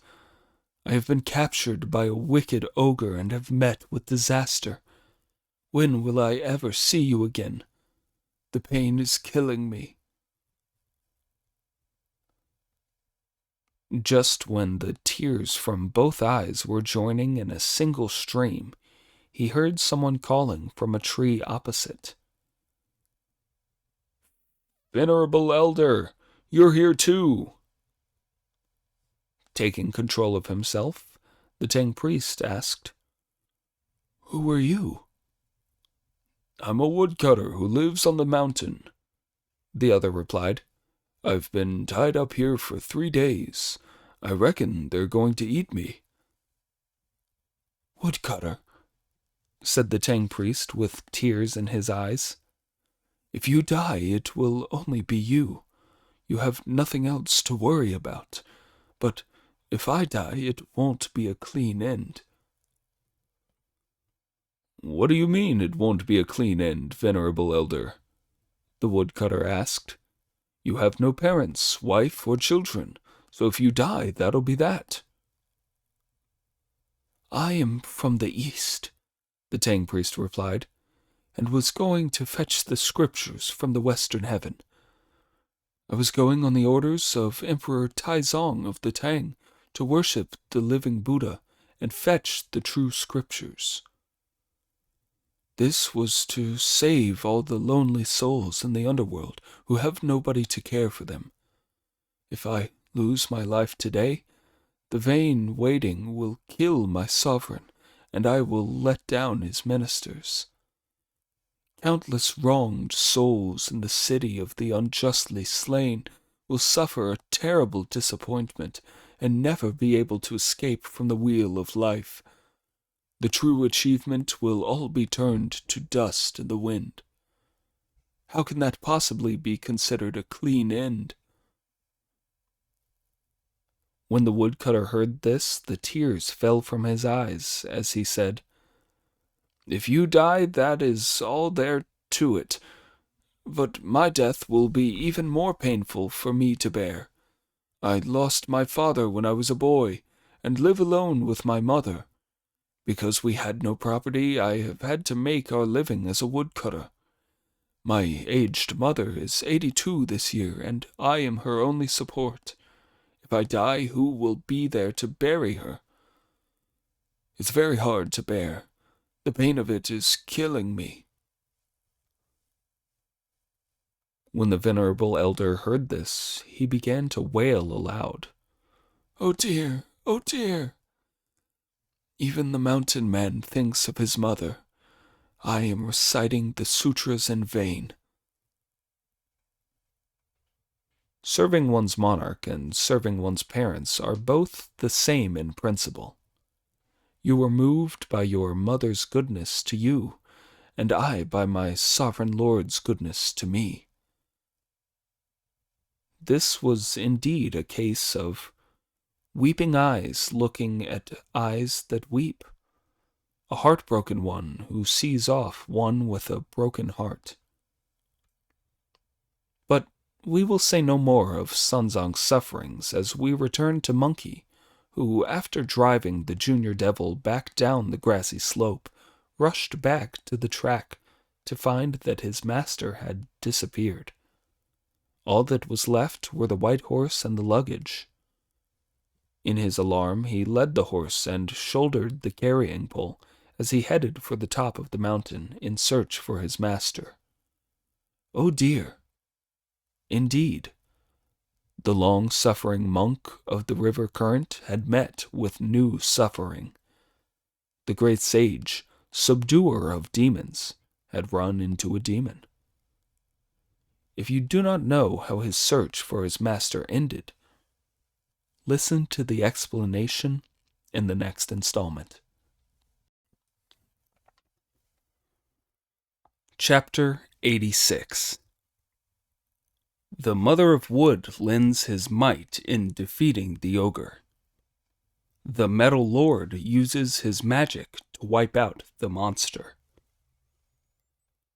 The story tells how the great sage Monkey was leading the horse and carrying the baggage while he searched the whole mountaintop, calling out for his master.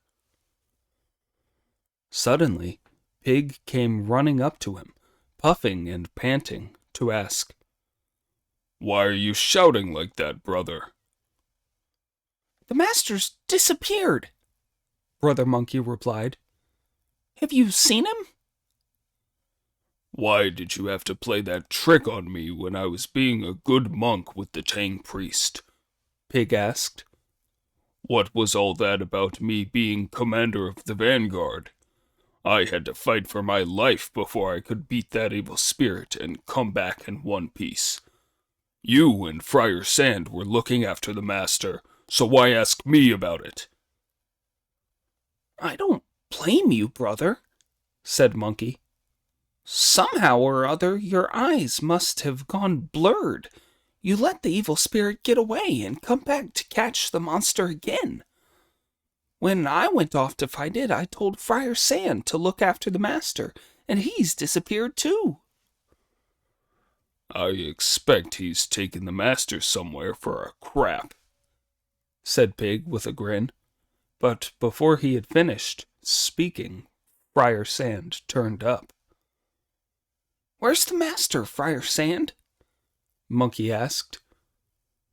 "You two must both be blind," retorted Friar Sand, "letting the evil spirit escape to come back for the master. When I went to fight the evil spirit, the master was left and the horse by himself."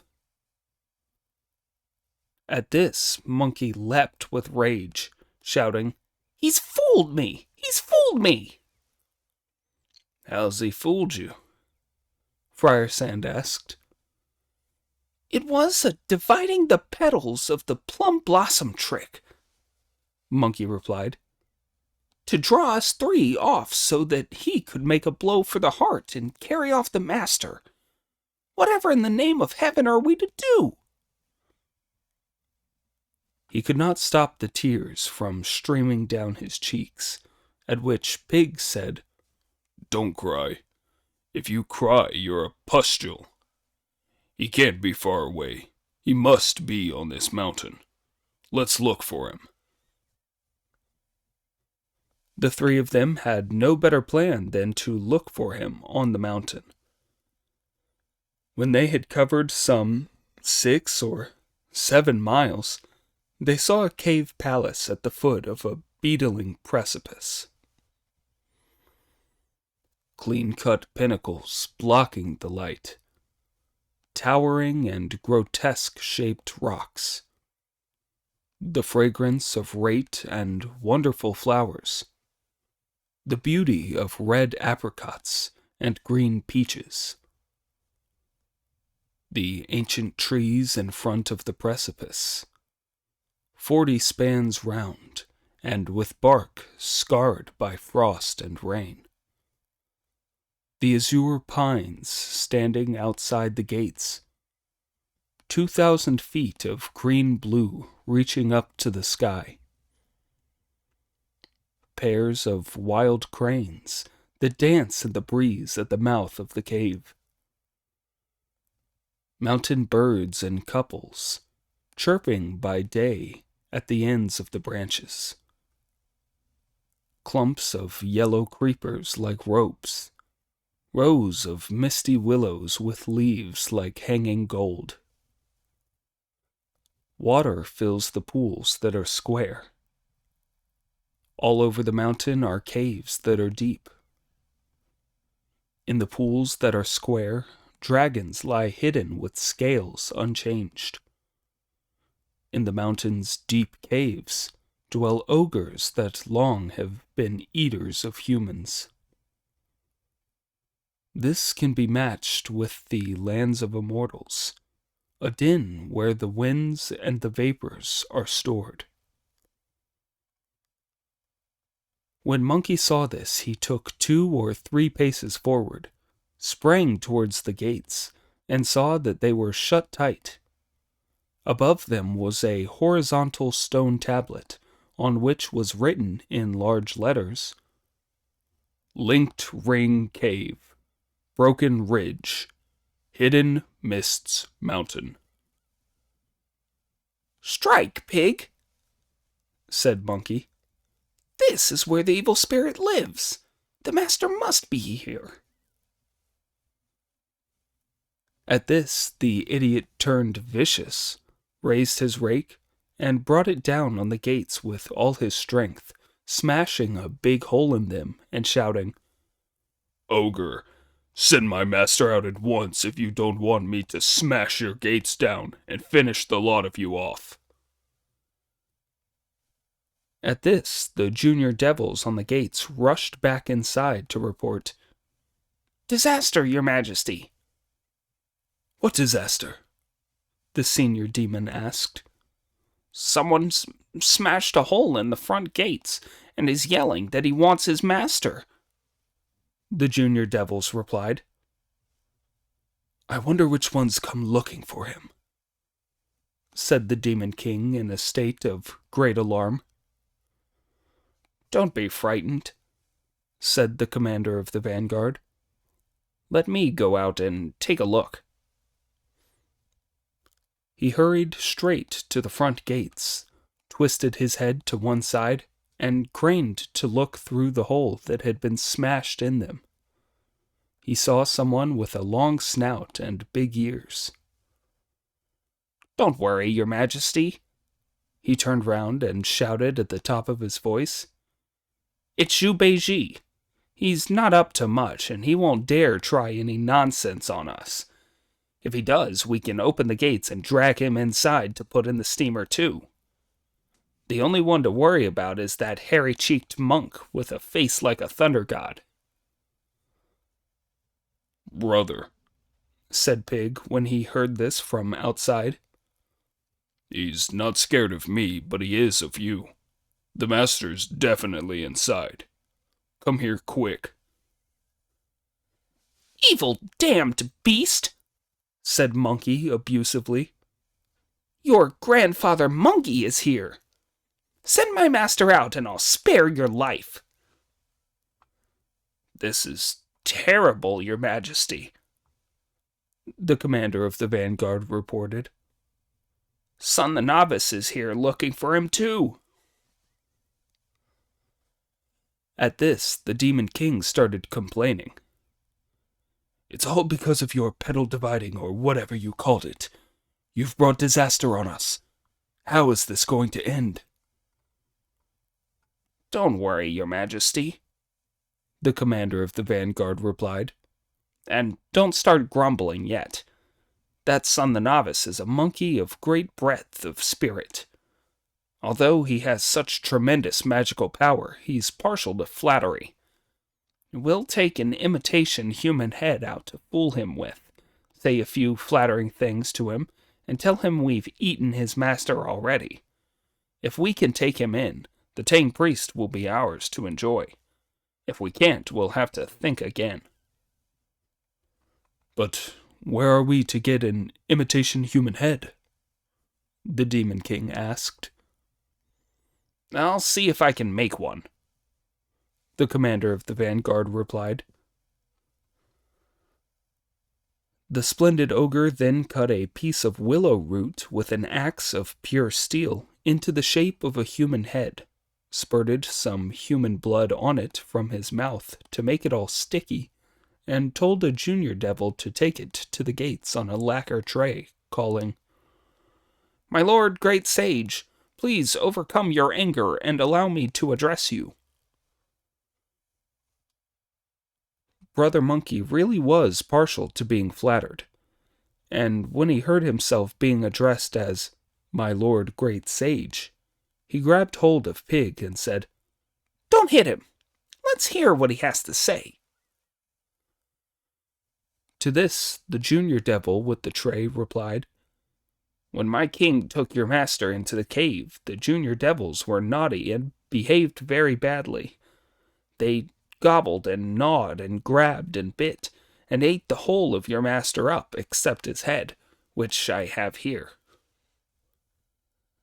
"If you've eaten him up, that's that," Monkey replied. "Bring the head out and let me see whether it's real or false."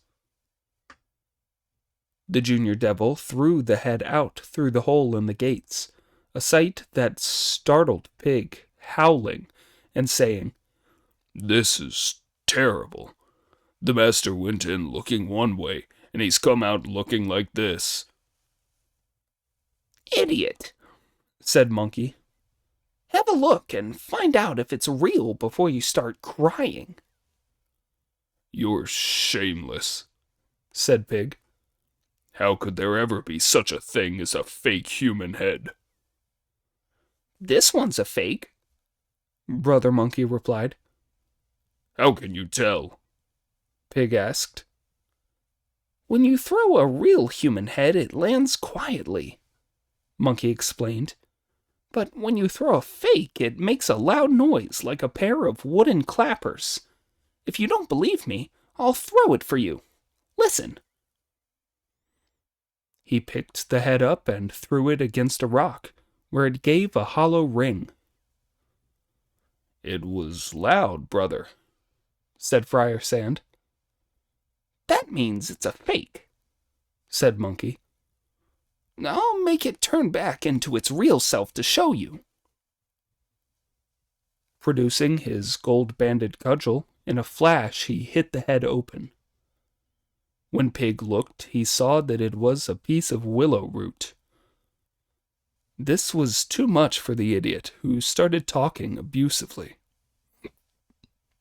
"I'll get you, you hairy lot," he said. "You may have hidden my master in your cave and fooled your ancestor Pig with a piece of willow root, but don't imagine that my master is just a willow tree spirit in disguise." The junior devil who was holding the tray was thrown into such a panic by this that he ran shaking with fear back to report, "It's terrible, terrible, terrible!"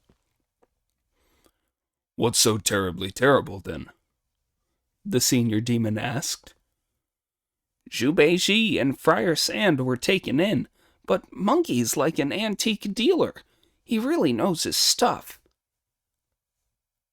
the junior demon replied. "He could tell it was an imitation head. If only we could give him a real human head, he might go away." "But how are we to get one?" the senior demon wondered, then continued, "Fetch a human head we haven't eaten yet from the flaying shed." The devils then went to the shed and chose a fresh head, after which they gnawed all the skin off it till it was quite smooth, and carried it out on a tray. "My lord great sage," the messenger said, "I am afraid it was a fake head last time, but this really is Lord Tang's head. Our king had kept it so as to bring good fortune to our cave, but now he's making a special offering of it." He then threw the head out through the hole in the gates. It landed with a thud and rolled on the ground, gory with blood. Seeing that this human head was a real one, Monkey could not help starting to wail, in which he was joined by Pig and Friar Sand. "Stop crying, brother," said Pig, holding back his tears. "this is very hot weather, and the head will soon become putrid. I'm going to fetch and bury it while it's still fresh. We can cry for him afterwards." "You're right," said Monkey, and the idiot cradled the head against his chest, not caring about the filth, as he hurried up the cliff till he found a south-facing spot where the winds and the natural forces were gathered. Here he hacked out a hole with his rake, buried the head, and piled a grave mound over it. Only then did he say to Friar Sand, "You and Big Brother weep over him while I look for some offerings." Going down to the side of a gill, he broke off some willow branches and gathered a few pebbles. Taking them back up to the tomb, he planted the willow branches on either side and piled the pebbles in front of it. "What's that all about?" Monkey asked. "The willow branches are used instead of cypresses to shade the master's tomb for the time being," Pig answered. "and the pebbles are offerings to him instead of cakes." "Cretin!" Monkey shouted. "He's already dead. What do you want to go offering him stones for?" "Just to show what the living feel," Pig replied. "and out of mourning and respect." "You'd better cut that nonsense out," Monkey replied. "Tell Friar Sand to come here. He can guard the tomb and keep an eye on the horse and the luggage, while we two go and smash the cave palace up, capture the monster, and break his body into 10,000 bits. Then we'll have avenged the master." "You're absolutely right, big brother," said Friar Sand through his tears. "You two be careful. I'll keep watch here." The splendid Pig then took off his black brocade tunic, tied his undershirt tightly, picked up his rake, and followed Monkey. The two of them rushed straight for the stone gates, and with no more ado, they smashed them down and shouted with a yell that made the heavens shake. "Give us our Tang priest back alive!" This sent the souls flying from all the devils, old and young, in the cave, who complained that the commander of the vanguard had wronged them. "How are we going to deal with these monks now they've fought their way in through the gates?" the Demon King asked. "The ancients used to say," the commander of the vanguard replied, "put your hand in a basket of fish and it's bound to stink. Now we're in this, we've got to see it through. We'll just have to take our troops into battle with these monks." When the demon heard this, he had no alternative but to issue the order. "Stand together, my little ones. Bring your best weapons with you and come with me." They then charged out through the entrance of the cave with a great war cry. The great sage and Pig quickly fell back a few paces before they held the devilish onslaught on a piece of flat ground on the mountainside, shouting, "Who's your best-known boss? Who's the ogre who captured our master?" The devils had now palisaded their position, over which a multicolored embroidered flag flew, and the Demon King shouted straight back as he held the iron mace. Damned monks, don't you know who I am? I'm the great king of the southern mountains, and I've been running wild here for hundreds of years. I've eaten your Tang priest up. What are you going to do about it? You've got a nerve, you hairy beast, retorted Monkey abusively. How old are you, daring to call yourself after the southern mountains? Lord Lao-Tse was the ancestor who opened up heaven and earth, but even he sits on the right of the Supreme Pure One. The Tathagata Buddha is the honored one who rules the world, and he sits below the great rock. Confucius the sage is the honored one of the Confucian school, and all he's called is master. So how dare you call yourself great king of the southern mountains and talk about running wild for several hundred years? Don't move, and take this from your grandfather's cudgel. The evil spirit twisted aside to avoid the cudgel, which he parried with his iron mace. How dare you try to put me down like that, monkey face? Said the monster, glaring furiously. What kind of powers have you got, acting like a maniac at my gates? I'll get you, you nameless beast, replied Brother Monkey with a grin. You evidently don't know who I am, so just stand there and make yourself brave while I tell you. My ancestral home is in the eastern continent, where heaven and earth nourished me for thousands of years. On the mountain of flowers and fruit was a magic stone egg. When the egg broke open, my roots were inside. My birth was not like that of an ordinary being. My body was formed when sun and moon mated. I cultivated myself with formidable effect. Heaven gave me a perceptive and cinnabar head. As the great sage, I dwelt in the palace in the clouds, using my strength in a fight against the Dipper and Bull Palace. 100,000 heavenly troops could get nowhere near me. All the stars in the sky were easily subdued. My fame resounds throughout the cosmos. I know all about everything between earth and sky.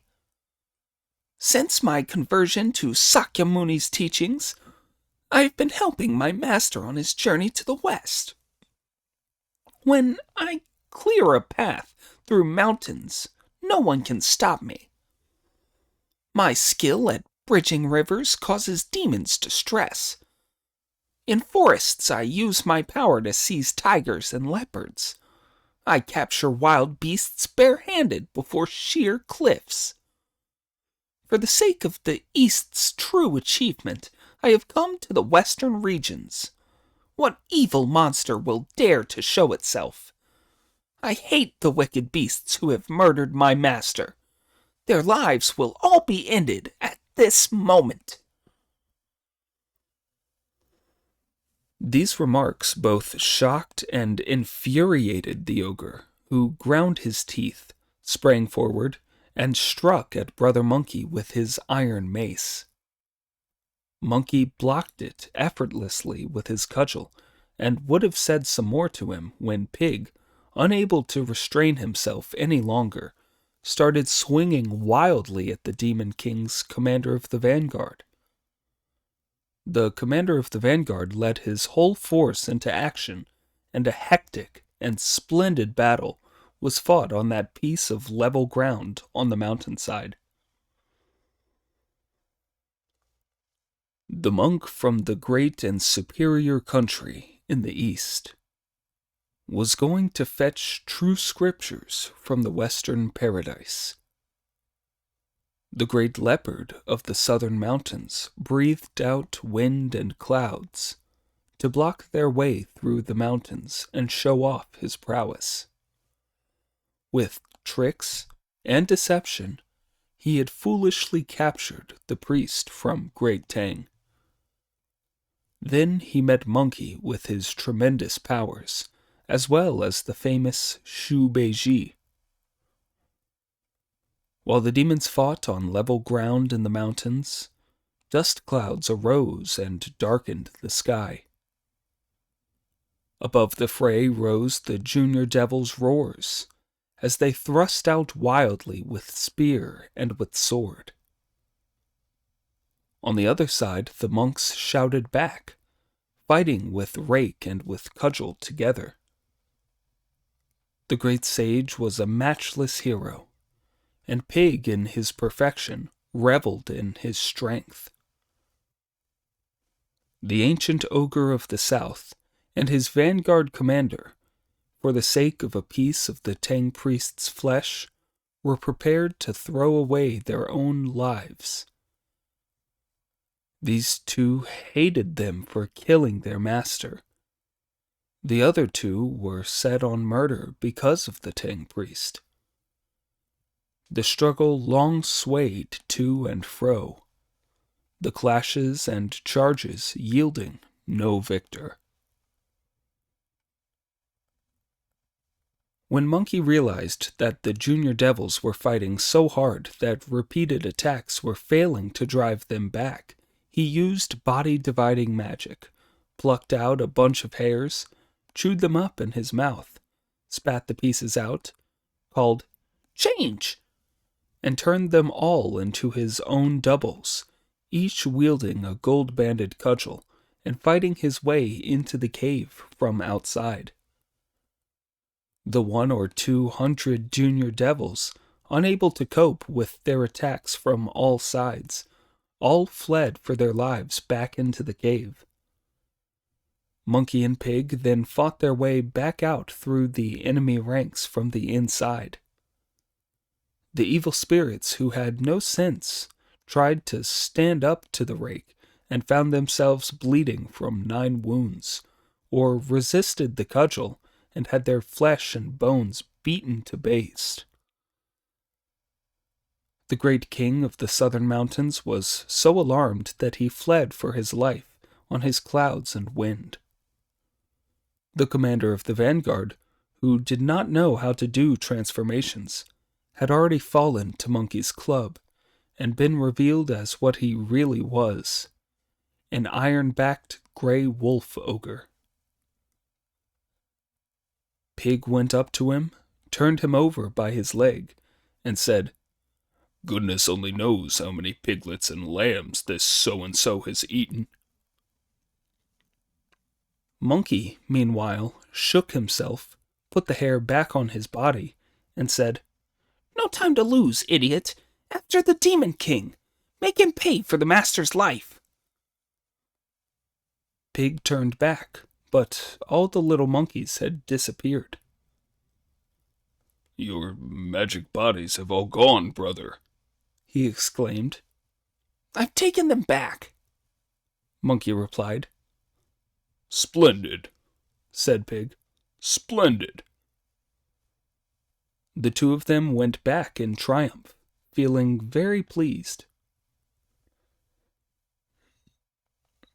When the senior demon escaped back to the cave, he told his underlings to move rocks and earth to barricade the front gates. The surviving junior demons were all trembling with terror as they barricaded the entrance. They would not have dared to stick their heads out again now. Monkey led Pig to the gates and shouted without getting any response. Pig's rake made no impression when he struck them with it. Realizing what had happened, Monkey said, "Don't waste your effort, Pig. They've barricaded the gates." "Then how are we going to avenge the master?" Pig asked. "Let's go back to his grave and see Friar Sand," Brother Monkey replied. When they got back there, they found Friar Sand still weeping, at which Pig became more miserable than ever, throwing down his rake, prostrating himself on the tomb mound, and beating the ground with his hand as he howled, "Poor, poor master! Master from so far away! I'll never see you again." "Don't distress yourself so, brother," said Monkey. "The evil spirit may have barricaded his front gates, but he's bound to have a back entrance to go in and out through. You two wait here while I go and look for it." "Do be careful, brother," said Pig through his tears. "Don't get caught yourself, too. We could never cope if we had to wail for the master, then for you by turns. We'd make an awful mess of it." "No problem," said Monkey. "I've got my ways of doing things." Putting his cudgel away, the splendid great sage tightened his kilt, stepped out, and went back over the mountain. On his way, he heard the sound of flowing water. When he turned round to look, he saw that there was a brook flowing down from above him, and beside the gill was a gate, to the left of which was a drain pipe, from which red water was coming out. "Goes without saying," he thought. "That must be the back entrance. If I go as myself, the junior demons may well recognize me when I open the door and see them. I'd better turn into a water snake to go in. No, hold on. If the master's spirit knows that I've turned into a water snake, he'll be angry with me as a monk for turning into something so long drawn out. I'd better turn into a little crab. No, that's no good either. The master would be cross with me for having too many legs for a monk." So he turned into a water rat, who slipped into the water with a soughing sound, and went straight to the inner courtyard along the drain-pipe. Here he thrust his head out for a look around and saw some junior devils setting out gobbets of human flesh to dry in a sunny spot. "Heavens," said Monkey. "That must be what they can't finish from the master's flesh. No doubt they're drying it to save for a rainy day. If I'd turned back into myself now, went up to them and wiped them out with one swing of my cudgel, I'd be making myself look brave but stupid. I'll do another change, go in to look for the senior devil and find out what's what." With that, he jumped out of the drain, shook himself, and turned himself into a winged ant. Indeed, weak and tiny, and known as black colts, they hide away for many a day till they have wings and can fly. Casually crossing beside the bridge, they draw up their ranks. They enjoy battles of high strategy under the bed. Because they know when rain is coming, they block their holes and build their mounds of dust that turn to ashes. Light they are, and delicate and quick, rarely observed as they pass the wicker gate. He spread his wings and flew straight into the inner hall, unseen and unheard. Here the senior demon could be seen sitting very angrily in the seat of honor, while a junior devil ran up from behind to report, "Many congratulations, Your Majesty." "What on?" the senior demon asked. "I was on lookout by the gill outside the back door just now," the junior devil replied, "when suddenly I heard some loud wails. I rushed up to the top of the mountain to take a look and saw Zhu Beiji, Son the Novice, and Friar Sand all bowing to a grave and weeping bitterly. I think they must have taken that head for the Tang priests and buried it, piled up a grave mound and mourned for it." When Monkey overheard this, he said to himself with delight, "From what he said, they've still got the master here and haven't eaten him yet. I'll take a look around and find out if he's still alive. They didn't have a word with him." The splendid great sage then flew into the main hall and looked all around until he saw a very tiny doorway on one side of it. It was firmly shut, and when he squeezed through the narrow gap between the doors, he found himself in a big garden in which he could vaguely make out the sound of sobbing. Flying further inside, he saw a clump of tall trees, at the foot of which were two tied men. One of these was the Tang priest. As soon as Monkey saw him, he felt an itch in his heart that he could not scratch. He could not help turning back into himself, going up to Sanzong and calling, "Master!" When the Tang priest saw who it was, he started crying and saying, "Is that you, Wukong? Save me as quickly as you can, Wukong." "Don't keep saying my name, Master," Monkey replied. "There are people at the front, and the secret may get out. As you're still alive, I can rescue you. The ogre said they'd already eaten you and tricked me with an imitation human head. Now we're in a bitter struggle with them. There's no need to worry, Master. Just stick it out for a little longer till I've beaten the evil spirit. Then I'll be able to rescue you." The great sage said the words of a spell, shook himself, turned into an ant again, and flew back into the hall, where he landed on the main beam. From here, he saw the surviving junior devils jostling and shouting. One of them sprang out from the crowd and said, "Your Majesty, now they know we've blocked the main gate and they won't be able to fight their way in. They've given up hope. They've even made a tomb for the wrong head. They spent today mourning for him, and they'll do the same again tomorrow and the day after. I'm sure they'll go away after that. Once we find out that they've split up, we can bring the Tang priest out, chop him up into little bits, and fry him with aniseed.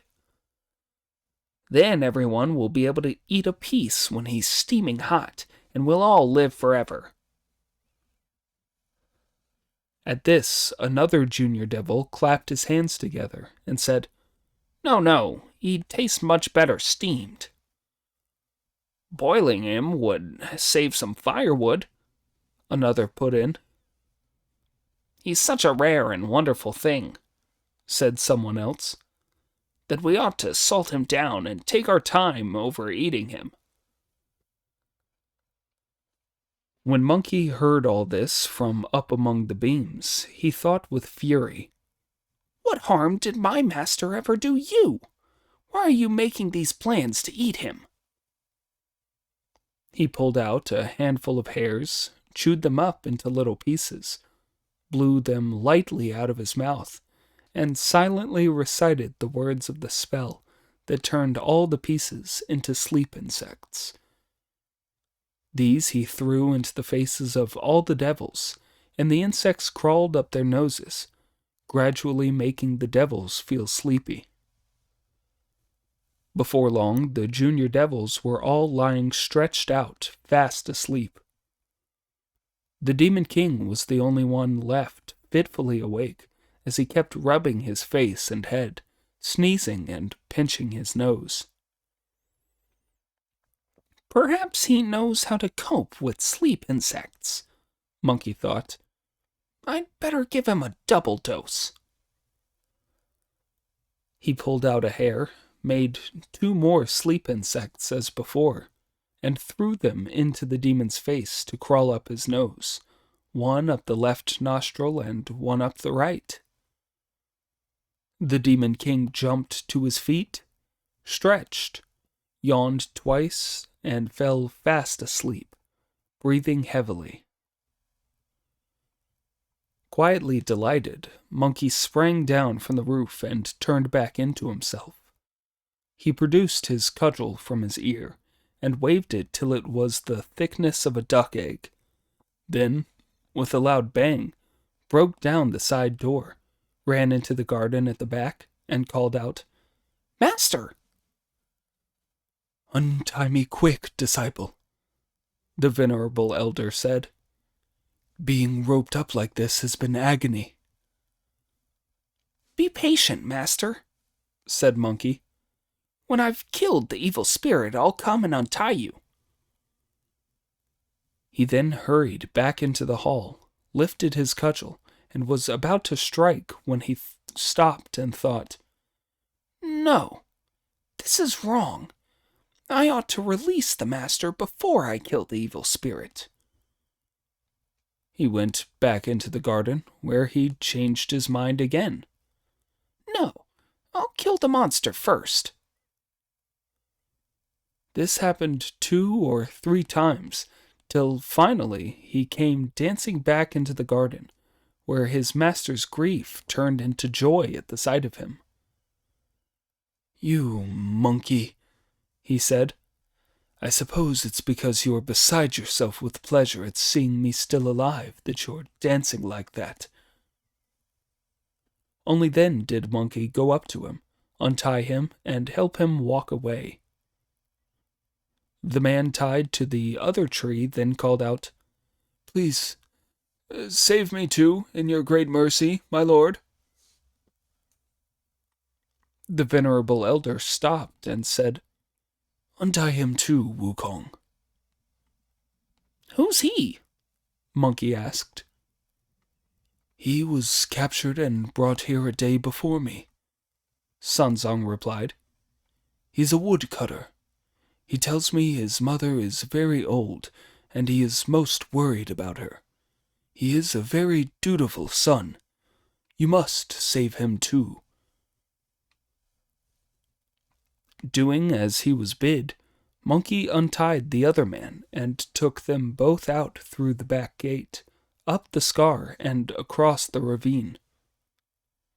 "Thank you for rescuing this man and me, worthy disciple," said San Zong. "Where are Wu Nang and Wu Jing?" "Mourning for you over there," Monkey replied. "Give them a shout." Sun Zong then shouted at the top of his voice, "Beiji! Beiji!" The idiot, who had been weeping so much that his head was spinning, wiped away the snot and tears to call, Friar Sand, the master's come back as a ghost. That's him calling, isn't it? "Idiot!" shouted Monkey, going up to him. "That's no ghost. It's the master himself." When Friar Sand looked up and saw who it was, he fell to his knees in front of Sun Zong and said, "Master, you've suffered terribly. How did Big Brother rescue you?" Monkey then told them everything that had happened. When Pig heard all this, he gnashed his teeth, unable to restrain himself from knocking the tomb mound over with one blow of his rake, digging out the head and smashing it to pulp. "Why are you hitting it?" the Tang priest asked. Master, said Pig. goodness only knows what kind of wretch he was, but we all mourned for him. "It was thanks to him that I'm still alive," Sun Zong replied. "When you disciples attacked their gates and demanded me, they took him out to fob you off with. Otherwise, they would have killed me. I think we should bury him properly as a mark of our monastic respect." When the idiot heard his master saying this, he buried that bag of flesh and bone that had been beaten to a pulp and piled up a tomb mound over it. "Master," said Brother Monkey with a smile, "won't you sit here for a while I go to wipe them out?" With that, he leapt down the cliff, crossed the ravine, went into the cave, and took the ropes with which the Tang priest and the woodcutter had been hound into the hall, where he used them to truss together the arms and legs of the Demon King, who was still asleep. He then lifted the demon up with his cudgel onto his shoulder and took him out by the back door. "You're making things difficult for yourself, brother," said Pig when he saw him coming from a distance. "Why don't you find another to balance him?" Monkey then set the Demon King down in front of Pig, who raised his rake and was just about to hit him when Monkey said, "Wait a moment. We haven't captured the junior devils in the cave yet." "If there are any left," Pig said, "take me in with you to smash them." "Smashing them would be too much trouble," Monkey replied. "The best thing would be to find some firewood and wipe them out that way." When the woodcutter heard this, he led Pig to a hollow to the east to find some broken ends of bamboo, pines that had lost their needles, hollow stumps of willows, creepers broken off from their roots, withered artemisia, old reeds, rushes, and dead mulberry. They carried a lot of this into the back entrance, where Monkey set it alight, and Pig fanned the flames with both ears. Then the great sage sprang up, shook himself, and put the sleep insect hairs back on his body. When the junior devils woke up, they were all already on fire. Poor things! None of them had the faintest chance of surviving. When the whole cave was burnt right out, the disciples went back to see the master. When Sanzang saw the senior demon had woken up and was shouting, he called, "Disciples, the evil spirit has come round." Pig went up and killed him with one blow of his rake, whereupon the ogre turned back into his real form as a leopard spirit with a coat patterned like mugwort flowers. "Leopards with flower-patterned coats can eat tigers," Monkey observed. "And this one could turn into a human, too. Killing him has prevented a lot of serious trouble in the future." The venerable elder could not express his gratitude strongly enough, and he then mounted the saddle. "My home isn't far from here to the southwest, sirs," said the woodcutter. "I invite you to come there to meet my mother and accept my kowtows of thanks for saving my life. Then I'll see you gentlemen along your way." Sanzang was happy to accept, and instead of riding, he walked there with his 3 disciples and the woodcutter. After they had followed a winding path to the southwest for a short distance, this is what they saw. Lichen growing across a stone-flagged path. Wisteria joining across the wicker gate. Chains of mountains on every side, and a wood full of singing birds. A dense thicket of pine and bamboo. Rare and wonderful flowers in profusion. The place is remote and deep amid the clouds. A thatched cottage with a bamboo fence. While they were still some distance away, they could make out an old woman leaning on the wicker gate with tears streaming from her eyes, weeping and calling to heaven and earth for her son. As soon as the woodcutter saw his mother, he left the Tang priest behind as he rushed straight to the gate, knelt down, and said, "Mother, I'm back." Throwing her arms around him, the woman said, "My boy, when you didn't come home for days on end, I thought the mountain lord must have caught you and killed you. I've suffered terrible heartache. If you weren't killed, why didn't you come back before? Where are your carrying pole, ropes, and axe?" The woodcutter kowtowed as he replied, "Mother, the mountain lord did capture me and tie me to a tree. I was lucky to escape with my life, thanks to these gentlemen. They are arhats sent by the Tang court in the east to fetch the scriptures from the western heaven. This gentleman was captured by the mountain lord and tied to a tree as well. His disciples have enormous magic powers. They killed the mountain lord with a single blow. He was a leopard with mugwort flower spots who had become a spirit. They burnt all the junior devils to death, untied the senior gentleman, and then untied me too. I owe them a tremendous debt of gratitude. But for them, your son would certainly be dead. Now that the mountain is completely safe, I'll be able to walk around at night without any danger. After hearing this, the old woman came forward to greet Sanzang and his disciples, kowtowing at every step. Then she led them in through the wicker gate to sit down in the thatched cottage. Mother and son next performed endless kowtows as expressions of their gratitude before hastily and in fluster preparing them some vegetarian food as a mark of their thanks. Brother, Said Pig to the woodcutter, I know you're hard up here.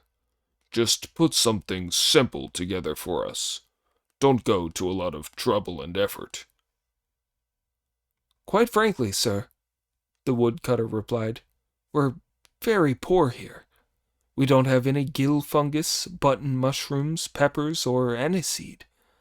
All we can offer you gentlemen are some wild vegetables. We're putting you to a lot of trouble, Said Pig. Be as quick as you can. We're starving. It'll soon be ready, the woodcutter replied, and before long a table and stools were set out and wiped clean, and several dishes of wild vegetables served. Tender-scaled daylilies, white lumps of pickled scallion, knotweed and purslane, shepherd's purse and goosegut blossom. The swallow's stay away was delicious and tender. The tiny fists of bean sprouts were crisp and green. Indigo heads boiled soft, white stewed dog footprints, cat's ears, wild turnips, all with tender and tasty gray noodles. Scissor shafts, oxpool ade, tipped in the pot with broom purslane, broken grain purslane, and lettuce purslane, all green, delicious, and smooth. Bird flower fried in oil, superb water chestnuts, roots of reeds and wild rice stems, 4 kinds of excellent water plants, wheat mother, delicate and finely flavored, raggedy patches you could never wear. Under the bitter sesame bed runs a fence. Sparrows wander around, macaques leave their footprints, eager to eat it all when fried and piping hot. Sloping wormwood and green artemisia surround crown daisy chrysanthemums. The moths fly around the buckwheat. Bald goat's ear, wolfberry fruits that don't need oil when combined with dark indigo. A meal of every kind of wild vegetable, as a mark of the woodcutter's reverent thanks. When master and disciples had eaten their fill, they packed up ready to start out again. Not daring to press them to stay, the woodcutter asked his mother to come out and bow to them in thanks again. He kowtowed, fetched a club of jujube wood, fastened his clothes tight, and came out to see them on their way. Friar Sand led the horse, Pig carried the shoulder pole, and Monkey followed close behind them, while the master put his hands together on the back of the horse and said, "Brother Woodcutter, would you kindly lead us to the main track? We will take out leave of you there." Together they then climbed high, went down slopes, skirted ravines, and negotiated inclines. "Disciples," said the venerable elder thoughtfully as he rode, "since leaving my monarch to come to the west, I have made a long journey across a great distance. At each river and mountain I have met with disaster, barely escaping from monsters and fiends. My heart has been set on the 3 stores of scriptures, and my every thought is of heaven above.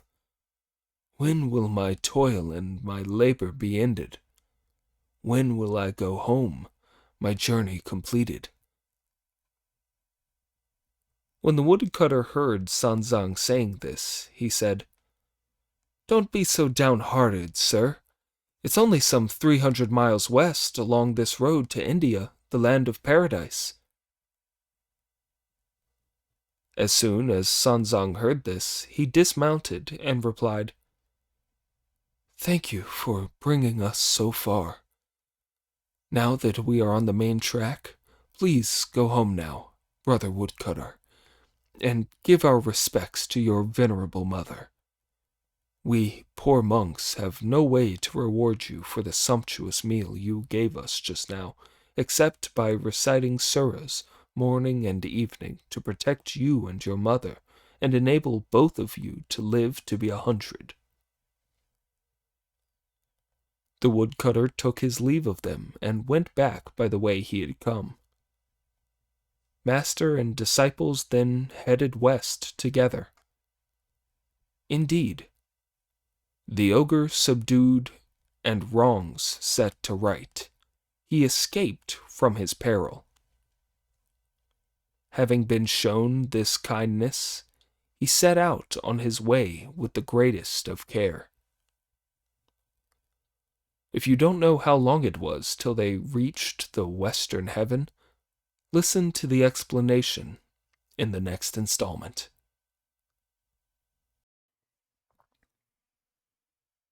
Chapter 87.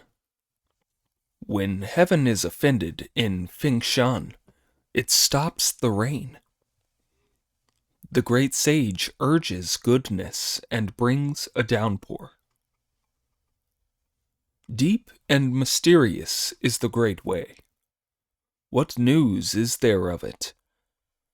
When revealed, it will alarm ghosts and divine beings. It controls the universe, divides darkness and light. In the world of true happiness, there is no competition. Before the vulture peak, pearls and jewels emerge, shining with every color. It illuminates all beings that live between heaven and earth. Those who understand it live as long as mountains and seas. The story tells how Sanzang and his 3 disciples took their leave of the woodcutter on the Hidden Clouds mountain and hurried along the main road. After they had been going for several days, they suddenly saw a walled and moated city not far before them. "Wukong," said Sanzang, "is that city ahead of us India, do you think?" No, said Monkey, shaking his head. although the Tathagata lives in a paradise, there are no cities there. It's a great mountain, Vulture Peak, on which are high buildings and halls of the Thunder Monastery. Even if we've now reached the land of India, this isn't where the Buddha lives. I don't know how far India is from Vulture Peak. Presumably, this city is one of the frontier prefectures of India. We'll know when we get there." Soon they were outside the city, where Sanzang dismounted to go in through the triple gates. Here they found the people destitute and the streets deserted. When they reached the market, there were many black-clad government servants lined up on either side of a number of officials, wearing their hats and sashes of office, and standing under the eaves of a building. As the four travelers came along the road, these men did not give way at all. So Pig, in his rough way, raised his snout and shouted, "Out of the way! Out of the way!" When the men looked up with a start and saw what he looked like, their bones went soft, their sinews turned numb, and they fell over, shouting, "Evil spirits! Evil spirits!" This gave the officials standing under the eaves such a fright that they were shivering as they bowed and asked, "Where are you from?" Sanzang, who was worried that his disciples would cause trouble, pushed himself forward and said to the men, "I am a monk sent by His Majesty the Great Tang Emperor to worship the Lord Buddha and fetch the scriptures in the Great Thunder Monastery in the land of India. Our journey brings us to this distinguished place, but as we do not know its name and have not yet found a place to stay, we hope that you gentlemen will forgive us if we have caused any offense to your customs on entering your city." Only then did the officials return his courtesy and say, "This is a prefecture of Fengshan, one of the frontier prefectures of India. Because we have been suffering from drought for years on end, the Marquis has sent us to put up a notice here, calling for masters of the Dharma to pray for rain and save the people." Where's this notice? asked Monkey when he heard this. "Here," the official said. "The arcade has only just been swept clean. We haven't posted it yet." Bring it here and show me, said Brother Monkey. The officials then opened the notice out and hung it up under the eaves. Monkey and the others went up to read it, and this is what was written on it. Sheng Wan, Marquis of Fengshan Prefecture in Great India, issues this notice to invite enlightened leaders and teachers and great masters of the Dharma. This country, with its prosperous soldiers and people, have been afflicted with drought for many years. Military and civil land alike has been devastated. The rivers have dried up, and the ditches are empty. There is no water in the wells, and the springs have stopped flowing. While the rich are barely managing to stay alive, the poor cannot survive. A bushel of wheat costs 100 pieces of silver. A bundle of firewood costs 5 ounces. Girls of 10 are being sold for 3 pints of rice. Boys of 5 are being given to whoever will take them. Because the city dwellers fear the law, they pawn their clothes to buy the necessities for survival. But in the countryside, thugs rob and eat people in order to live. I have therefore issued this notice in the hope that wise and worthy men from all around will pray for rain to save the people. They will be richly rewarded for their kindness with 1,000 pieces of silver. This is no empty promise. Let those who would take it up come to this notice." When he had read it, Monkey asked the officials, What's Shangwan? Shangwan is our Marquis's surname, they replied. It's a very rare surname, said Monkey with a laugh. You've never been to school, brother, said Pig. There's a bit at the end of the book, The 100 Surnames, that goes Aoyang and Shangguan. Stop this idle chatter, disciples, said Sanzang. If any of you know how to pray for rain, bring them a fall of timely rain, and save the people from this affliction. That would be a very good thing indeed to do. If you cannot, we must be on our way and waste no more time. What's so difficult about praying for rain? Monkey asked. I can turn rivers upside down, stir up the sea, move the stars and constellations about, kick the sky, churn up water and wells, breathe out mists and clouds, carry mountains, drive the moon along, and summon wind and rain. They're all child's play, nothing to 'em. When the officials heard this, they sent 2 of their number straight to the prefectural offices to report, Your Excellency, something very splendid indeed has happened. The Marquis, who was burning incense and praying silently at the time, asked what it was when he heard that something splendid had happened. We were taking the notice to post at the entrance to the market, the officials replied, when 4 monks came along who said that they have been sent by the great Tang in the east to the great Thunder Monastery in India to worship the Buddha and fetch the scriptures. As soon as they read the notice, they said they could bring timely rain, which is why we have come here to report.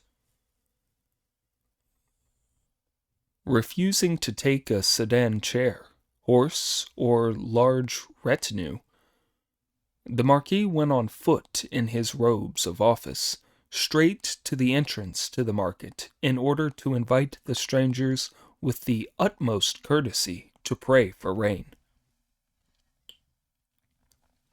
His Excellency, the Marquis, is here, it was suddenly announced, and everybody moved out of the way.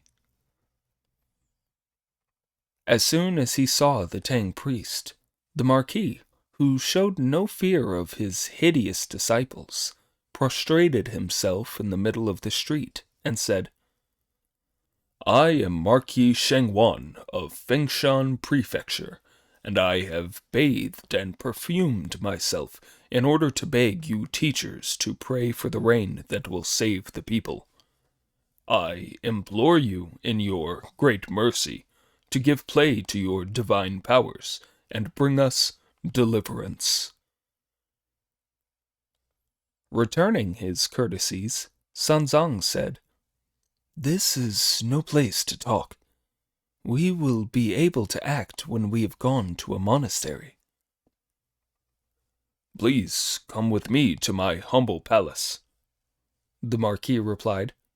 We have a pure place there. Master and disciples then led the horse and carried the luggage straight to the palace, where they all exchanged greetings, and the Marquis ordered tea and a vegetarian meal. When the food arrived a little later, Pig ate for all he was worth like a hungry tiger, terrifying the waiters, who trembled as they kept coming and going with more and more soup and rice.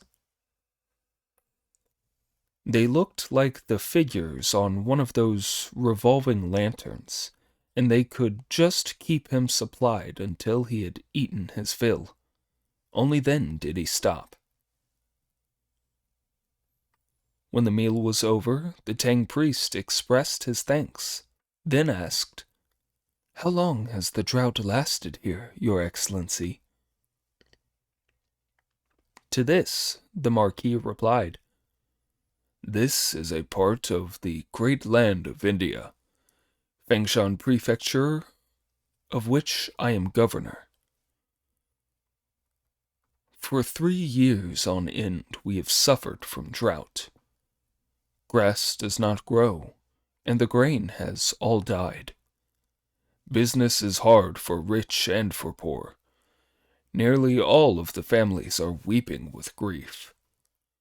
2/3 of the people have now died of starvation.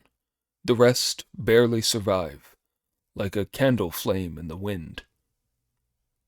I have issued a notice for worthies, and am lucky you monks have come to our land. If you bring the people a whole inch of rain, 1,000 in silver will be your reward. When Monkey heard this, his face showed his pleasure as he chuckled. Don't say that! Don't say that! If you promise us a reward of 1,000 pieces of silver, you won't get a single drop of rain. But if you put it in terms of accumulating merit, I'll provide you with plenty of rain. The Marquis, a thoroughly upright and good man who cared deeply for his people, invited Monkey to take the seat of honor, then bowed to him and said, "Teacher, if you really can show us this great compassion, this humble official will do nothing to offend against morality." Please, get up, said Monkey.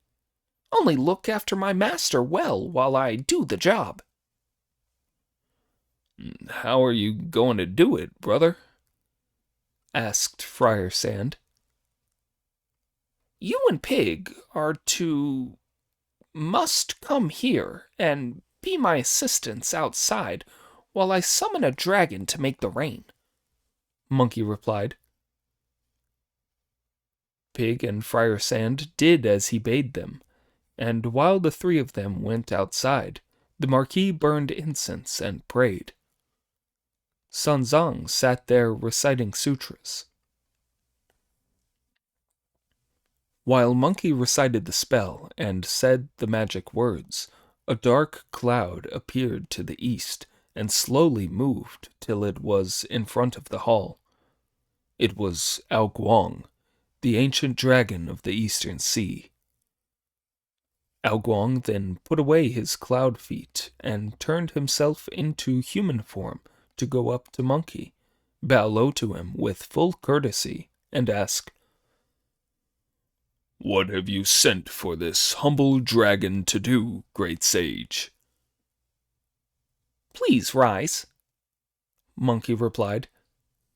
The only reason why I have troubled you to make this long journey is because there has been a drought in this prefecture of Fengshan for years on end. I'd like to ask you if you couldn't send some rain. "I must inform you, great sage," the dragon replied, "that although I can make rain, I can only act on the orders of heaven. I would never dare come here to make rain on my own authority without heaven's instructions." As our journey brought us this way, I asked you specially to come here to make rain and save the people, said Monkey. So why are you trying to get out of it? "I never dare," the Dragon King replied. "I came because you summoned me with the magic words, great sage, and I'd never dare to try to get out of it. In the first place, I haven't had an edict from heaven, and secondly, I haven't brought the magic rain-making generals with me. How could I, great sage? If you wish to be a savior, you must let me go back to the sea to muster my forces, while you go to the heavenly palace to obtain an imperial edict for a fall of rain, and ask the officials in charge of water to release us dragons, so that I can make rain in the quantities ordered." Accepting the force of his argument, Brother Monkey had to let the old dragon go back to the sea. He then told the Tang priest what the Dragon King had said. "In that case, you had better go and do that," the Tang priest said. But don't be telling lies. Monkey then told Pig and Friar Sand to look after the master while he went up to the heavenly palace. No sooner had the splendid great sage said he was going than he was out of sight. Where has Lord Sun gone? The Marquis asked, trembling with shock. He's gone up to heaven on a cloud, replied Pig with a grin.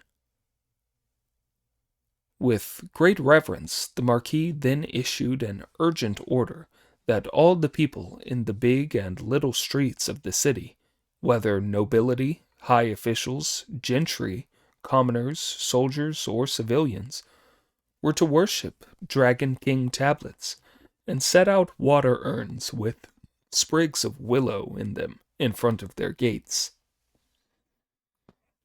They were also to burn incense and pray to heaven.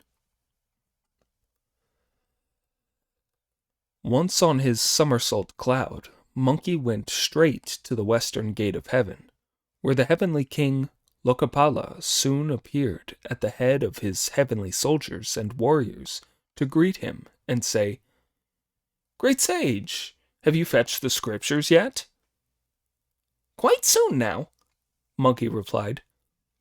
"We've reached a frontier prefecture called Fengshan on the borders of India now. It hasn't rained for 3 whole years there, and the people are suffering terribly. I want to pray for rain to save them. I sent for the Dragon King, but he told me that he couldn't do it on his own authority without a heavenly order, which is why I've come to see the Jade Emperor to request an edict." "I don't think it's supposed to rain there," the heavenly king said. "I heard just now that the Marquis of Fengshan had behaved disgracefully and offended both heaven and earth. His Majesty took it badly and immediately had a rice mountain, a flower mountain, and a huge gold lock set up. It won't rain till all 3 have been knocked over or snapped." Not understanding what all this was about, Monkey demanded to see the Jade Emperor, and not daring to stop him, the heavenly king let him in. Going straight to the Hall of Universal Brightness, Brother Monkey was met by the 4 heavenly teachers, who asked, "What are you here for, great sage?" "On my journey escorting the Tang priest, I've reached Fengshan Prefecture on the frontiers of India, where there is a drought," Monkey replied. "The Marquis there has been asking for magicians to pray for rain. I sent for the Dragon King to order him to make rain, but he said that he could not do it so on his own authority, without an edict from the Jade Emperor. I have now come to request an edict in order to relieve the people's suffering." "But it's not supposed to rain there," said the 4 heavenly teachers. "As to whether it's supposed to rain or not," said Monkey with a smile, "could I trouble you to take me in to submit a memorial so that I can find out whether I can still get a favor done?" To this, the heavenly teacher, Gi Wang, replied, "As the saying goes, a fly that needs a net for a veil. What a nerve!" "Don't talk nonsense," said Zhu of Jingyang. "Just take him in." Qiu Hongji, Zhang Daoling, Gei, and Zhu took Monkey to the outside of the Hall of Miraculous Mist, where they reported, "Your Majesty, Sun Wukong has reached Fengshan Prefecture in India and wants to obtain rain. He has come to ask for an edict." 3 years ago, the Jade Emperor replied, On the 25th day of the 12th month, when we were inspecting the myriad heavens and traveling through the three worlds, we arrived at his city. We saw that Sheng Wan was most wicked. He knocked over the vegetarian offerings to heaven to feed to dogs, spoke foully, and was guilty of lèse majesté. This is why we have set up those three things in the Hall of Fragrance. Take Sun Wukong to see them. When those three things have been accomplished, we will issue our edict. But if they are not, then do not meddle in what does not concern you. When the four heavenly teachers led Brother Monkey to the Hall of Fragrance, he saw a mountain of rice about 100 feet high, and a mountain of flour about 200 feet high. Beside the rice mountain was a chicken the size of a fist eating the rice, sometimes with quick pecks, sometimes with slow ones. Beside the flour mountain was a golden-haired Pekingese licking the flour, sometimes with long licks and sometimes with short ones. To the left of it, a golden padlock, about 1 foot 3 or 4 inches long, hung from an iron frame. The crossbar of the lock was about the thickness of a finger, and under it was a lamp, the flame of which was heating the bar. Not understanding what all this was about, Monkey turned back to ask the heavenly teachers, "What does it mean?" "When that wretch offended heaven, the Jade Emperor had these three things set up," the heavenly teachers replied. "That place will only be due for rain when the chicken has eaten all the rice, the dog has licked up all the flour, and the lamp has melted the bar of the lock." When Monkey heard this, he went pale with shock, and he dared make no more memorials to the throne. He left the palace hall overcome with embarrassment. "Don't take it so badly, great sage," said the four heavenly teachers with smiles. "This is something that can be resolved through goodness. Once a single kind thought moves heaven, the rice and flour mountains will collapse, and the bar of the padlock will be broken. If you can persuade the Marquis to return to goodness, then blessings will come of themselves." Monkey accepted their advice, and instead of going back to the Hall of Miraculous Mist to take his leave of the Jade Emperor, he headed straight down to the lower world and its ordinary mortals. Within an instant he was at the western gate of heaven, where he saw Heavenly King Lokapala again, who asked, "Did you get the decree you wanted?" Monkey told him about the rice and flour mountains and the metal lock. "What you said to me was quite right," he continued. "The Jade Emperor refuses to issue a decree. Just now the heavenly teachers told me as they saw me off that the secret of blessings lay in persuading that so-and-so to return to goodness." With that, Monkey took his leave and went down to the lower world on his cloud. When the Marquis, Sanzong, Pig, Friar Sand, and the officials high and low all welcomed him back, they crowded round him asking questions. Monkey then shouted at the Marquis, "It's all because on the 25th day of the 12th month 3 years ago you offended heaven and earth that people are suffering, you wretch! That's why rain won't be sent now." At this, the Marquis was so alarmed that he fell to his knees, prostrated himself on the ground, and asked, How do you know what happened about 3 years ago, teacher? Why did you knock the vegetarian offerings to heaven over to feed to dogs? Said Monkey. You'd better tell me the truth. Not daring to conceal anything, the Marquis said, "On the 25th day of the 12th month, 3 years ago, I was making offerings to heaven within the palace. As my wife was wicked, we quarreled and said bad things to each other. In an unthinking outburst of fury, I knocked over the table with the offerings and scattered the vegetarian food. It's true that I called the dogs to eat it up. I never realized that heaven would take offense at this and harm the common people. For the last couple of years, it has been preying on my mind. My thoughts have been disturbed, and I haven't been able to understand why. I never realized that it was because heaven had taken offense that it was inflicting this disaster on the common people.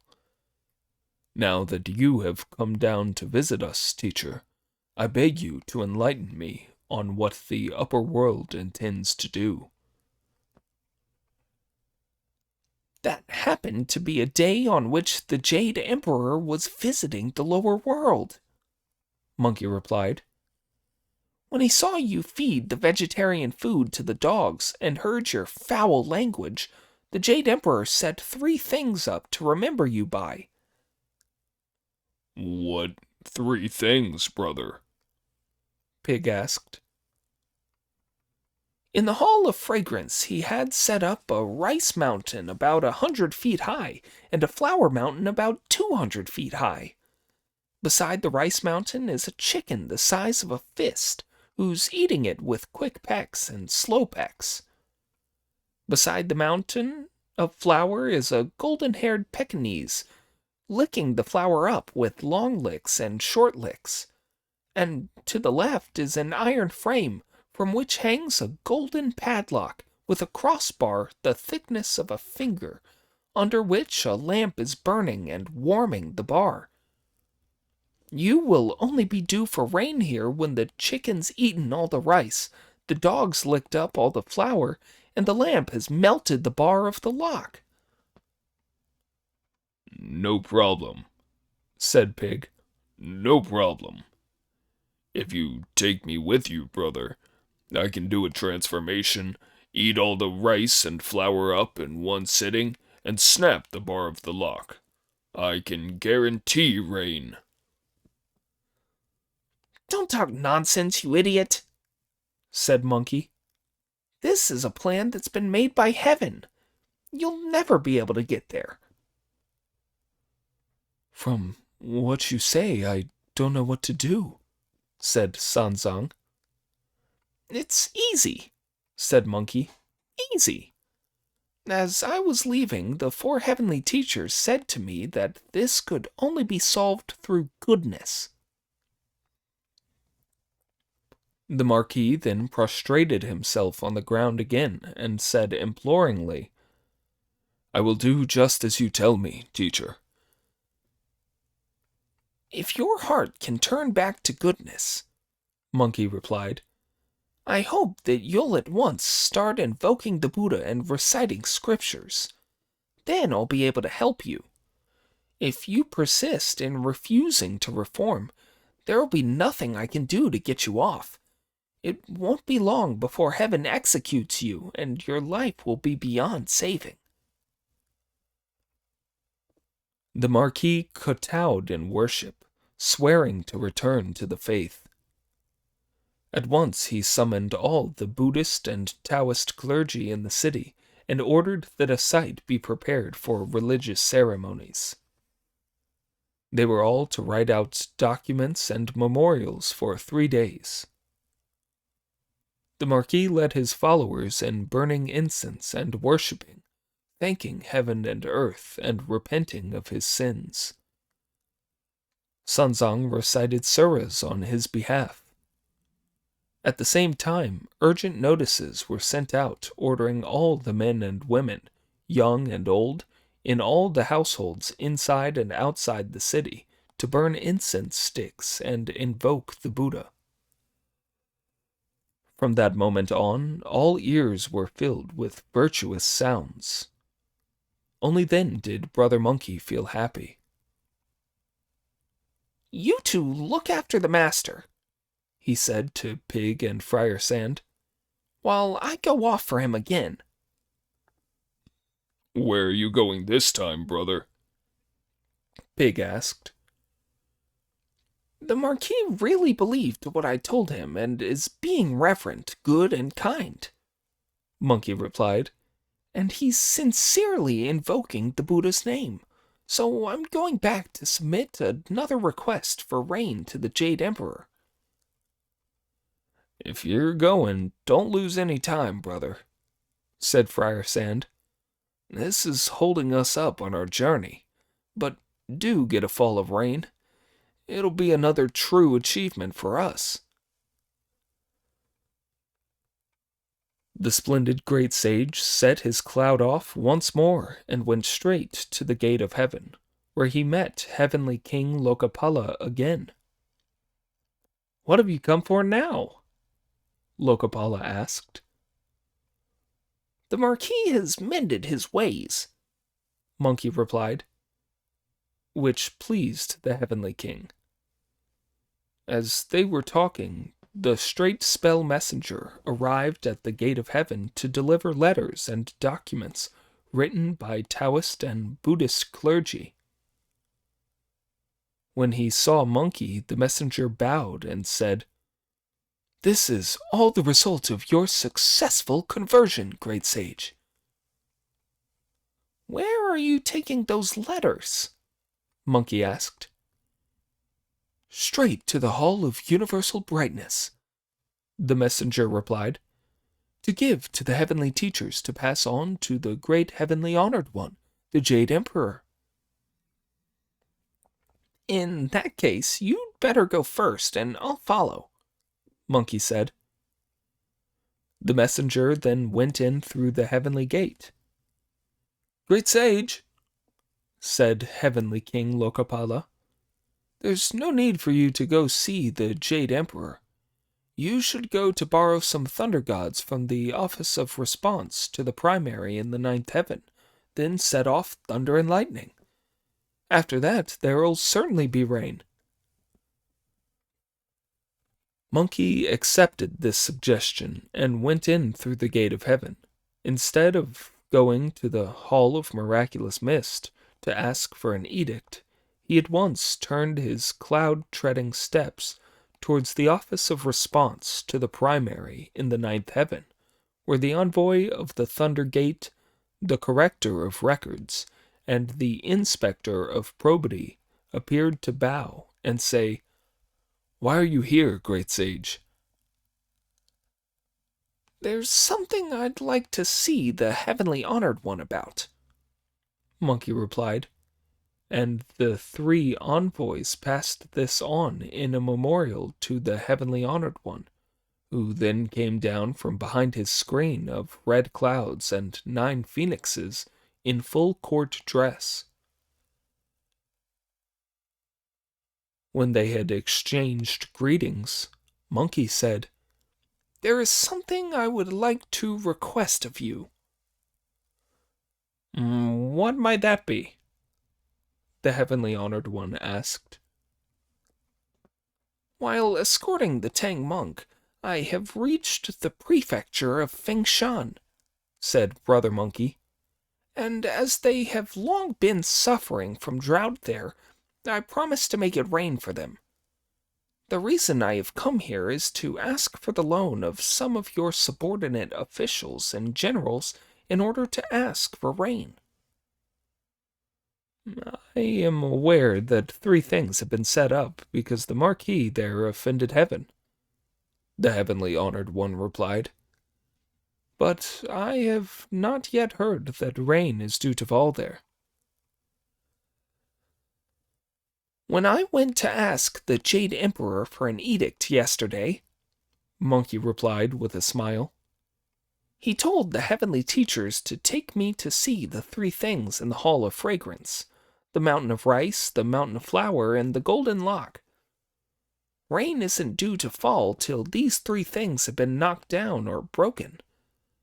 When I was feeling very upset because it was so difficult, the heavenly teachers advised me to persuade the Marquis and his people to do good deeds, because heaven is bound to help anyone who has a good thought. So there's a good chance of persuading heaven to change its mind and delivering them from this disaster. Now good thoughts are happening everywhere, and all ears are filled with good sounds. Not long ago, the Straight Spell Messenger took letters showing that they had mended their ways and turned towards goodness to the Jade Emperor, which is why I've come to your illustrious palace to ask for the help of your Thunder officials and Thunder generals. In that case, the heavenly honored one replied, I'll send Deng, Xin, Zhang, and Tao to take Mother Lightning and go with you to Fengshan Prefecture to make thunder, Great Sage. Before long, the four generals and the Great Sage had reached the boundaries of Fengshan and started performing their magic in mid-air. A great rumble of thunder could be heard, and there were sizzling flashes of lightning. Indeed, the lightning was like snakes of purple gold. The thunder was like the noise of sleeping insects awakened. Flashes of light like flying fire. Thunderclaps like landslides in the mountains. The jagged lines lit up the whole of the sky. The great noise caused the earth itself to move. When the red silk flashed like sprouts of plants, rivers and mountains shook for 3,000 miles.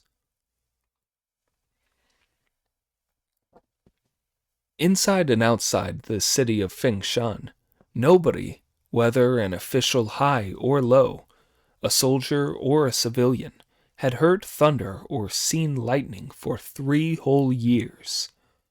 And now that the thunder was booming and the lightning flashing, they all fell to their knees, put incense burners on their heads, held sprigs of willow in their hands, and said, We submit to Amitabha Buddha. We submit to Amitabha Buddha. These good thoughts had indeed moved heaven, as is proved by an old-style poem. When thoughts have been born in human minds, heaven and earth will both be aware. If evil and good do not get their due, sides have been taken by powers up there. We will for the moment leave the great sage monkey directing the Thunder Generals as they unleashed thunder and lightning over Fengshan Prefecture, where everyone had turned back to goodness, and tell how the Straight Spell Messenger took the Taoist and Buddhist documents straight to the Hall of Universal Brightness, where the 4 heavenly teachers submitted them to the Jade Emperor in the Hall of Miraculous Mist. When the Jade Emperor had seen them, he said, As that wretch has had some virtuous thoughts, see what has happened to the 3 things. Just as he was speaking, the official in charge of the Hall of Fragrance came in to report, The rice and flour mountains have collapsed. The rice and flour all disappeared in an instant. The bar of the lock has also been broken. Before he could finish submitting this memorial, the heavenly official in attendance led in the local deity, the city god, and the gods of the altars from Fengshan, who all bowed and reported. The lord of our prefecture and every member of every household, high and low, of the people have been converted to the true achievement and are worshipping the Buddha and heaven. We now beg you, in your compassion, to send a widespread fall of timely rain to deliver the common people. When the Jade Emperor heard this, he was very pleased, so he issued an edict. Let the departments of wind, cloud, and rain go to the lower world in accordance with orders. At this hour on this day, the clouds are to be spread, the thunder shall roar, and 3 feet and 42 drops of rain shall fall. At once the 4 heavenly teachers transmitted the edict to the weather departments, who were all to go to the lower world, show their powers, and act together. Monkey was enjoying himself up in the sky with Deng, Xin, Zhang, and Tao, who were ordering Mother Lightning about, when the arrival of all other gods filled the sky with their assembly. As the wind and the clouds met, the timely rain began to pour down. Thick, heavy clouds, lowering black mists, the rumbling of the thunder cart, the searing flash of lightning, a roaring gale, a torrential downpour.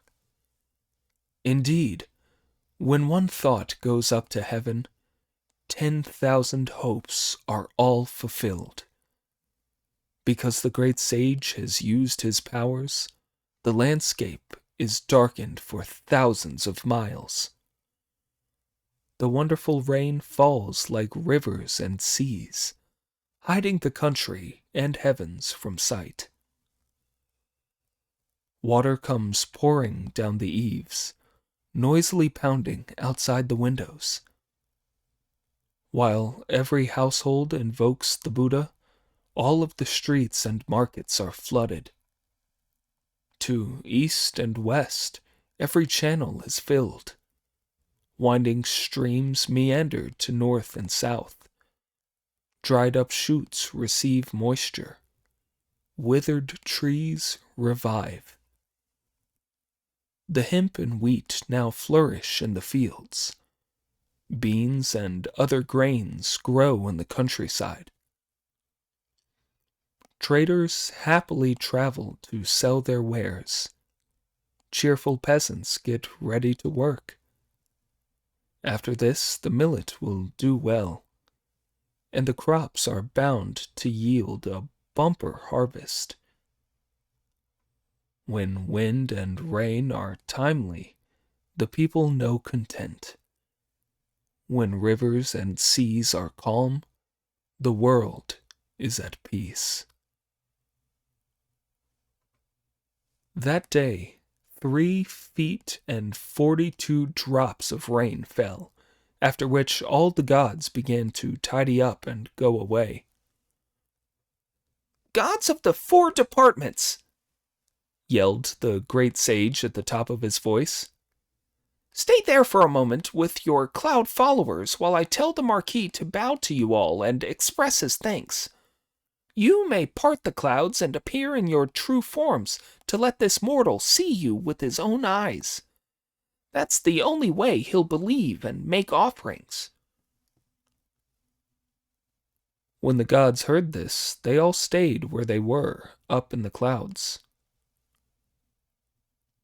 Monkey then brought his cloud down to land and went straight into the prefectural palace, where Sanzong, Pig, and Friar Sand all greeted him. The Marquis kowtowed to him in thanks at every pace he took. Stop thanking me, said Monkey. I've asked the gods of the 4 departments to stay. Could you tell everyone to come here to kowtow and thank them so that they'll make it rain properly in the future?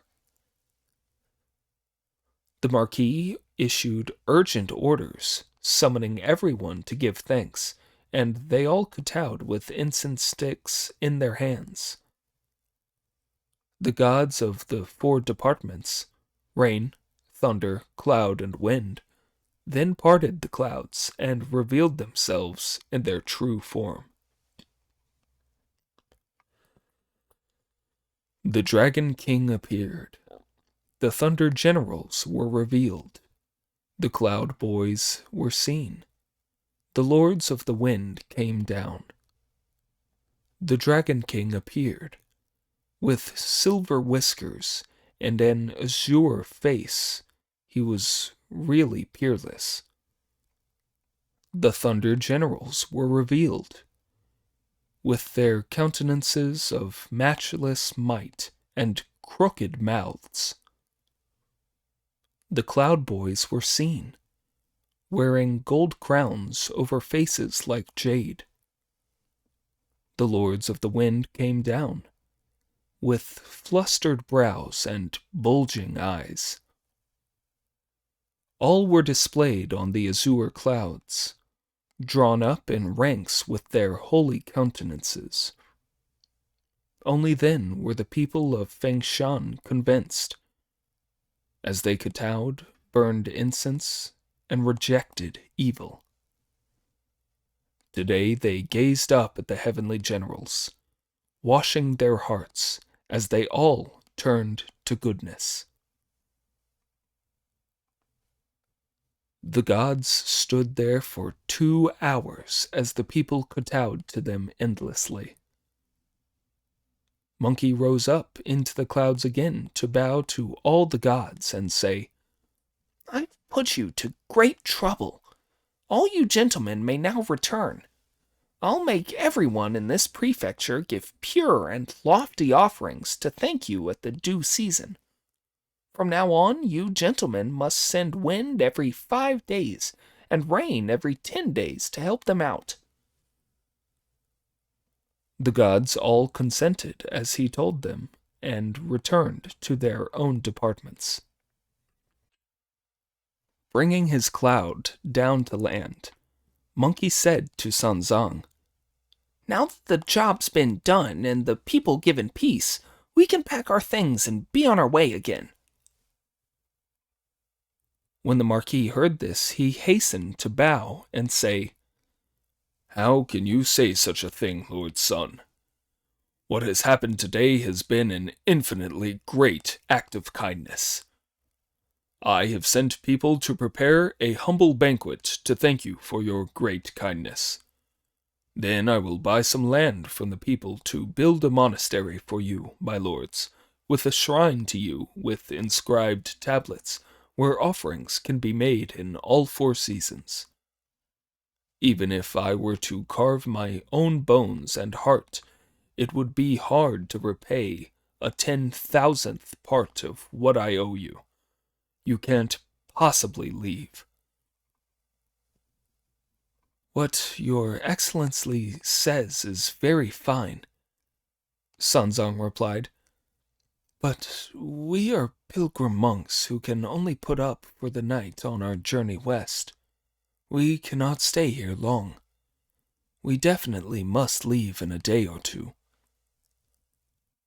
The Marquis refused to let them go, and he ordered many people to prepare a banquet and start building a monastery that very night. The next day there was a magnificent banquet at which the Tang priest took the place of honor, while the great sage Monkey sat beside him with Pig and Friar Sand. The Marquis and his officials high and low passed them cups of wine and dishes of food, while fine music was played. And so they were entertained all day.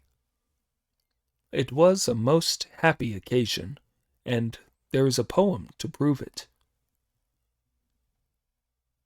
After long drought, the fields received sweet rain. Merchants were traveling along all watercourses. They were deeply moved by the monks who had come to the city, and by the great sage who had gone up to heaven. The three things had now been accomplished. One thought had brought all back to the good. From now on, all longed for a new golden age, with ideal weather and good harvests forever. The banquets went on for days, as did the giving of thanks, until they had been kept there for almost half a month. All that remained to do was complete the monastery and the shrine. One day the Marquis invited the four monks to go inspect them. "How did you complete so enormous a project so quickly?" asked the Tang priest. "I pressed the laborers to work night and day without stopping, and insisted most urgently that they finish quickly," the Marquis replied. "Now I would like you gentlemen to come and inspect it." "You certainly are a most good and able Marquis," said Monkey with a smile. By now they had all reached the new monastery, where they were full of admiration for the towering halls and the majestic entrance. Monkey asked Sanzang to name the monastery. "Very well," Sanzang said. "I name it the Monastery of Salvation by Timely Rain." "Splendid," said the Marquis. "Splendid." He then issued a golden invitation to monks from far and wide to come and burn incense there. To the left of the Buddha Hall was a shrine to the four pilgrims, at which offerings were to be made in each of the 4 seasons every year. Temples had also been built for the thunder gods and dragon gods to thank them for their divine efforts. When the visit was over, Sanzang ordered an early departure. When the local people realized that the monks could be persuaded to stay no longer, they all prepared parting gifts, none of which the travelers would accept. Then all the officials in the prefecture escorted them on their way for 10 miles with a band playing and a great display of flags and canopies. Still loath to let the travelers go, the officials watched with tears in their eyes till they had disappeared from sight. Only then did the officials return to the city. Indeed, the virtuous and holy monk left behind the Salvation Monastery. The great sage equaling heaven dispensed great kindness. If you don't know how many more days after this departure it was that they finally saw the Tathagata Buddha, listen to the explanation in the next installment. Chapter 88. When the dhyana reaches Yuhua, a display of magic is given. The Mind Ape and the Mother of Wood take their own disciples.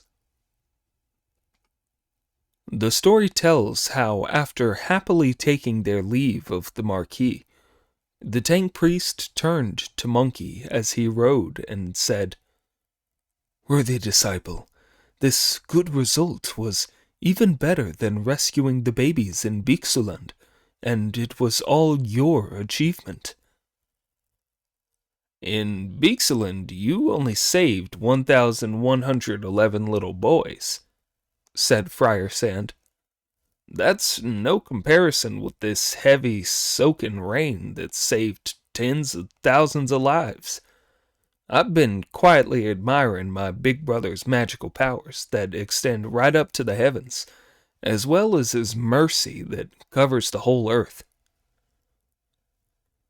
"Merciful and good our big brother may be," said Pig with a laugh, "but it's just a show of being kind.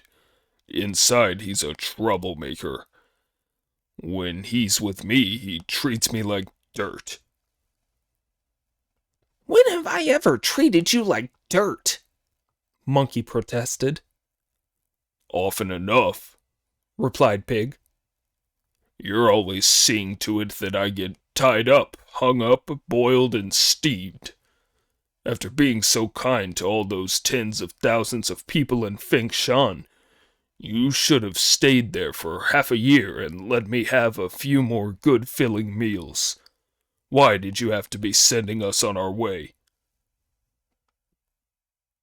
When the venerable elder heard this, he shouted, You idiot! Can you think of nothing but your greed?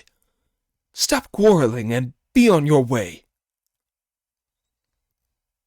Daring say no more, Pig thrust out his snout, shouldered the luggage, and followed the master and his fellow disciples along the road, laughing loudly. Time moved as fast as a shuttle, and soon it was late autumn. What could be seen was the end of ripples on the waters, the mountain's bones looking lean. Red leaves fly around in the time of yellowing flowers. Under the clear and frosty sky, the nights seem longer.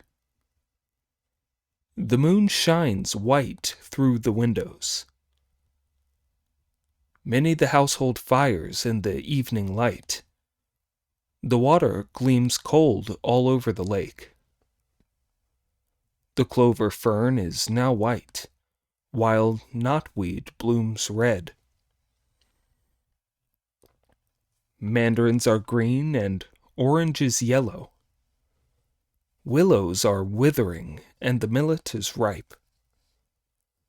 Beside the desolate village, wild geese land among the reeds. Cocks call by the country inn while the beans are harvested. When the four of them had been traveling for a long time, they saw the towering shape of a city wall. Wukong, said Sanzang, waving his riding crop. You can see there's another city there. I wonder where it is. Neither of us have been here before, Monkey replied, so how could I know? Let's go ahead and ask. Before the words were out of his mouth, an old man appeared from among some trees. He was leaning on a stick, lightly dressed with coconut sandals on his feet, and had a sash round his waist. The Tang priest hastily dismounted and went over to greet the old man. Returning his greeting as he leaned on his stick, the old man asked, Where are you from, reverend sir? I am a poor monk sent by the Tang court in the east to worship the Buddha in the Thunder Monastery and fetch the scriptures. The Tang priest replied, putting his hands together in front of his chest. Now that I have come to this distinguished place, I wonder which city it is that I can see in the distance, and I would ask you, venerable benefactor, to inform me. When the old man heard this, he replied, Enlightened master of the Dhyana, this humble place of ours is Yuhua County, in one of the prefectures of India. Our lord of our city is a member of the king of India's royal family, who has been made prince of Yuhua.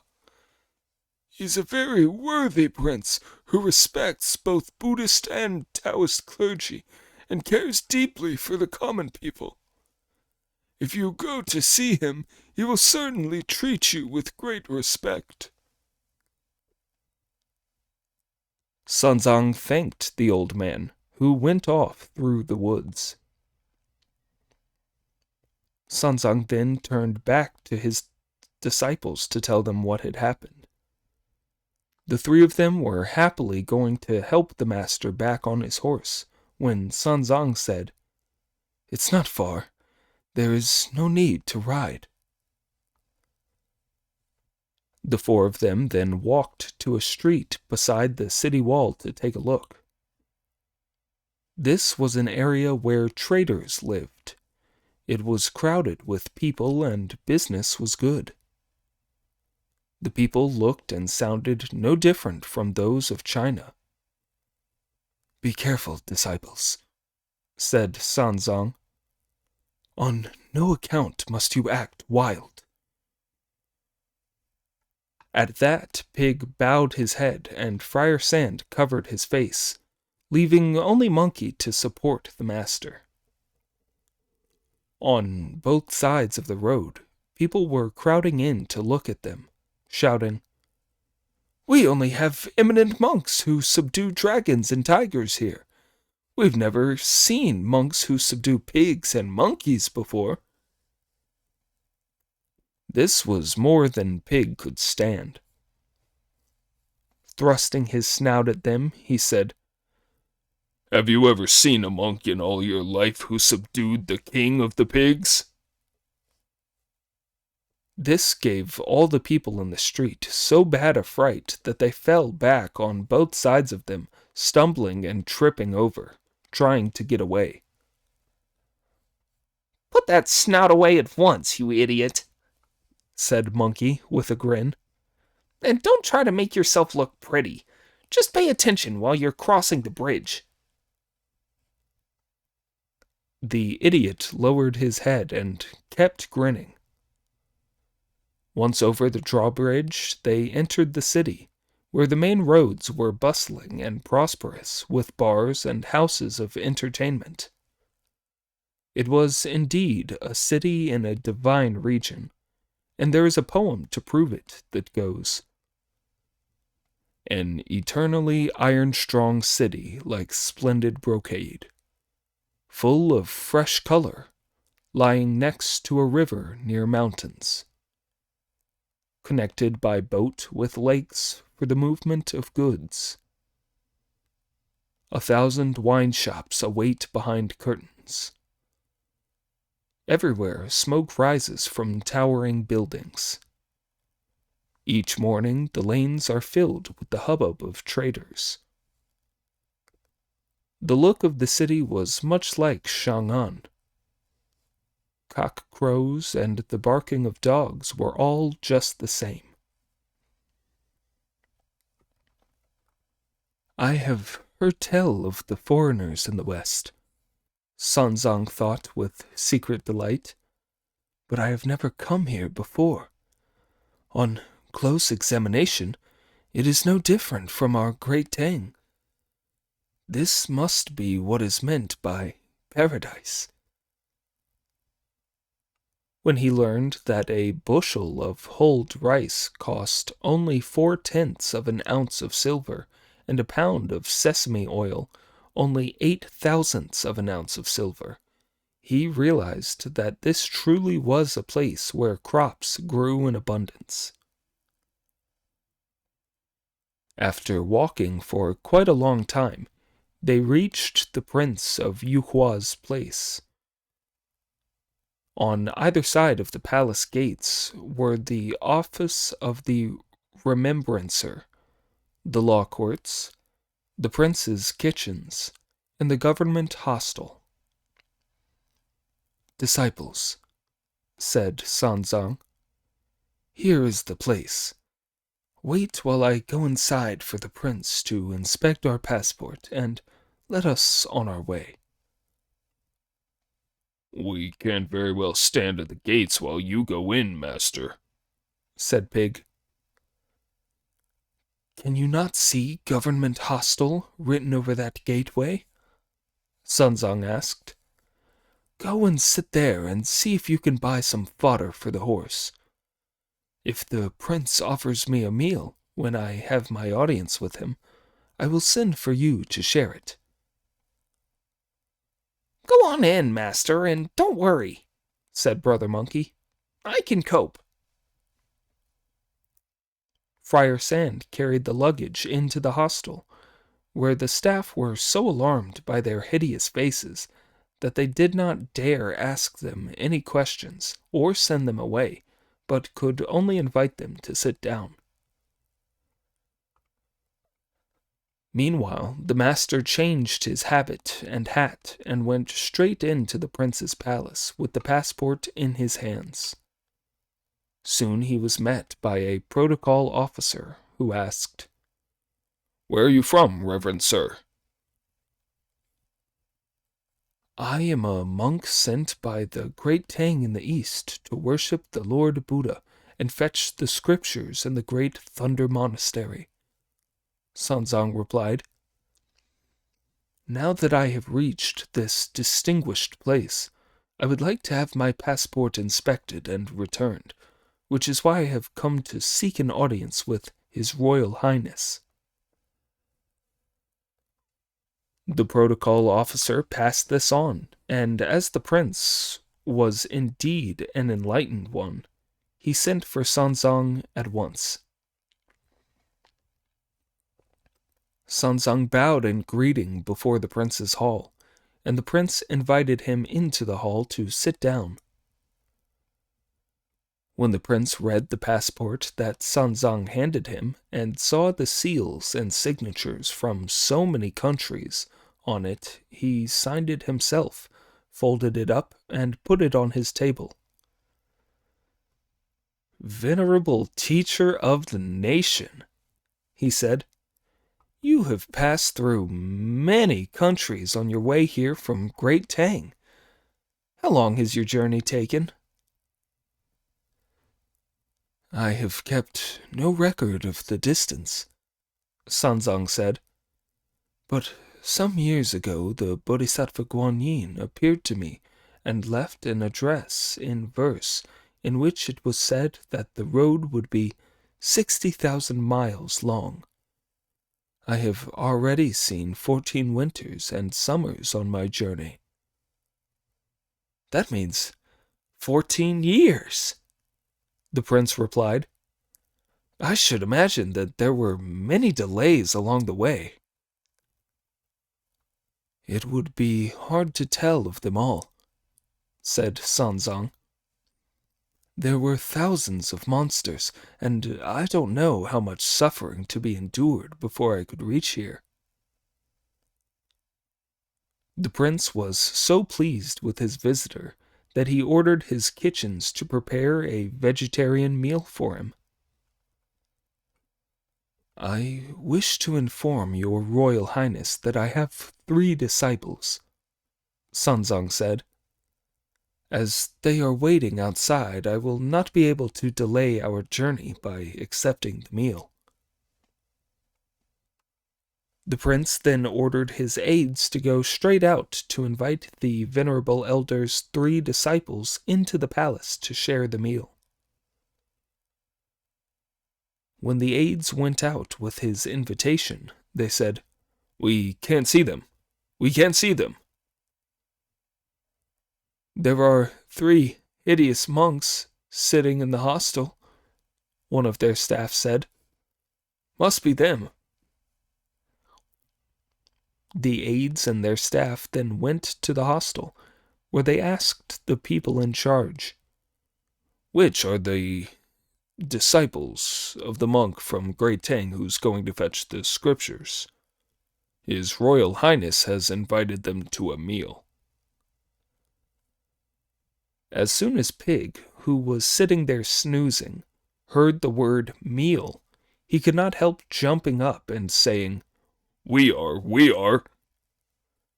At the sight of which the palace aides' souls flew from their bodies as they shivered and said, "A pig demon!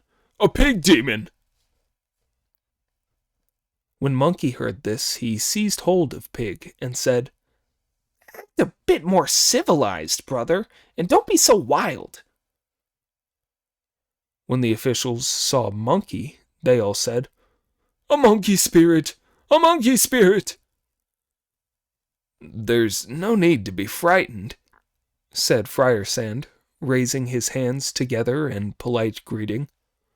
We're all disciples of the Tang priest. A stove god! A stove god! Was the official's reaction to the sight of him.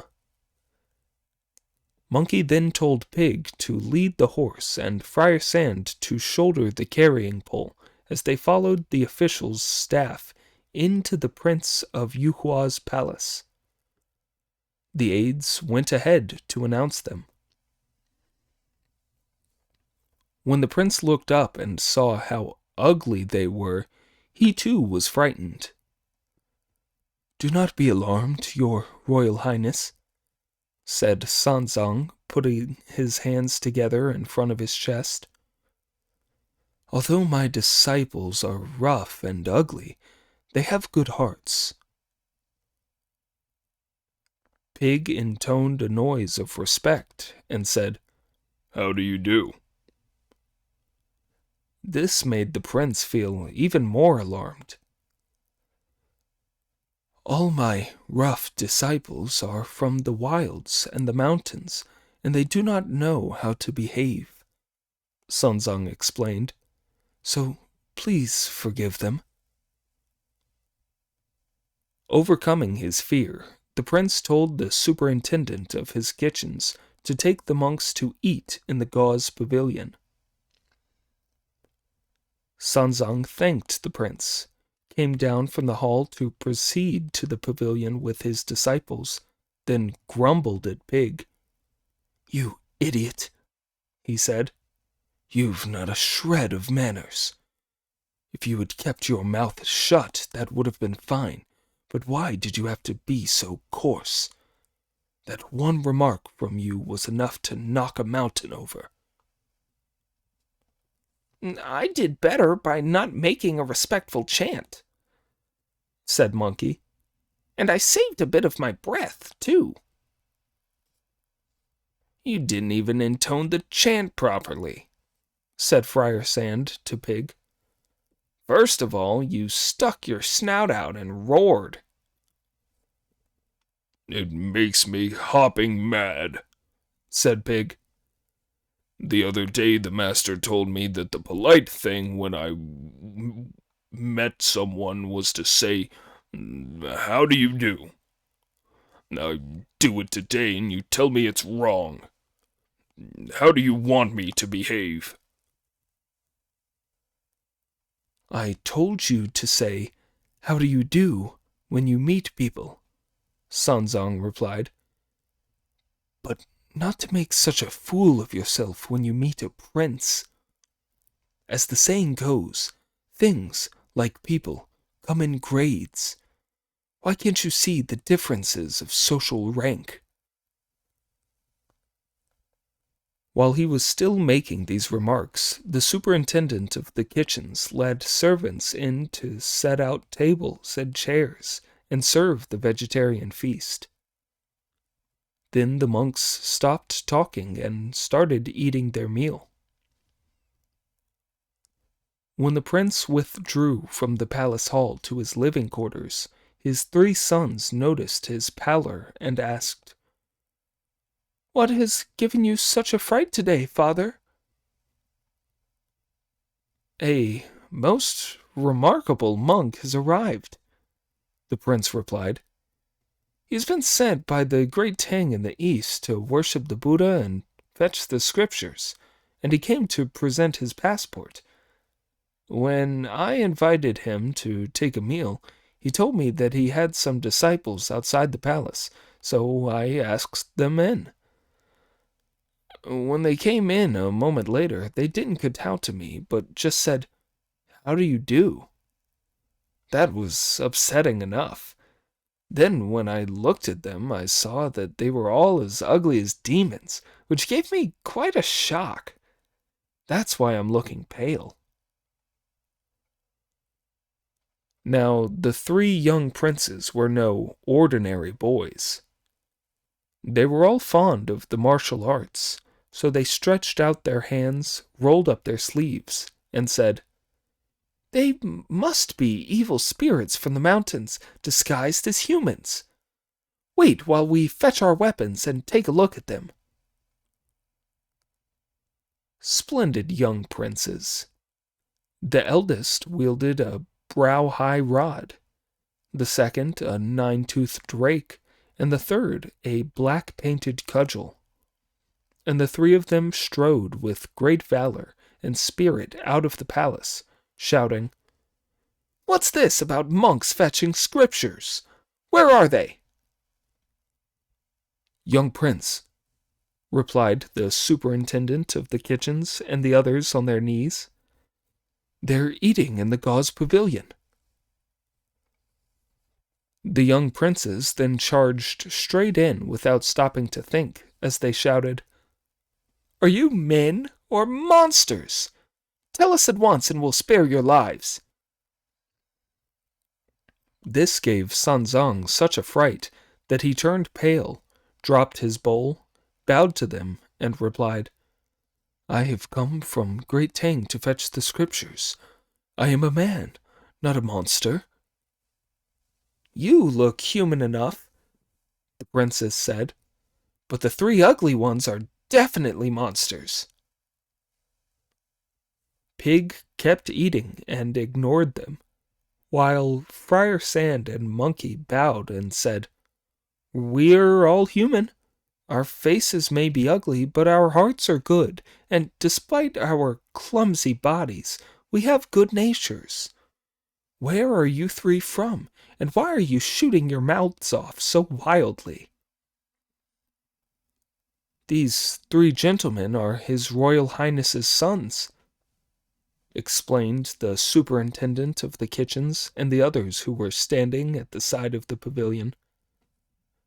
"Well, your highnesses," said Pig, throwing down his bowl, "what are you carrying those weapons for? Do you want to fight with us?" The second prince strode forward, wielding his rake in both hands to strike at Pig, which made him say with a chuckle, "That rake of yours is only fit to be the grandson of my one." With that, he stripped down, pulled his own rake out from his belt, and swung it, making 10,000 beams of golden light, then went through some movements, leaving 1,000 strands of auspicious vapor. The second prince was so terrified that his hands went weak and his muscles turned numb, and he lost the nerve for any more showing off. When Monkey saw that the oldest of the young princes was leaping about with a brow-high rod, he brought his own gold-banded cudgel out from his ear and shook it to make it as thick as a bowl and 12 or 13 feet long. Ramming it into the ground, he made a hole about 3 feet deep, in which it stood upright, then said with a smile, "I'm giving you this cudgel." As soon as the prince heard this, he threw his own rod down, and went to take the cudgel, but though he pulled at it with all his strength, he couldn't move it by as much as a hair's breadth. Then he straightened himself up and shook it, but it was as if it had taken root. At this, the third prince started acting wild, moving into the attack with his black-painted cudgel. Friar Sand dodged the blow, then brought out his own demon-quelling staff, and as he fingered it, brilliant light and glowing colored clouds came from it, leaving the superintendent of the kitchens and the rest of them wide-eyed and speechless. The three young princes then kowtowed, saying, divine teachers, we mere mortals failed to recognize you. We beg you to give us a display of your powers." Monkey went up to them, effortlessly picking up his cudgel, and said, "It's too cramped here for me to do my stuff. I'm jumping up into the air to play around and give you something to see." The splendid great sage went whistling up by somersault, and stood on an auspicious cloud of many colors up in mid-air, about 300 feet from the ground. Then he moved up and down and spun left and right as he performed a canopy from which flowers are scattered and a twisting dragon with his gold-banded club. At first, both he and the cudgel moved like flowers being added to brocade, but later he could no longer be seen as the whole sky was filled with the whirling cudgel. As he roared his approval from down below, Pig could not keep still, and with a great shout of, "I'm going to have a bit of fun too," the splendid idiot rode a breeze up into the air and started swinging his rake. He went 3 times up, 4 times down, 5 times to the left, 6 times to the right, 7 times forwards, and 8 times backwards, as he ran through all the movements he knew, filling the air with a noise like a howling gale. Just when he had warmed up, Friar Sand said to San Zeng, "Master, let me go up and give a show too." Springing up into the air with both feet, the splendid monk whirled his club round through the air, which glittered with golden light. Wielding his demon-subduing cudgel, he performed a red phoenix facing the sun and a hungry tiger seizing its prey, attacking hard and defending with time to spare as he turned for a sudden forward thrust. The 3 brother disciples all gave a most imposing display of their magical powers. This was indeed an image of the Dhyana, no common sight, the causation of the great way filling all of space. Metal and wood fill the Dharma world with their might. A pinch of elixir produces perfect unity. The quality of these magic warriors is often displayed. The splendor of their weapons is widely revered. Lofty though India is, the princes of Yuhua now return to the central truth. This also terrified the 3 young princes, that they fell to their knees in the dust. And all the staff in the gauze pavilion, high and low, together with the senior prince in his palace, all the soldiers, civilians, men and women, Buddhist monks and nuns, Taoist clergy, lay people, everyone in fact, all invoked the Buddha, kowtowed, held sticks of incense, and worshipped. Indeed, all the monks were converted at the sight of the true images, bringing blessings to mankind and the joys of peace. From here, the achievement was won on the road to enlightenment. All joined in meditation and worshipped the Buddha. When the 3 of them had given a display of their heroic powers, they brought their auspicious clouds down to land, put their weapons away, joined their hands together in homage to the Tang priest, thanked him, and took their seats again. The 3 young princes hurried back into the palace to report to their father. "A most wonderful thing has happened, father. Today has been a tremendous success. Did you see the performance in the sky just now?" "When I saw the colored clouds glowing in the sky a little while back, your mother, and everyone else in the inner palace burned incense and worshipped," the prince, their father, replied. "I don't know where the gods or immortals who had gathered there were from." "They weren't gods and immortals from somewhere else," the young princess said. "They were the 3 hideous disciples of the monk who's going to fetch the scriptures. One of them uses a gold-banded iron cudgel, one a nine-toothed rake, and one a demon-quelling staff, all exactly the same as our 3 weapons. When we asked them to give us a display, they said it was too cramped down here to be able to manage, so they'd go up into the sky to give us a show. Then they all went up on clouds, filling the sky with auspicious clouds and vapors. They only came down a moment ago, and they're now sitting in the gauze pavilion. We are all very taken with them, and we'd like to make them our teachers and learn their skills to protect the country with. This really will be an enormous achievement. I wonder what your majesty thinks." When the prince, their father, heard this, he was convinced and agreed. Father and sons then went straight to the gauze pavilion, going on foot instead of by carriage, and without any parasols.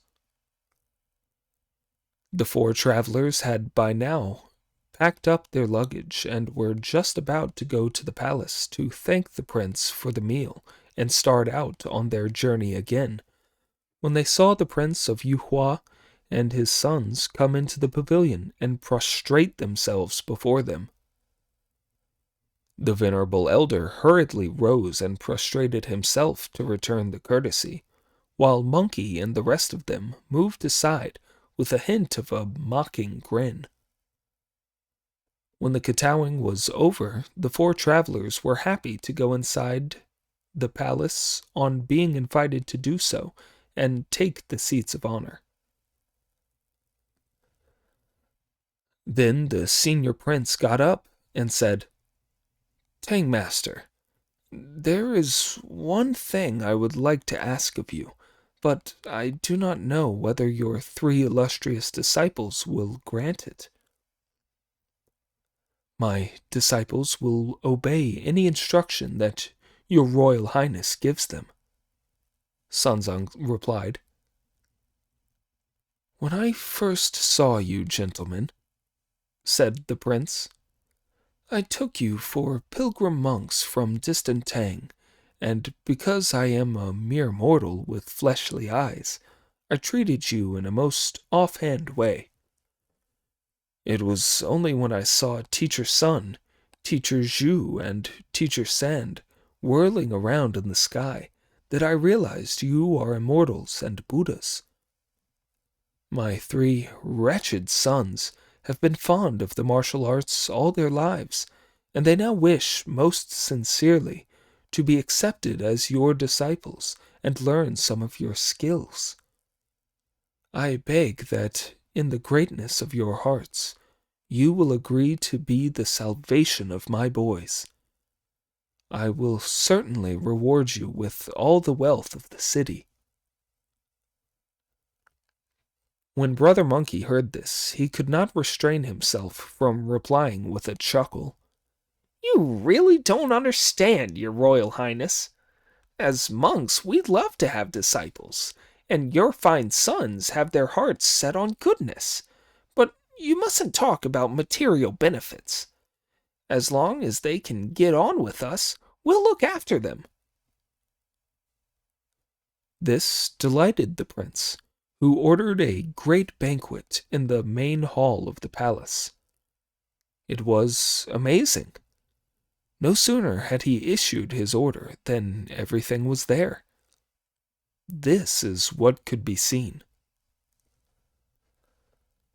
Fluttering silken decorations, darkly fragrant incense smoke, gold-inlaid tables hung with knotted silks, dazzling the eyes, lacquered chairs with cushions of brocade, making them even more splendid, fresh fruit, fragrant tea, 3 or 4 courses of pure confectionaries, 1 or 2 servings of rich and pure bread rolls. The crisp, steamed honey cakes were even finer. The deep-fried sweets were truly delicious. There were jugs of mild rice wine, better than nectar when poured. Servings of Yangshan tea that is fit for immortals, more fragrant than cassia when held in the hands. Every possible dish is provided. All that is offered is outstanding. Meanwhile, there was singing, dancing, instrumental music, acrobatics, and opera to entertain them. Master, disciples, the prince, and his sons all had a day of delight, and after night fell, unnoticed, they dispersed. The princes then had beds and curtains set up in the pavilion, and invited their teachers to turn in for the night. Early the next morning they would piously burn incense and call on them again to ask them to teach their martial skills. These orders were obeyed, and hot, scented water was brought in for the travelers to bathe in, after which everyone went to bed. At that time, the birds perched high in the trees, and all was silent. The poet came down from his couch to end his chanting. The light of the Milky Way now filled the sky, and the grass grew thicker along the overgrown path. The bang of a washing stick came from another courtyard. The distant mountains and passes made one long for home. The chirp of crickets expressed people's feelings. Chirruping at the bedside interrupted one's dreams. That describes the night. Early the next morning, the prince and his 3 sons came to call on the venerable elder again. The previous day they had greeted each other with the etiquette appropriate to a prince, but today's greetings were those appropriate to teachers. The 3 young princes kowtowed to Monkey, Pig, and Friar Sand, then asked them with bows, "Will you let your disciples have a look at your weapons, honored ones?" As soon as Pig heard this request, he happily brought out his iron rake and threw it on the ground, while Friar Sand tossed his staff against the wall. The 2nd and 3rd young princes sprang to their feet to pick them up, but they might just as well have been dragonflies trying to shake a stone pillar. They both strained themselves till they were red in the face without moving the weapons in the slightest. When their elder brother saw this, he said, "Don't waste your efforts, brothers. Our teacher's weapons are all magical ones. Goodness only knows how heavy they are." My rake's not all that heavy, said Pig with a smile. It only weighs a couple of tons. 5,048 pounds, including the handle. The 3rd prince then asked Friar Sand how heavy his staff was. "It's 5,048 pounds too," replied Friar Sand with a smile. The oldest of the young princes then asked Brother Monkey to let him see the gold-banded cudgel. Monkey produced the needle from his ear, shook it in the wind to make it as thick as a rice ball, and stood it upright in the ground in front of him, to the consternation and alarm of all the princes and officials. The 3 young princes then kowtowed again and said, "Teacher Zhu and Teacher Sand carry their weapons under their clothes where they can get them out. Why do you take yours out of your ear, Teacher Sun? How do you make it grow in the wind?" "You wouldn't realize that this isn't some mere mortal object," Monkey replied. When chaos was first parted, the iron was cast. You the Great had the work done himself. When he unified the depths of rivers, lakes, and seas, this cudgel served as a measuring rod. In the prosperity after mountains and seas had been ordered, it floated to the gates of the Eastern Ocean. Over the years it gave off a colored glow, learned to shrink and to grow, and shine with pure light. It was my destiny to discover this rod, which endlessly changes when I say the spell. When I tell it to grow, it fills the universe, but it can be as tiny as a needle's eye. It's known as the As-You-Will cudgel, and called gold-banded. In heaven and on earth it is quite unique. Its weight is 13,500 pounds. Whether thick or fine, it can bring life or death. Once it helped me make havoc in heaven, and took part when I attacked the underworld. It always succeeds in subduing dragons and tigers. Everywhere wipes out monsters and ogres. If it points up, the sun goes dark. Heaven, earth, gods, devils, all are afraid. Passed on by magic since the birth of time, this is no ordinary piece of iron. When the young princes had heard this, they all started kowtowing endlessly, bowing over and over again as they earnestly begged for instruction. Which fighting skills do the three of you want to learn? Monkey asked. The one of us who uses a rod wants to learn that, the young princes replied. The one who fights with a rake wants to learn the rake, and the staff man wants to learn the staff. Teaching would be easy enough, replied Monkey with a smile. Except that you're all too weak to be able to use our weapons, so you won't be able to master them. A badly drawn tiger only looks like a dog. As they used to say in the old days, if the teaching isn't strict, it shows the teacher is idle. If the student doesn't learn, it's his own fault. If you're really sincere, you'd better burn incense and bow to heaven and earth. I'll give you some magic strength before teaching you how to fight. The three young princes were very pleased to hear him say this, and they at once carried in an incense table themselves, washed their hands, lit incense sticks, and bowed to heaven. This done, they asked their teachers to instruct them.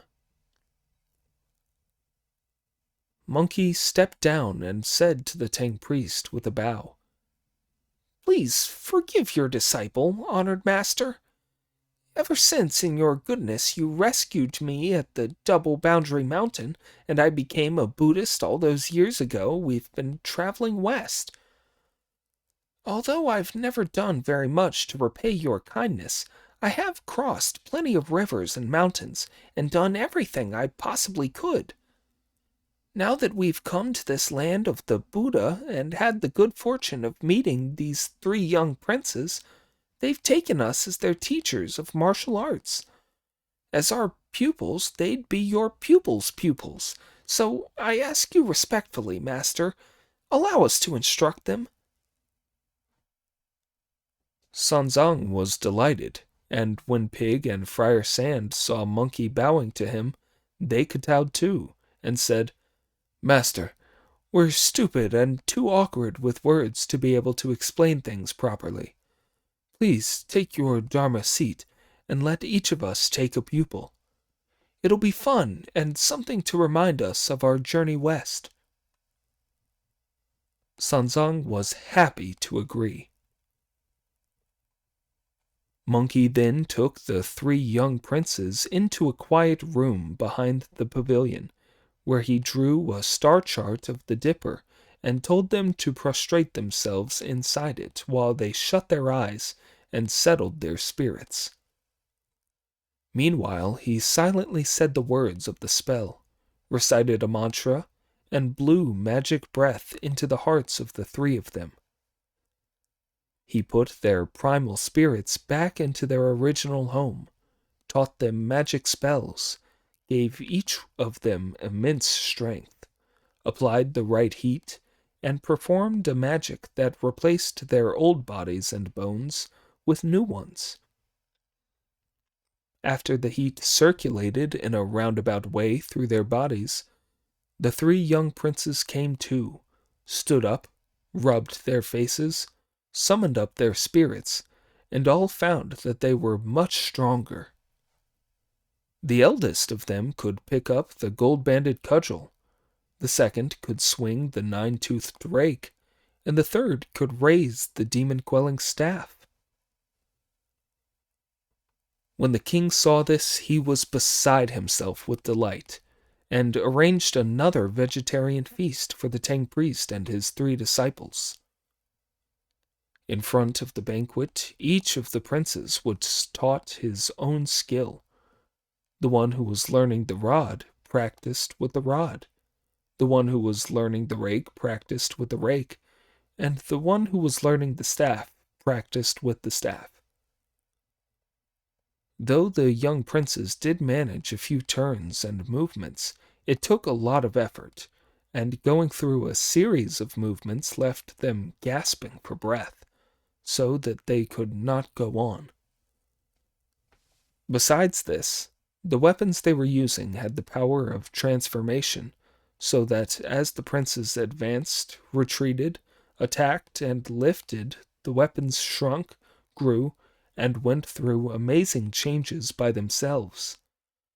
But the princes were, after all, only mortals, and were unable to keep up with the speed of their weapons.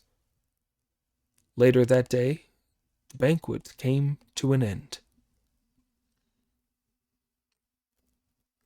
The next day, the three princes came back once more to express their thanks and say, "We are very grateful to you, divine teachers, for giving us this strength, but when we try to spin your divine weapons around, we can only move them with great difficulty. We would like to get smiths to make lighter copies of them, but we don't know whether you would agree to that, teachers." Great, great, said Pig. That's the way to talk. You ought to have your own made because you can't use our weapons, and anyhow we need them to protect the Dharma and beat monsters. The princes then sent for smiths, who brought 10,000 pounds of iron and steel, set up a workshop with a furnace in the front courtyard of the prince's palace, and began to cast the weapons. On the first day the steel was made, and on the second, Monkey and the other two were asked to bring out their gold-banded cudgel, nine-toothed rake, and demon-quelling staff, and put them under the matting shelter to be copied. The work went on by night and day without stopping. These weapons were the treasures they always carried with them, that they could not be parted from for a moment. Normally, they hid them about their persons. Now the weapons were protected by colored light, so that when they were put in the yard of the workshop for several days, many beams of radiance reached up to the heavens, while every kind of auspicious vapor blanketed the earth. That night, an evil spirit, who was sitting out on a night watch in a cave called Tiger Mouth Cave, on a mountain called Mount Leopard Head, that was only some 25 miles from the city, noticed the glow and the auspicious vapors. Going up on his cloud to investigate, he saw that the light came from the city, whereupon he brought his cloud down and went closer for a better look. Discovering that the light was coming from the weapons, he thought with delight and desire, What wonderful weapons! What splendid treasures! I wonder whose they are and why they've been left here. This must be my lucky chance. I'll take them. I'll take them. His covetousness now moved. He created a mighty wind, scooped up all 3 weapons, and took them back to his cave. Indeed, not for one moment must the way be left. What can be left is not the true way. Cultivation and trance will both be in vain when divine arms have been taken away. If you do not know how these weapons were found, listen to the explanation in the next installment. Chapter 89. The tawny lion spirit arranges a rake feast in vain. Metal, wood, and earth make havoc on Mount Leopard Head. The story tells how after days on end of hard work, the Smiths all went to sleep that night, only to get up at dawn to start again and find that the 3 weapons had disappeared from under the matting shelter. Dumbfounded with horror, they started looking for them everywhere, and when the 3 young princes came out of the inner quarters to watch, the Smiths all kowtowed to them and said, "Young masters, we don't know where the divine teacher's 3 weapons have all gone." When the young princes heard this news, they trembled and said, "We expect our masters put them away last night." Rushing to the gauze pavilion, they found the white horse still tethered in the walkway and could not help shouting, "Teachers, are you still asleep?" "We're up," Friar Sand replied, and opened the door of their room to let the young princes in. When they saw that the weapons were not there, they asked with alarm, "Masters, have you put your weapons away?" "No," replied Monkey, springing up. "The 3 weapons disappeared during the night," the princes explained. "Is my rake still there?" Pig asked as he scrambled to his feet. "When we came out a moment ago, we saw everyone searching for them," the princes replied. "When they couldn't find them, we wondered if you had put them away, which is why we came to ask.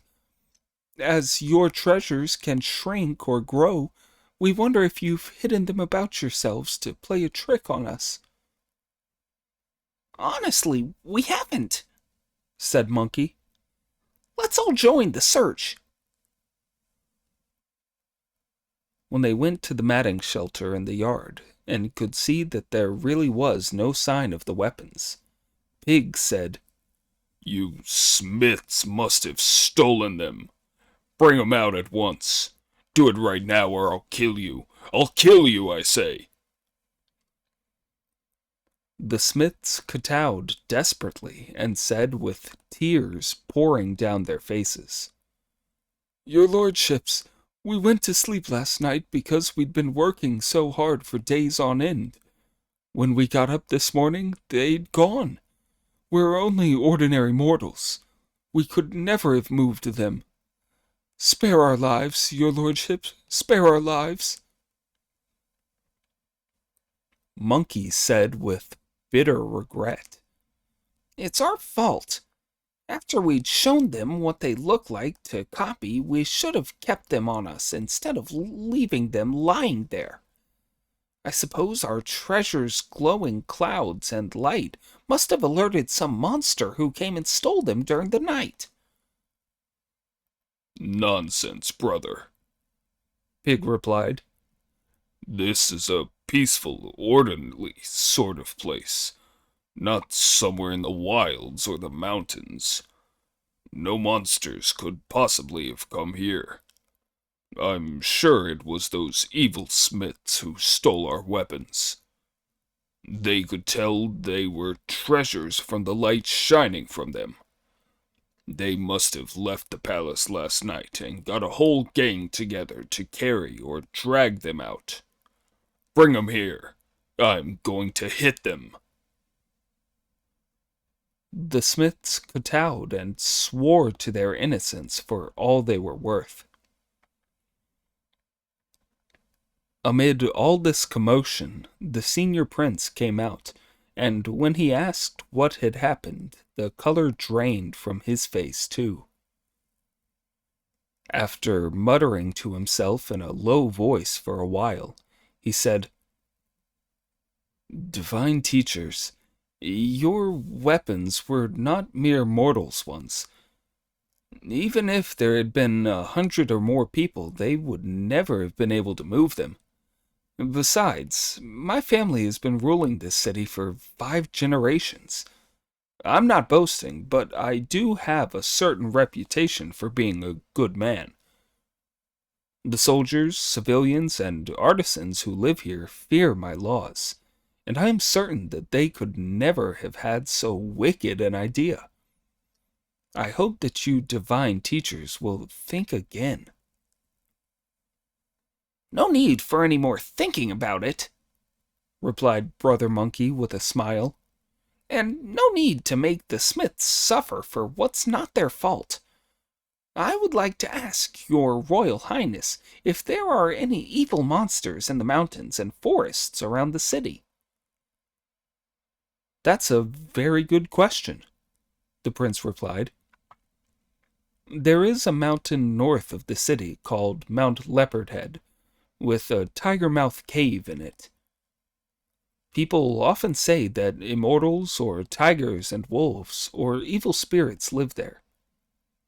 As I've never been there to find out the truth, I'm not sure what kind of creatures there are."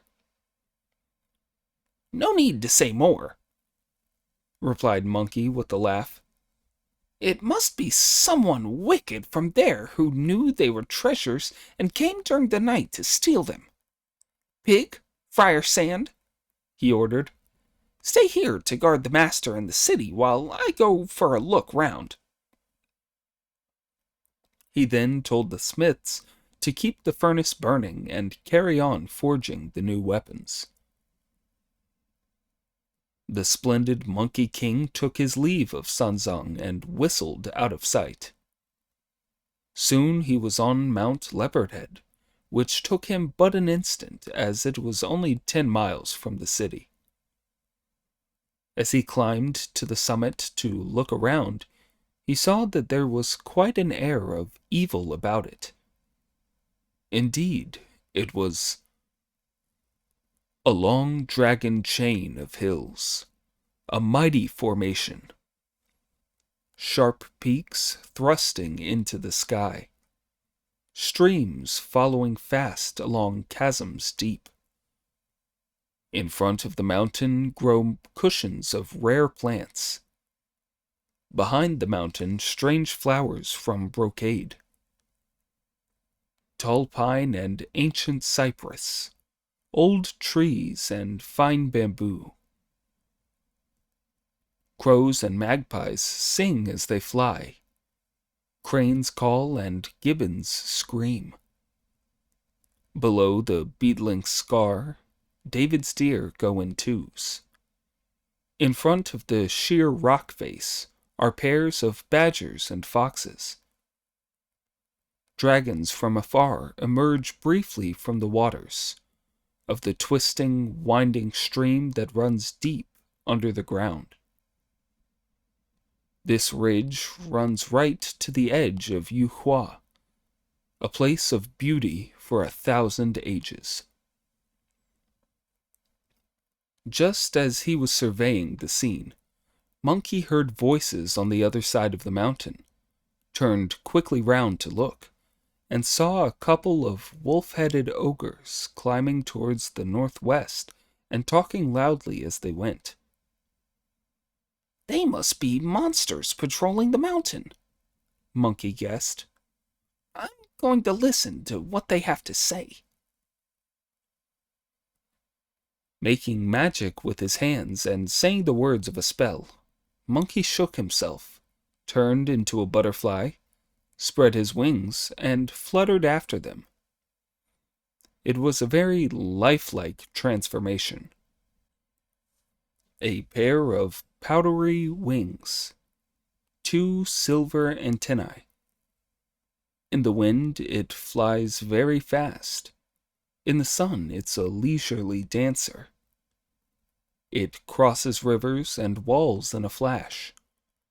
Enjoys stealing fragrance and playing with catkins. This delicate creature loves the taste of fresh flowers. It shows its beauty and elegance as it pleases. He flew to a spot right above the evil spirits' heads, where he floated and listened to what they had to say. Brother, one of them shouted suddenly, our chief keeps on striking it lucky. The other month he caught himself a real beauty to live with him in the cave, and he was as pleased as anything about that.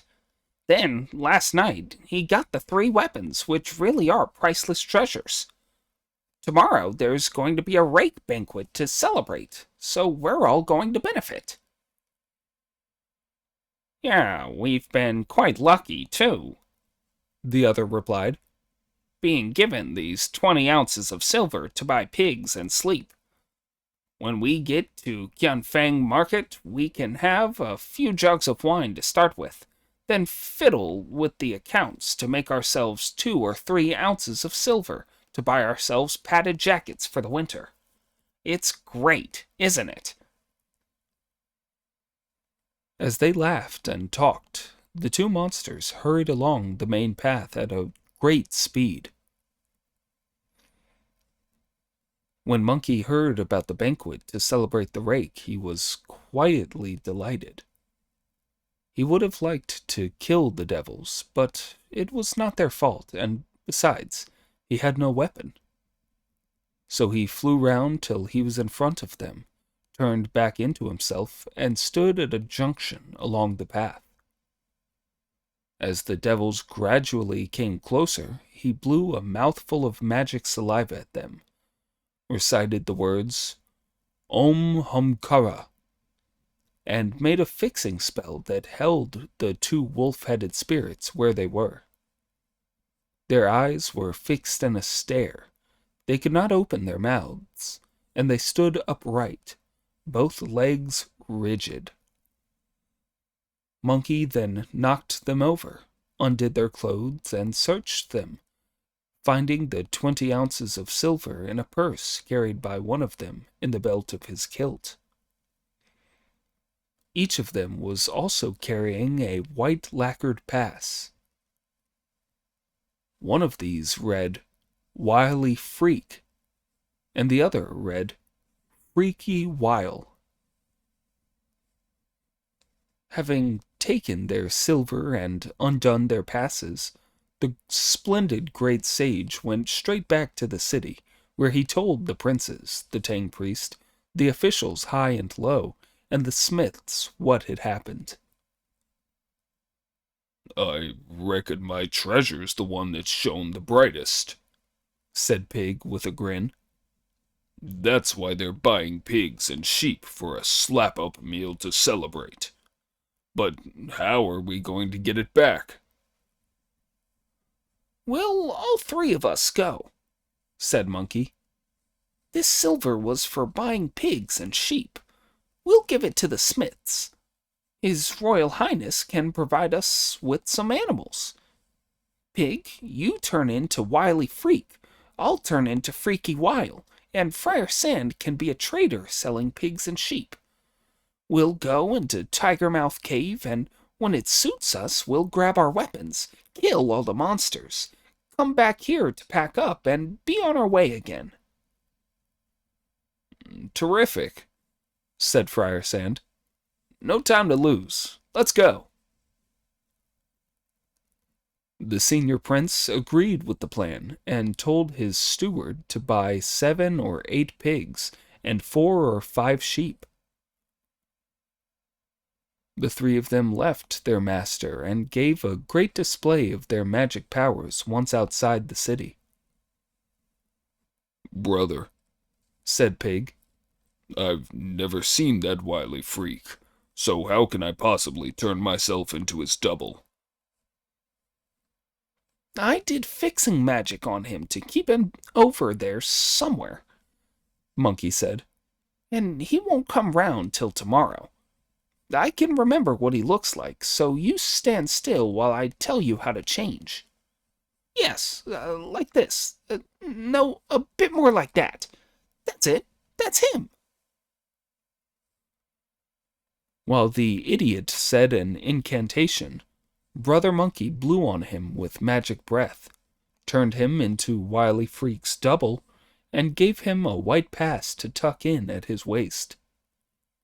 Monkey then turned himself into Freaky Wile, with a pass at his waist too, and Friar Sand made himself look like a traveling dealer in pigs and sheep. Then they drove the pigs and sheep together along the path west towards the mountain. Before long they were in a mountain gully where they met another junior devil. He had the most horrible face. Just look. A pair of round and bulging eyes, shining like lanterns. A head of red and bristly hair, blazing like fire. A red nose, a twisted mouth, sharp and pointy fangs, protruding ears, a brow that seemed hacked into shape, and a green and bloated face. He was wearing a pale yellow tunic and sandals made of sedge. He looked most imposing, like some evil god, as he hurried along like a vicious demon. This devil was carrying a colored lacquer invitation box under his left arm as he greeted Monkey and the other 2 with the call of, Freaky Wile, good to see you both. Did you buy us some pigs and sheep? Can't you see we're driving them along? Monkey replied. Who's this gentleman? The devil asked, looking at Friar Sand. He's the dealer in pigs and sheep, Monkey replied. We still owe him a couple of ounces of silver, so we're taking him home with us to fetch it. Where are you going?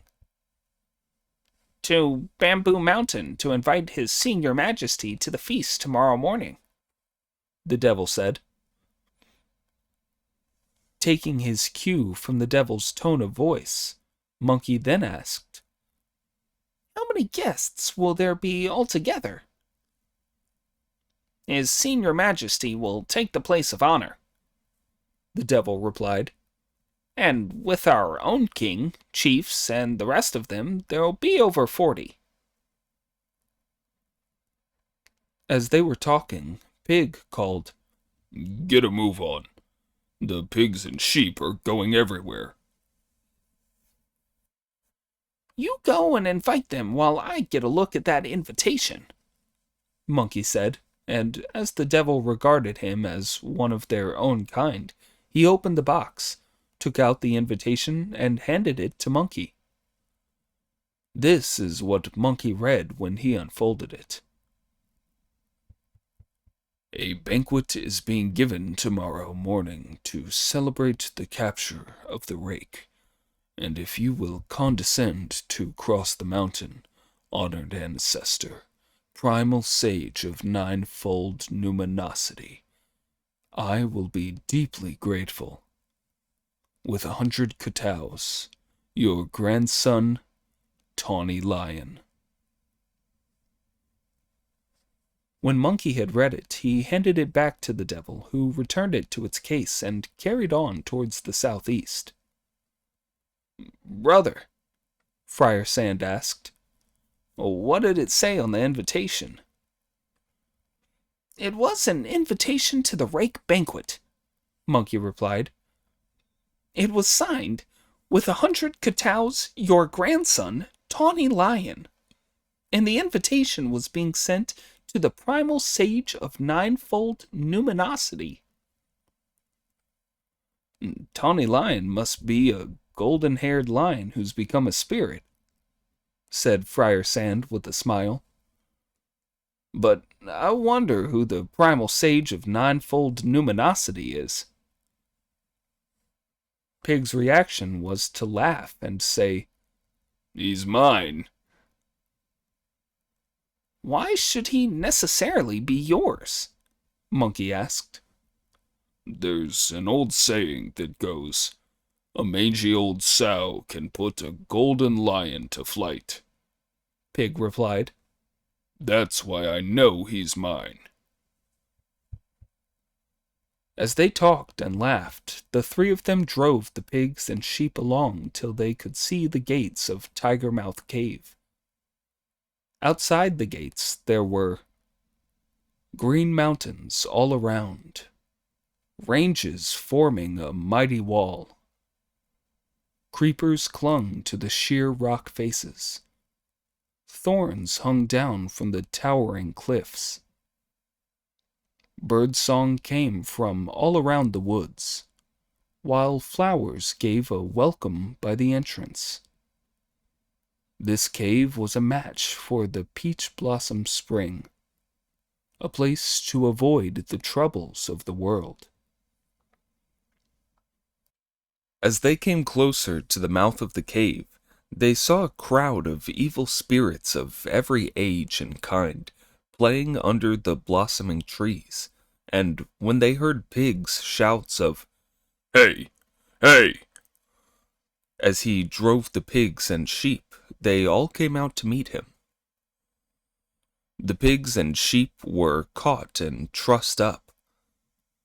The noise had by now disturbed the Demon King inside, who came out with 10 or more junior demons to ask, Are you two back? How many animals did you buy? 8 pigs and 7 sheep, 15 altogether, Monkey replied. The pigs cost 16 ounces of silver, and the sheep 9. We were only given 20 ounces, so we still owe 5. This is the dealer who's come with us for the silver. Fetch the 5 ounces of silver, little ones, the Demon King ordered on hearing this, and send him on his way.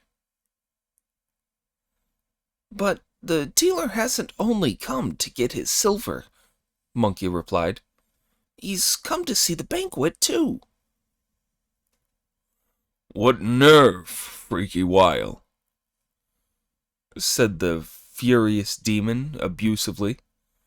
You were sent off to buy things, not to talk about banquets.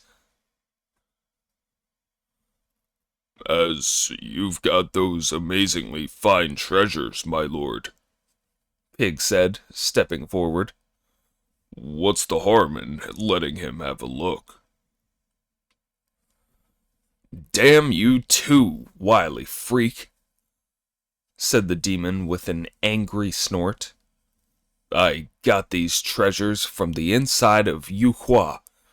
If this stranger sees them and talks about them in the city, the word will get around and the prince will come to demand them. What will we do then? My lord, Monkey replied, this dealer comes from the other side of Qianfeng Market. That's a long way from the city, and he's not a city man either, so where would he go telling tales? Besides, he's hungry, and the two of us haven't eaten. If there's any food and liquor in the place, why don't we give him some before sending him on his way?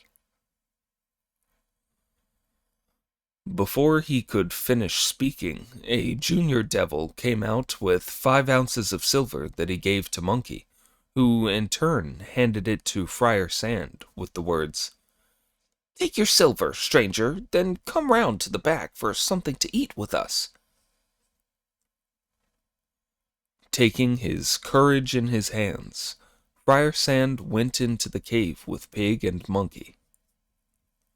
When they reached the second hall inside, they saw on a table in the middle of it the nine-toothed rake set up in all its dazzling brightness to receive offerings. At the eastern end of the table was lent the gold-banded cudgel, and at the western end the demon-quelling staff. "Stranger," said the Demon King who was following them in, "that's the rake shining so brightly in the middle. You're welcome to look, but don't tell anyone about it, whatever you do." Friar Sand nodded in admiration. Oh dear, this was a case of when the owner sees what's his, he's bound to pick it up. Pig had always been a rough customer, and once he saw his rake, he was not going to talk about the facts of the case, but charged over, pulled it down, and swung it around as he turned back into himself. He struck straight at the evil spirit's face, not caring about the proper ways of using his weapon. Monkey and Friar Sand each rushed to one end of the table to grab his own weapon and turn back into himself. As the three brothers started lashing out wildly, the Demon King had to get out of their way in a hurry, go round to the back, and fetch his four-bright halberd with its long handle and sharp-pointed butt. Rushing into the courtyard, he used this to hold off the three weapons and shout at the top of his voice, "Who do you think you are, trying to trick me out of my treasures by impersonation?" "I'll get you, you hairy beast," Monkey cursed back. "You don't know who I am. I'm a disciple of Tong Tsung Zong, the holy monk from the east. When we came to Yuhua to present our passport, the prince told his three sons to take us as their teachers of fighting skills. They were having weapons copied from ours. That was why ours were left in the courtyard for you to sneak into the city and steal in the middle of the night. And you accuse us of tricking them out of you by impersonation. Stay right there and try a taste of our three weapons." The evil spirit at once raised his halberd to fight back. They fought from the courtyard out through the front gate, three monks chasing a single demon. It was a splendid battle. The cudgel whistled like the wind. The rake's blows came raining down. The demon-quelling staff filled the sky with glowing mist. The four-bright halberd gave off clouds. They were like the three immortals refining elixir, making dazzling light that frightened gods and ghosts. Monkey was brilliant at displaying his might. The evil spirit was wrong to have stolen the treasures. Marshal Tianpeng showed off his divine powers, while the great General Sand was heroic and splendid. As the three brothers fought with skill and one mind, a great battle took place in Tigermouth Cave. The ogre was full of power and cunning, a fit match for the four heroes. They fought until the sun set in the west, when the demon weakened and could hold out no longer. After their long fight on Mount Leopard Head, the evil spirit shouted at Friar Sand, "Watch this halberd!" As Friar Sand fell back to dodge the evil blow, the spirit escaped walked through the opening he left and fled by wind to the Sun quarter to the southeast. Pig started rushing after him to catch him, but Monkey said, "Let him go. As the old saying goes, never chase a desperate robber. Let's leave him nothing to come back to." Pig agreed, and the three of them went back to the entrance of the cave, where they killed all the 100 and more evil spirits, great and small. It turned out that they were all really tigers, wolves, tiger cats, leopards, red deer, and goats. Monkey used one of his powers to bring all the valuables and fabrics, as well as the bodies of all the animals they had killed, the pigs and the sheep, out of the cave. Friar Sand used some dry wood he found to start a fire that Pig fanned with both his ears. The cave was soon burnt out, and they took what they had brought with them back to the city. The city gates were wide open. People had not yet gone to bed. The senior prince and his sons were still waiting in the gauze pavilion. The three disciples dropped all the dead wild animals and sheep, as well as the valuables, with loud thumps into the courtyard, filling it up as they called out, "Master, we're back. We've won." The senior prince then expressed his thanks to them. The Tang priest was delighted, and the three young princes fell to their knees to bow. "Don't thank us," Friar Sand said, helping them to their feet. "Come and see what we've got." "Where are they from?" the senior prince asked. "The tigers, wolves, tiger cats, leopards, red deer, and goats were all monsters that made themselves into spirits. When we got our weapons back, we fought our way out through the gates. Their demon king is a golden-haired lion who fights with a 4-bright halberd. He battled it out with us till nightfall, then ran away to the southeast. Instead of chasing him, we made sure he'd have nowhere to come back to by killing all these devils and bringing back all his things." This news both delighted and alarmed the senior prince. He was delighted at their triumphant return, worried that the demon would seek his revenge later.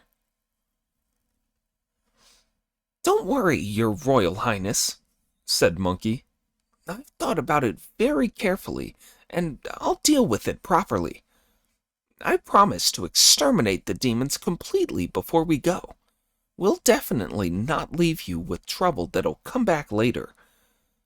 When we went there at noon, we ran into a little green-faced, red-haired devil who was carrying an invitation.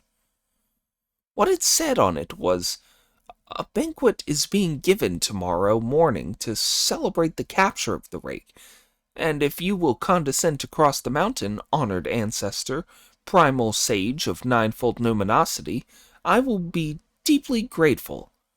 It was signed, 'With 100 Kataos, your grandson, Tawny Lion.' When the evil spirit was defeated just now, he must have gone to have a word with his grandfather. They're bound to come looking for us to get their revenge tomorrow morning, and when that happens, I'll wipe them all out for you." The senior prince thanked him and had supper arranged. When master and disciples had eaten, everybody went to bed.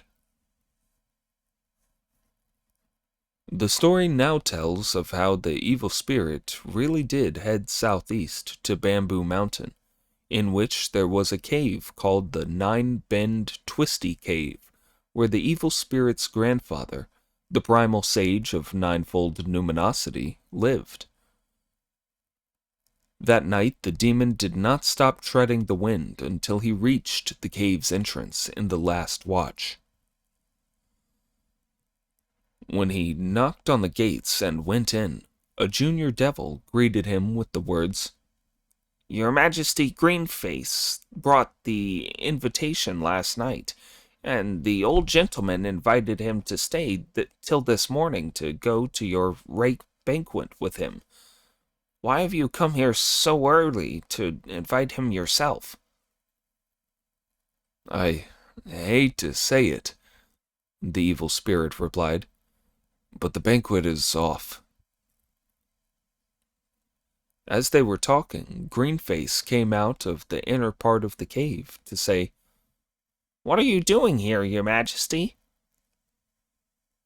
"As soon as his senior majesty's up, he's coming to the celebration with me."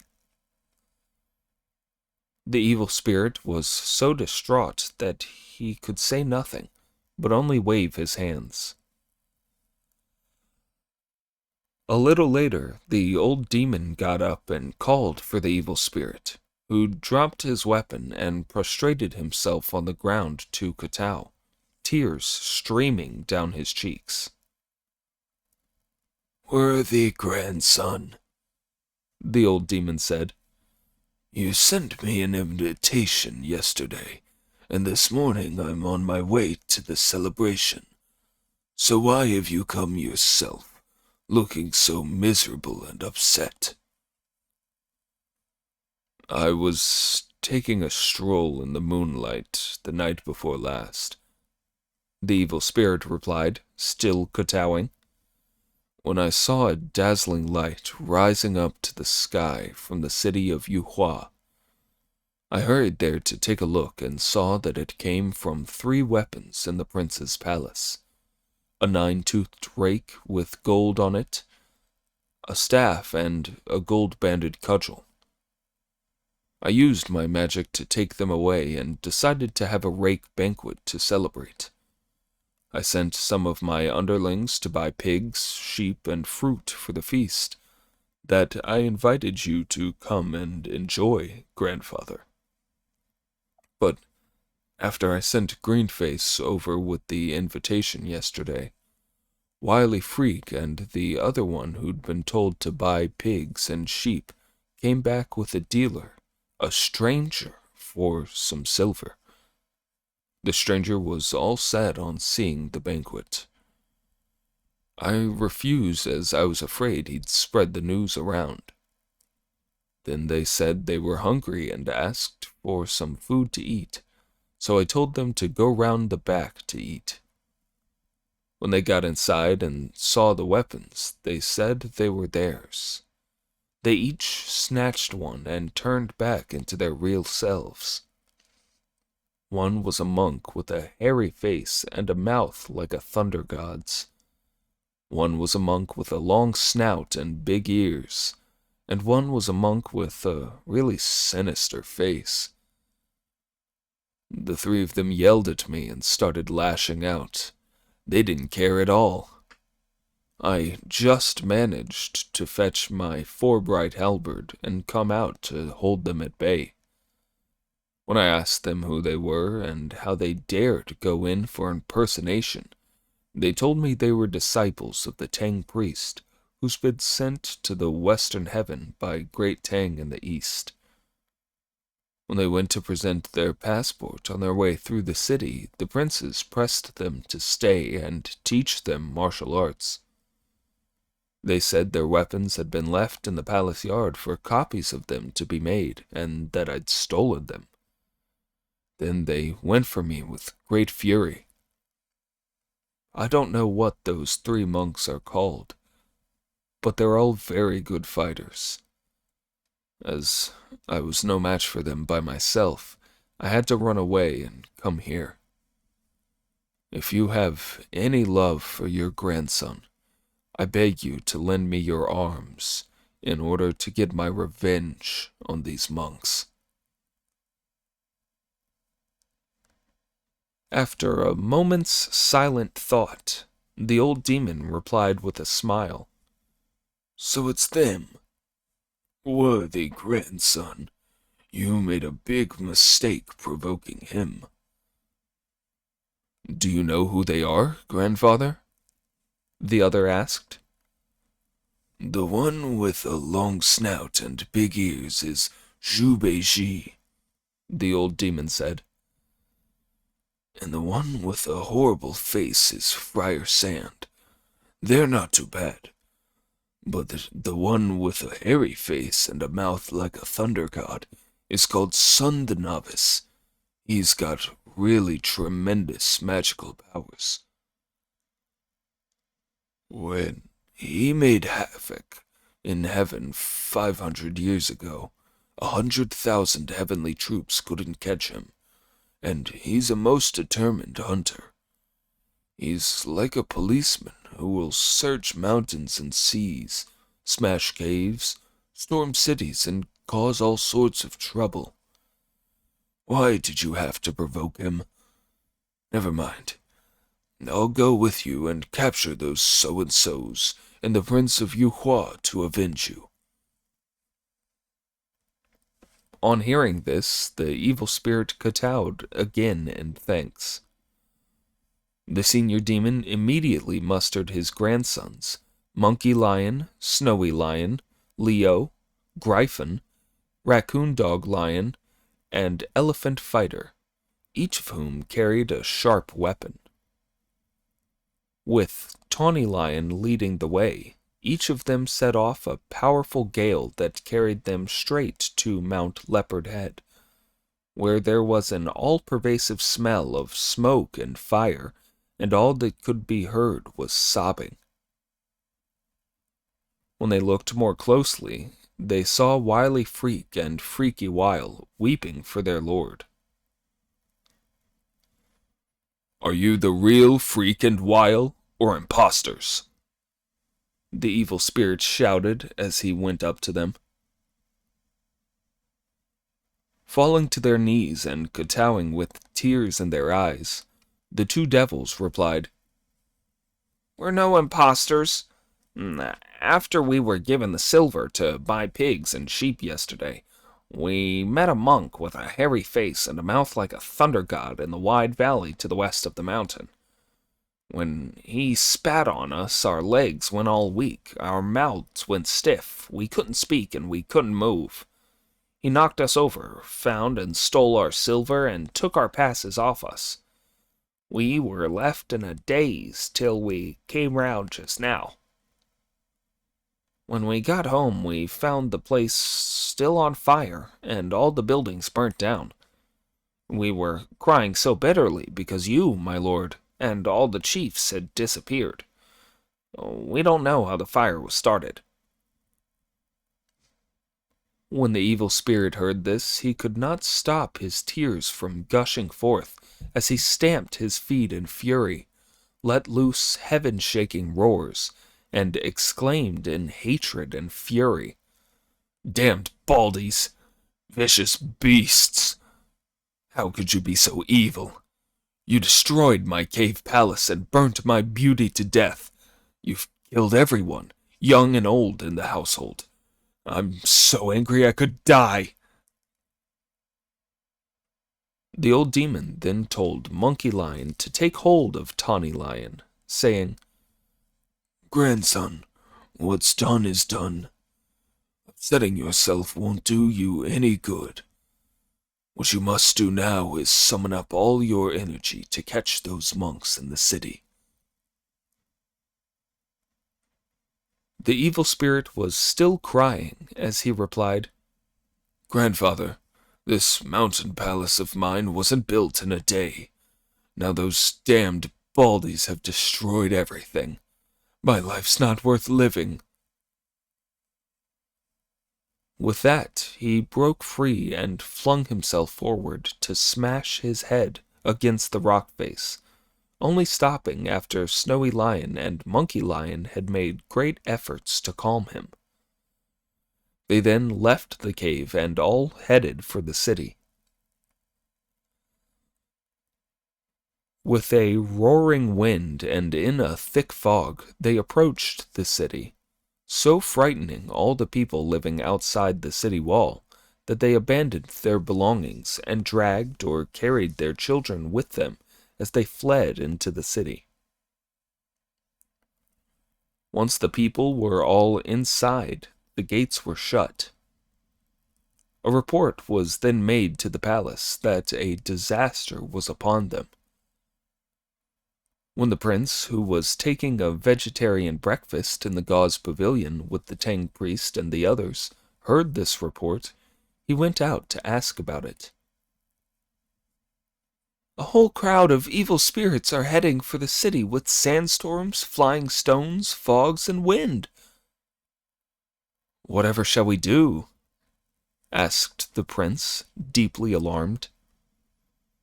"Oh, stop worrying," said Brother Monkey. "Oh, stop worrying. It's the evil spirit from Tigermouth Cave who ran away when he was beaten yesterday. He went to the southeast to gang up with the primal sage of ninefold numinosity, or whatever he's called, and now he's here. We brothers are going out. Tell them to shut all the city gates and send men to hold the city wall." The prince ordered that the city gates be shut, sent men to the wall, and went with his sons and the Tang priest to inspect. The army's banners blotted out the sun, and the cannon fire reached the sky as Monkey, Pig, and Friar Sand left the city amid wind and clouds to give battle. Indeed, because they were careless, the weapons were lost, which led to attacks by the devilish host.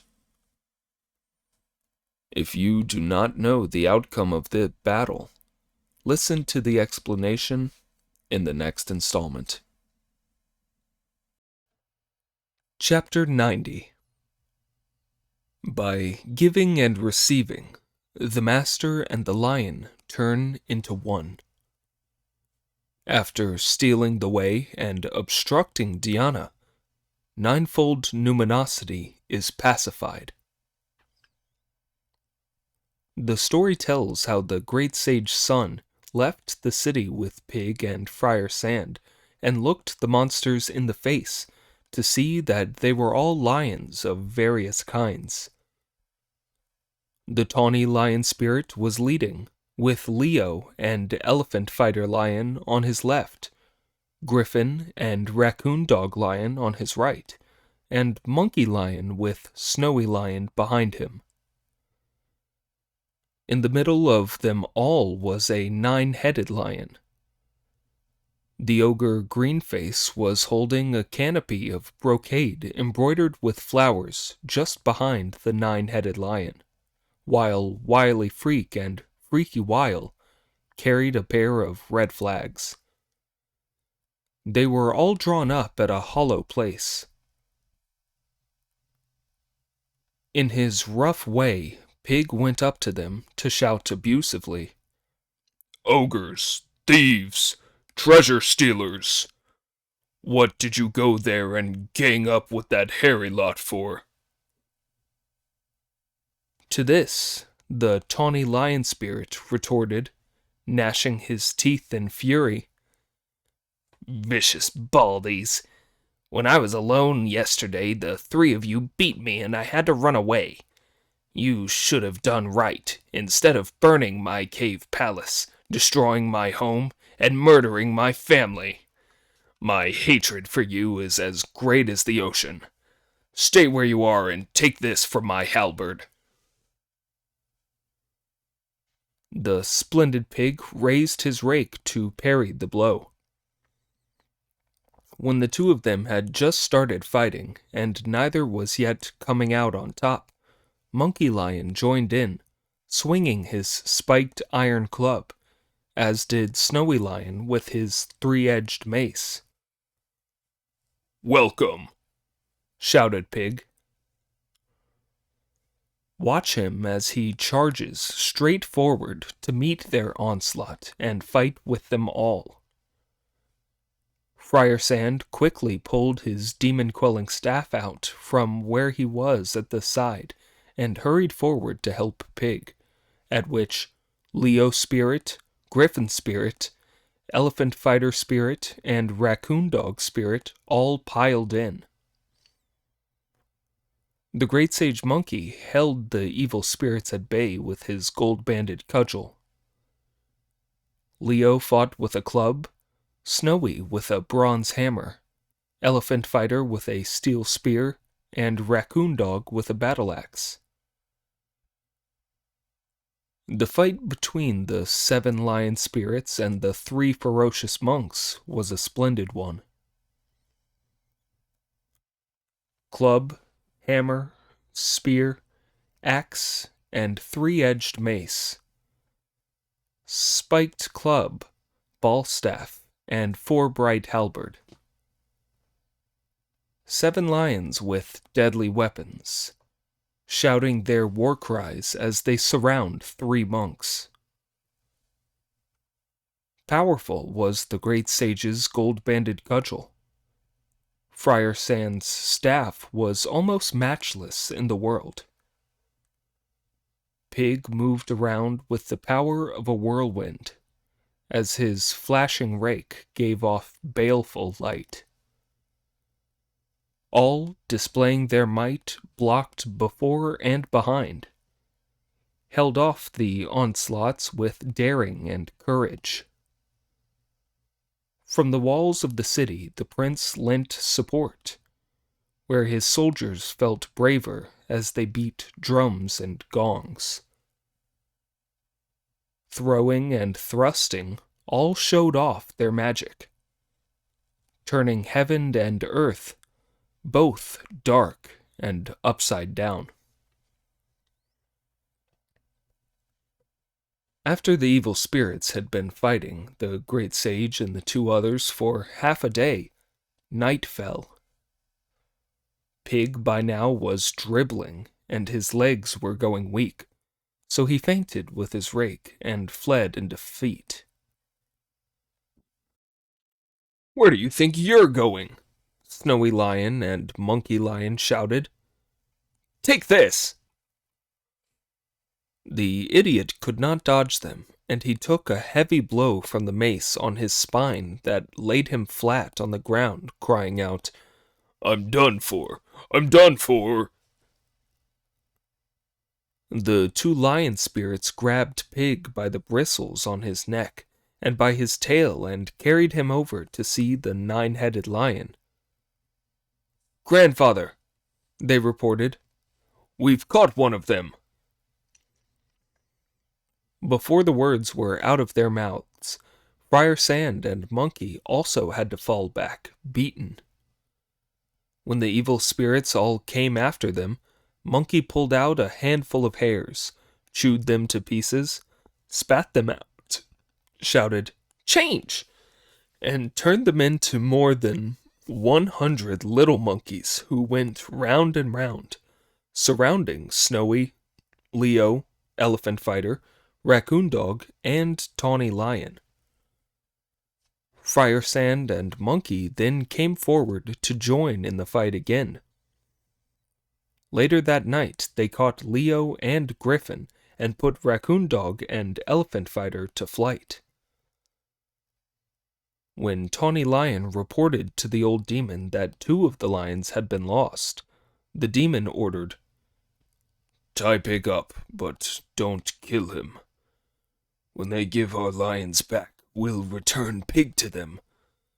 If they're stupid enough to kill them, we'll make Pig pay with his life. That evening, all the fiends slept outside the city.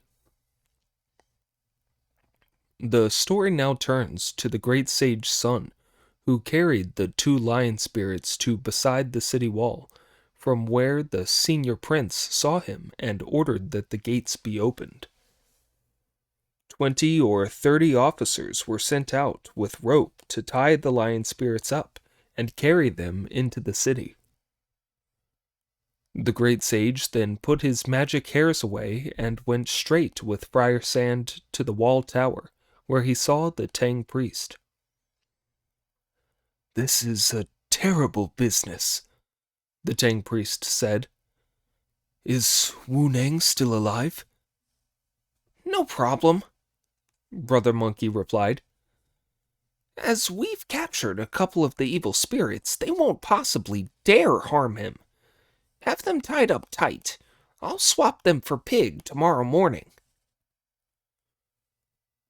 The three young princes then kowtowed to Monkey and said, "When you were fighting them at first, you were by yourself, teacher. Then when you pretended to run away and came back again, there were over 100 of you. How was that done? When you came back to the city wall after capturing the evil spirits, there was only one of you again. What magical powers did you use to do that?" "I have 84,000 hairs on my body," Monkey replied. "Each of them can become 10, and the 10 become 100, so I can do millions and millions of transformations. It's extra body magic." The princes all kowtowed as a vegetarian feast was brought to the tower for them. All along the battlements, lanterns and banners were displayed. There was the sound of clappers, bells, gongs, and drums as the watches were changed, arrows passed on, cannons fired, and war cries shouted. Soon it was dawn, and the old demon sent for Tawny Lion Spirit to make a plan of action. You must all use your wits to capture Sun the Novice and Friar Sand while I make a secret flight up onto the wall to capture their master, the old prince, and his sons. I'll take them back to the Nine-Bend Twisty Cave and wait for you to come back in triumph." Accepting this plan, Tawny Lion took Monkey Lion, Snowy Lion, Elephant Fighter, and Raccoon Dog back to beside the city wall, all carrying their weapons and demanding battle amid winds and fog. On the other side, Monkey and Friar Sand jumped on the wall, where Monkey yelled abusively at the top of his voice. "Thieving damned ogres! Give me my brother Pig back at this moment, and I'll spare your lives. If you don't, I'll smash your bones to powder and chop you all into little pieces." With no further argument, the evil spirits all charged into the attack. The great sage and Friar Sand had to use skill and cunning to hold the 5 lions at bay. This fight was very different from the one on the previous day. As an evil wind howled across the land, black fog blotted out the sky. Moving stones and flying sands alarmed both gods and demons. As the trees in the forest fell, the tigers and wolves were afraid. Fierce was the spear of steel, and bright the axe, merciless the rod, the halberd, and the brazen hammer. They wished they could swallow Monkey up whole and capture Friar Sand live and kicking. The great sage's As You Will cudgel could attack and defend with miraculous effect. Friar Sand's demon-quelling staff had won its fame outside the Hall of Miraculous Mist. Now that it moved with its magical powers, it would achieve glory in the West by wiping out demons. While the 5 lion spirits with coats of different colors were fighting really well with Monkey and Friar Sand, the old demon flew on a black cloud straight to the wall tower, where he shook his heads, which gave the military and civil officials, Sanzang, the senior prince, and the soldiers guarding the wall, such a fright that they all fell off. The demon then charged into the tower, opened his mouths, took Sanzang, the senior prince, and his sons in them, one by one, and went back to the hollow ground, where he took Pig in another mouth, one of the 9 he had in his 9 heads.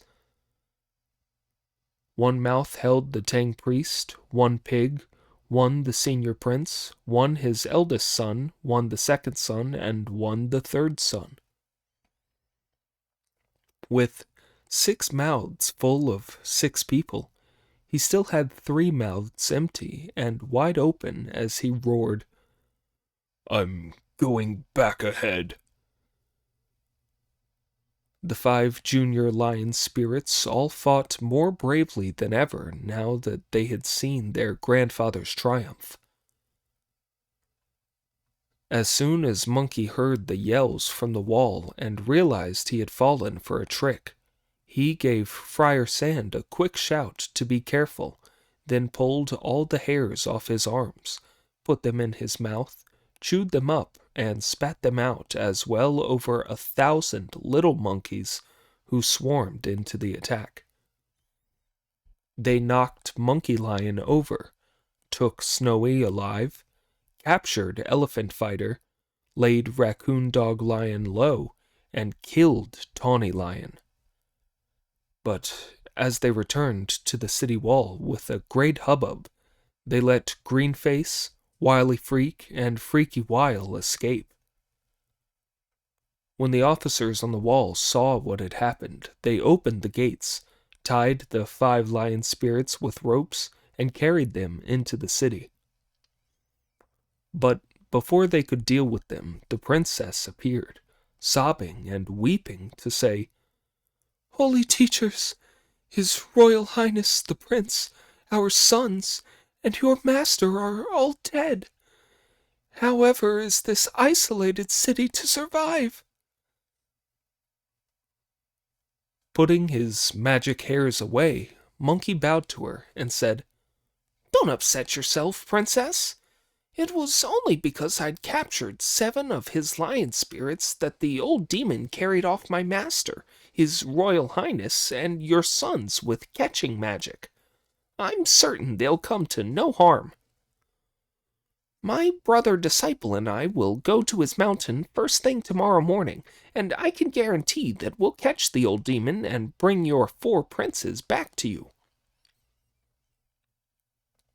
When the princess and her womenfolk heard this, they all bowed to Monkey and said, We pray that His Royal Highness and his sons will all be safe, and that our dynasty will be secure. When their bowing was done, the womenfolk all returned to the palace in tears. Skin the tawny lion spirit we killed, Brother Monkey instructed the officials, and have the 5 who are still alive securely tied up and put under lock and key. Bring us some vegetarian food to eat before we go to sleep. Stop worrying. I promise nothing will go wrong. The next morning, the great sage took Friar Sand up on an auspicious cloud. Before long, they were at the top of Bamboo Mountain, and as they brought their cloud down to look, they saw that it was magnificent.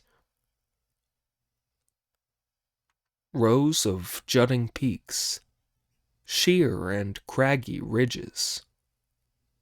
In the deep gill waters gently flow. Flowers weave a fragrant brocade before the beetling cliff, where the ridges twist and double back. Encircled by the ancient winding paths. When the crane comes, the pine has a companion, and the rock is left alone as the cloud drifts away. The black ape heads for brightness when looking for fruit. The deer rejoice in the warming sun as they search for flowers. The green phoenix sings sweetly, and the golden bird's melodies never stop. In spring, the peach blossom contends with the plum. In summer, the willow and locust trees are rivals. In autumn are carpets of chrysanthemums, and in winter the snow flies all around. Here there is beauty throughout the year, where the scenery can compare with Ying Zhao's magic land. As the two of them were standing on the mountain, admiring the view, Greenface suddenly appeared in a ravine between cliffs. He was holding a short cudgel. "Where do you think you're going?" Monkey shouted. "I'm here." This gave the young devil such a fright that he went running and tumbling down the ravine. Monkey and Friar Sand went straight after him, but could find no sign of where he had gone. When they went further and searched around, they found a cave palace with double gates of mottled stone that were firmly closed. Above the gates, a stone tablet was set, on which was written in large block letters, "Nine Bend Twisty Cave, Mighty Bamboo Mountain." Now, when the junior devil ran inside the cave, he had shut the gates firmly behind him. Once inside, he reported to the old demon, "My lord, those two monks are outside." Have your lord, Monkey Lion, Snowy Lion, Elephant Fighter, and Raccoon Dog come back yet?" the old demon asked. "I haven't seen them," The junior demon replied. "There were just the two monks looking around from high up on the peak. As soon as I saw them, I turned and ran. As they came after me, I shut the gates." The old demon bowed his head in silence at the news. After a while, his tears began to flow as he called out, "This is terrible. My grandson, Tawny Lion, is dead. My grandsons, Monkey Lion, and the rest of them have all been captured by those monks and taken into the city. How am I to get my revenge?" Pig was tied up nearby, crammed in together with the Tang priest and the princes, terrified and miserable until he heard the old demon saying that his grandsons had been captured and taken into the city. At this, he said with quiet delight, "Don't be afraid, master. Cheer up, your royal highness. My elder brother has won. He's captured the whole lot of the devils, and he's found his way here to rescue us." When he had said this, the old demon could be heard shouting, "Little ones, guard the palace well while I go out to catch those other two monks. Then we can punish them all together." Watch him as he strides off without armor or weapons. When he heard Monkey shouting, he threw the gates of the cave wide open and went straight for him, not deigning to answer. Monkey raised his iron cudgel to stop him with a blow to the head, while Friar Sand swung his staff at him. As the demon shook his principal head, the other 8 heads, to left and right of it, all opened their mouths, with which they gently picked Monkey and Friar Sand up and carried them into the cave. "Fetch rope," he ordered, and Wily Freak, Freaky Wile, and Greenface, who had come back after their escape the previous night, brought 2 ropes with which they tied the 2 of them up very securely. "Impudent ape," said the old demon. "You captured my 7 grandsons, but now I've caught you 4 monks, and the 4 princes I've got enough to ransom them with.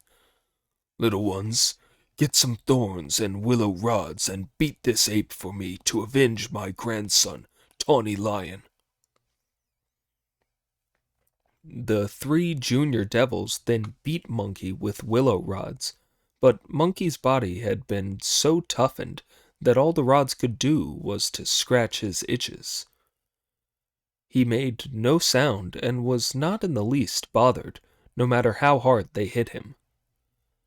The sight of it, however, made Pig, the Tang priest, and the princes all feel their hair standing on end. Before long, the rods started to break up, but the demons kept on till evening, keeping no count of the number of strokes. Friar Sand was most impatient to see Monkey being given so long a flogging, so he said, Let me take 100 or so for him. Don't be so impatient, the old demon replied. You'll get your beating tomorrow. You'll all be done in turn. That means it'll be me the day after tomorrow, said Pig with alarm. The beating continued for a while as night slowly fell. Little ones, the old demon called. Stop for now. Light the lamp and go for something to eat and drink. I'm off to my brocade cloud den for a little shut-eye. You three have all had a hard time, so keep a close watch on them. We'll carry on with the beatings tomorrow. The 3 junior devils moved a lamp over and hit Monkey some more on the top of his head with their willow rods. Tick tick tock, tock tock tick, like the rhythm of a wooden clapper, sometimes fast and sometimes slow. By then it was very late, and they all fell asleep. Monkey now used escaping magic to shrink himself, wriggled out of his bonds, shook his fur, straightened up his clothes, took the cudgel out of his ear, and shook it till it was as thick as a well bucket and about 20 feet long. Then he said to the 3 junior devils, "You animals! You hit me an awful lot of times, and now I'm going to return the compliment. I'll just shove this at you and see how you like it." One gentle push from the cudgels turned the 3 devils into 3 lumps of minced pork. Monkey then turned up the lamp and released Friar Sand. Pig, who was feeling desperate about being tied up, could not stop himself from yelling at the top of his voice. My hands and feet are tied up so tight they're swollen. Why don't you come and free me? The idiot's shout at once woke up the old demon, who rolled straight out of bed and called out, Who's setting them free? The moment Monkey heard this, he blew out the lamp, smashed his way through several sets of doors with his cudgel, and fled, not bothering about Friar Sand and the rest of them, while the old demon went into the main hall, shouting, Little ones, why is there no light? Don't let them get away. He shouted once without getting an answer, then again, and still no answer. When he fetched a lantern and looked, all he could see were 3 gory lumps of minced meat on the floor. The prince, his sons, the Tang priest, and Pig were still there, but Monkey and Friar Sand had disappeared. He lit a torch, searched the front and the back, and could only find Friar Sand, who was still standing pressed against the wall of a corridor. The demon knocked him down, tied him up as before, and carried on looking for Monkey.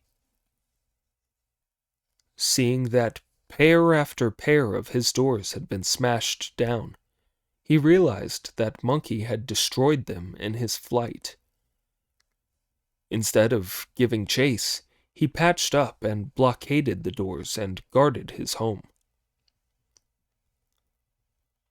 The story now tells of how Monkey left the 9-bend twisty cave and rode by auspicious cloud straight back to the city of Yuhua, where all the local deities and spirits, as well as the god of the city, could be seen bowing in mid-air to him. "Why have you only come to see me today?" Monkey asked. "When we knew that the worthy prince was entertaining you in Yuhua, great sage," they replied, "we did not venture to greet you, but now that the princes have been captured by ogres, and you have subdued those monsters, we have come to welcome you with kowtows." While Monkey was abusing them, the gold-headed protector and the 6 Ding and 6 Jia generals escorted a local deity in and made him kneel on the ground. "Great sage," they said, "we've arrested this ground devil." "What are you making a noise here for instead of guarding my master on Bamboo Mountain?" Monkey yelled. "Great sage," the Ding and Jia gods replied, "the evil spirit caught the curtain-raising general and tied him up again after you escaped. As we could see how great his magic powers are, we've brought the local deity of Bamboo Mountain here. He knows all about that evil spirit's background, so we beg you to question him, great sage, and find out how best to deal with him, and deliver the holy monks and worthy princes from their suffering." When Monkey heard this, he was delighted. "The old demon came down to Bamboo Mountain the year before last," the local deity said, shivering and shaking as he kowtowed. "The 9-bend twisty cave used to be the den of 6 lions. Once the old demon came, the 6 lions all took him as their grandfather. He is a 9-headed lion called the primal sage of ninefold numinosity. If you want to deal with him, you must go to the wonderful crag palace in the uttermost east and fetch his master here to subdue him. Nobody else can possibly do it." When Monkey heard this, he thought for a long time before saying, "The wonderful crag palace in the uttermost east is where the heavenly honored savior of the great monad lives. Yes, he does have just such a 9-headed lion under his throne.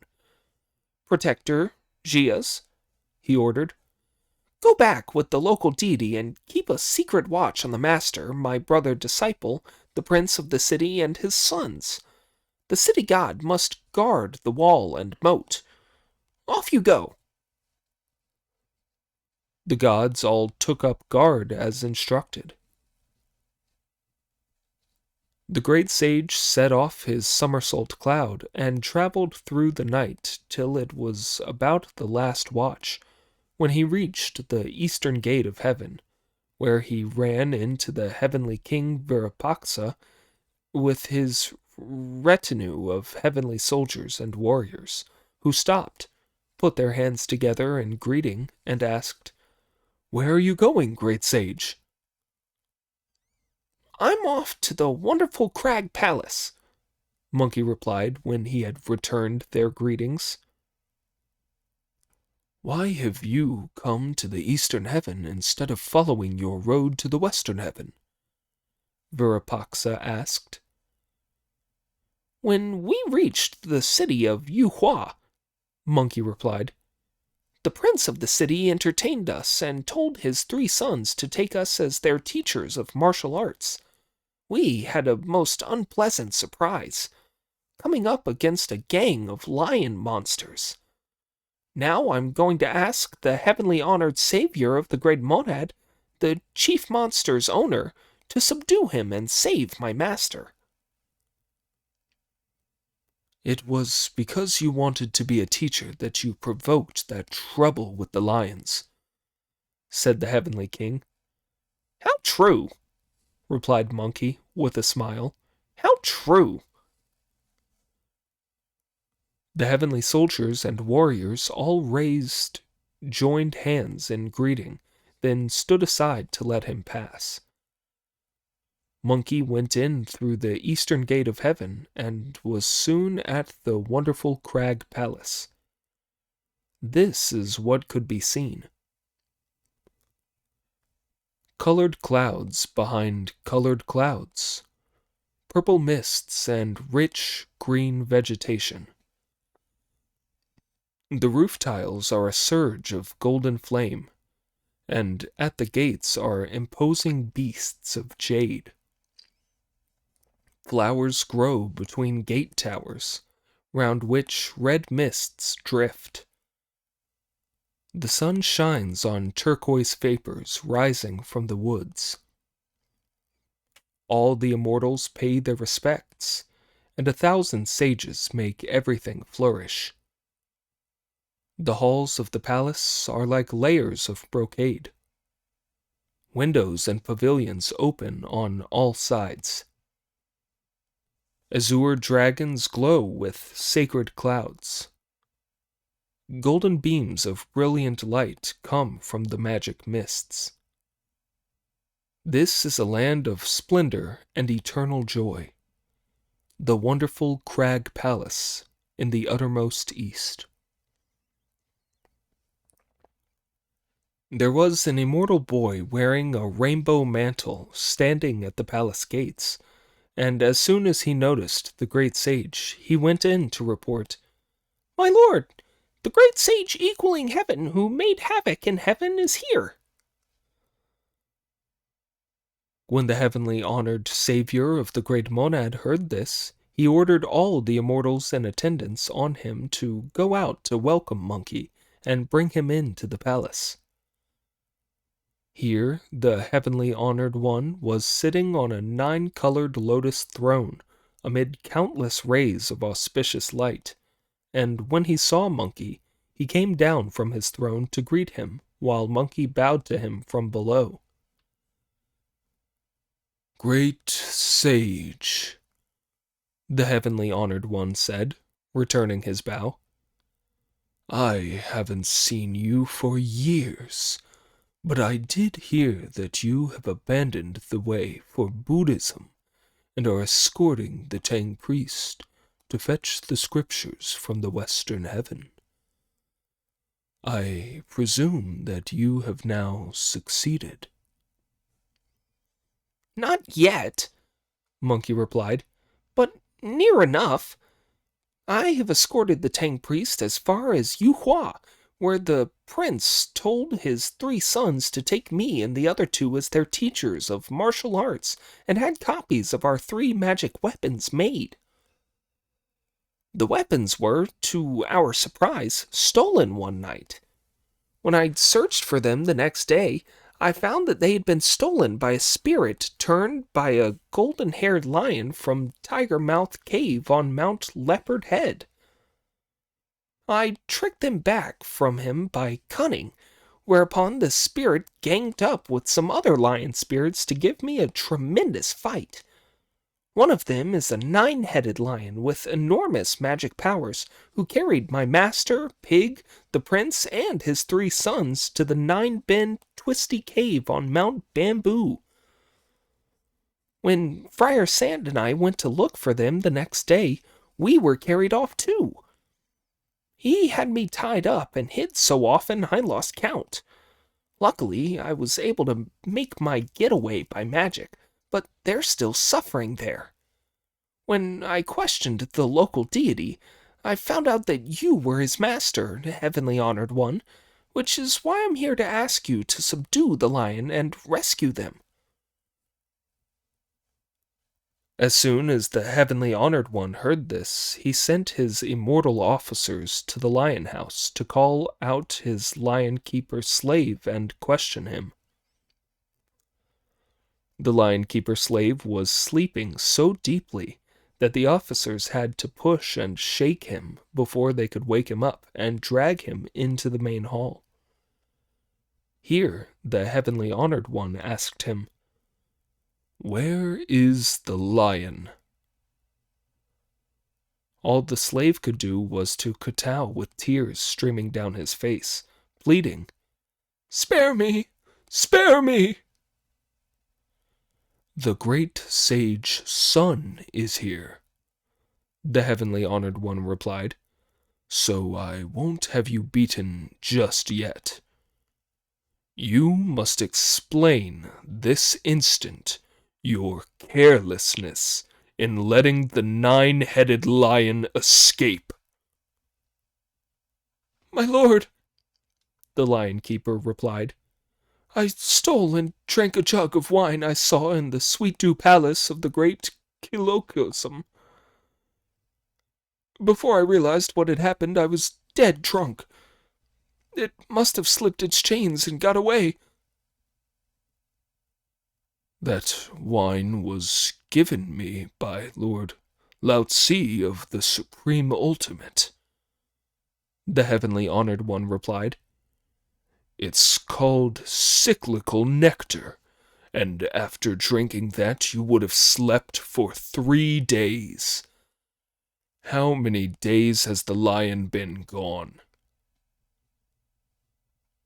What the local deity said was that he went down there the year before last, which would mean 2 years or more, the great sage said. "That's right," The heavenly honored one said with a smile. "A day in the palaces of heaven is a year in the mortal world. Get up," he said to the lion tamer. "I'll spare your life. Come down to the lower world with the great sage and me to recapture him. You immortals can all go back. None of you need come with us." The heavenly honored one, the lion keeper slave, and the great sage all went by cloud straight to Bamboo Mountain, where the protectors of the 4 quarters and the center, the 6 dings, the 6 jias, and the local deity of the mountain all knelt to greet them. "Has my master been harmed while you people have been protecting him?" Brother Monkey asked. "The evil spirit was so angry that he went to sleep," the gods replied. "He didn't torture them any more." "That primal sage of mine is a true soul who has long cultivated the way," the heavenly honored one remarked. "A single call from him will go up to the 3 sages and down to the underworld. He wouldn't kill anyone lightly. Great Sage Sun, go to his gates, challenge him to battle, and draw him outside for us to catch." As soon as Monkey heard this, he sprang towards the mouth of the cave, brandishing his cudgel and shouting loudly and abusively, "Damned evil spirit! Give me my people back! Damned evil spirit! Give me my people back!" He shouted several times, but the old demon was fast asleep and nobody answered. Monkey lost his patience, swung his cudgel, and smashed his way inside, still cursing. Only then did the old demon wake up, rise to his feet, and yell with great fury, "I'm coming for you!" He shook his heads and opened his jaws to pick Monkey up. As Monkey turned and fled, the evil spirit chased after him till they were outside the cave, shouting, "Where do you think you're going, you thieving ape?" "How dare you go on behaving so dreadfully?" said Monkey with a grin from where he was standing on the top of a high cliff. "You haven't even got the sense to realize that your life's at stake. Don't you see your master's here?" By the time the evil spirit reached the cliff in pursuit of Monkey, the heavenly honored one had set a spell and shouted, I'm here, my little primal sage. Recognizing his master, the monster gave up the struggle and lay down with all 4 feet on the ground, kowtowing. The lion keeper then ran over to him, took hold of his mane, and punched him hundreds of times on the neck, saying abusively, "Why did you run away, animal? You got me into terrible trouble!"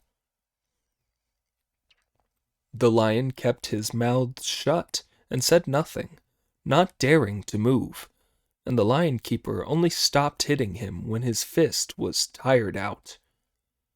When a brocade saddlecloth had been put on the animal's back, the heavenly honored one mounted and shouted to it to go.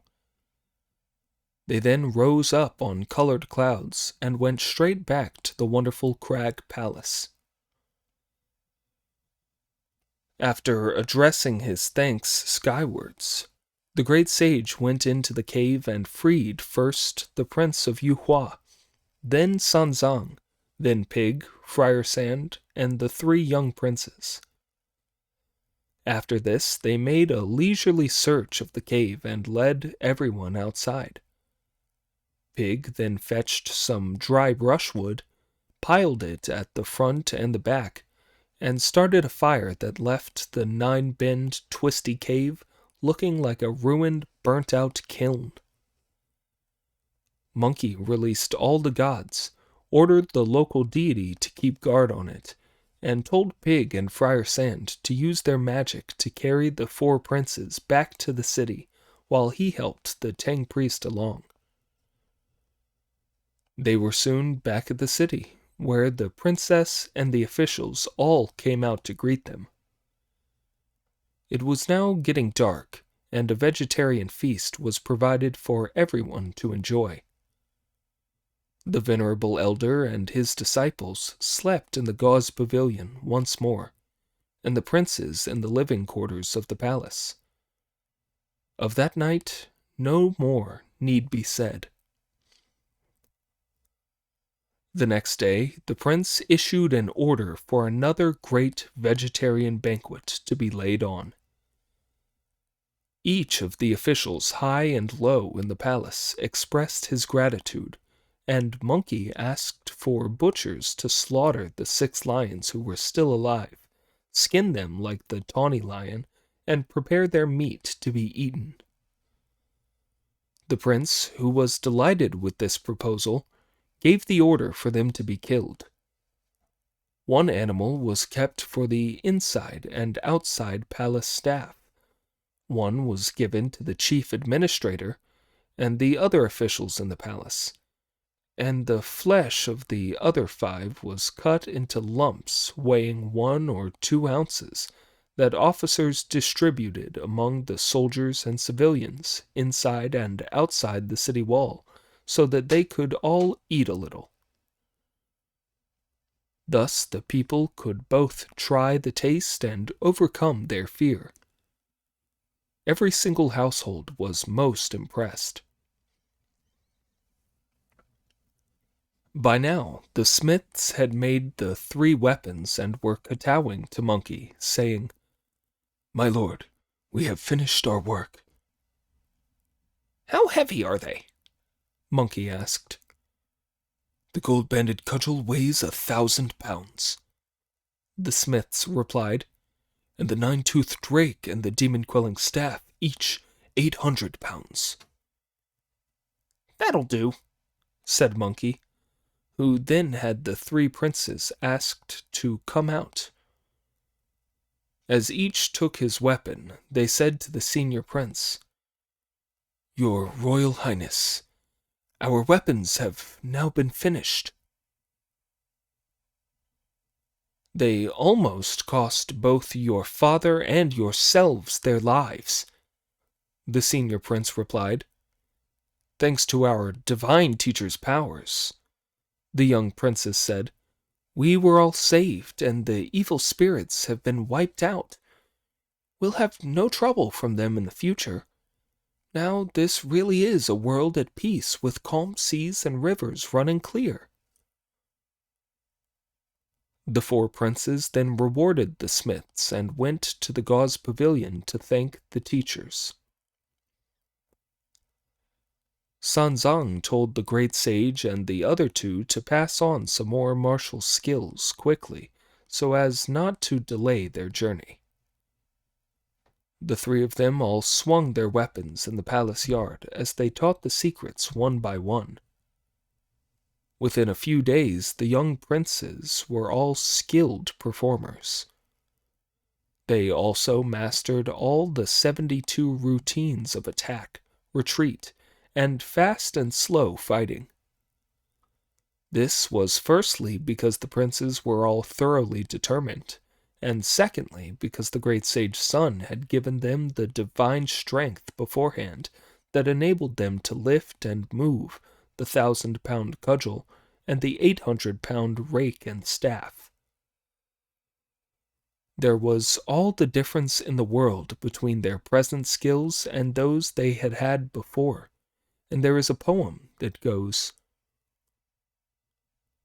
"When they celebrated their fortune in finding divine teachers, they never expected their studies to alert a lion spirit. With evil destroyed, the country was at peace. The frontier was settled as all were devoted to the one entity. Ninefold Numinosity's powers lasted through their many clashes, till the way was achieved with all-round expertise. The brilliant teaching would be passed on forever, and Yuhua know eternal peace and joy." The prince then gave another great banquet to thank the three teachers, and a huge dish of gold and silver was brought out as a reward. "Take it straight back inside," Monkey said with a smile. "Take it straight back. We're monks, and that's no use to us." We really can't take gold or silver," put in Pig, who was standing beside him. "but the lion spirits tore our clothes to ribbons. If you could give us a change of clothing, that would be very kind of you." The prince ordered his tailors to fetch some bolts of blue, red, and brown brocade, and make each of them a garment after the style and colors of their old ones. The three of them were delighted to accept and put on their new brocade tunics, after which they packed up the luggage and set off on their way again. Everyone inside and outside the city, whether young or old, exclaimed that they were arhats and living Buddhas come down to earth. Crowds packed the streets to the sound of drums and music, and banners flew overhead. Indeed, from the gate of every family the incense smoke arose. At every household's door, colored lanterns hung in rows. The people only went back after seeing them for a long way along their journey. Only then did the four travelers manage to leave the city and head west. By leaving, they shook off all thought and immersed their hearts in the true achievement. Indeed, free from thought and worry, the Buddha's land they seek, going faithfully, sincerely, towards the Vulture Peak. If you do not know how much further the journey was to be, or when it was to end, listen to the explanation in the next installment.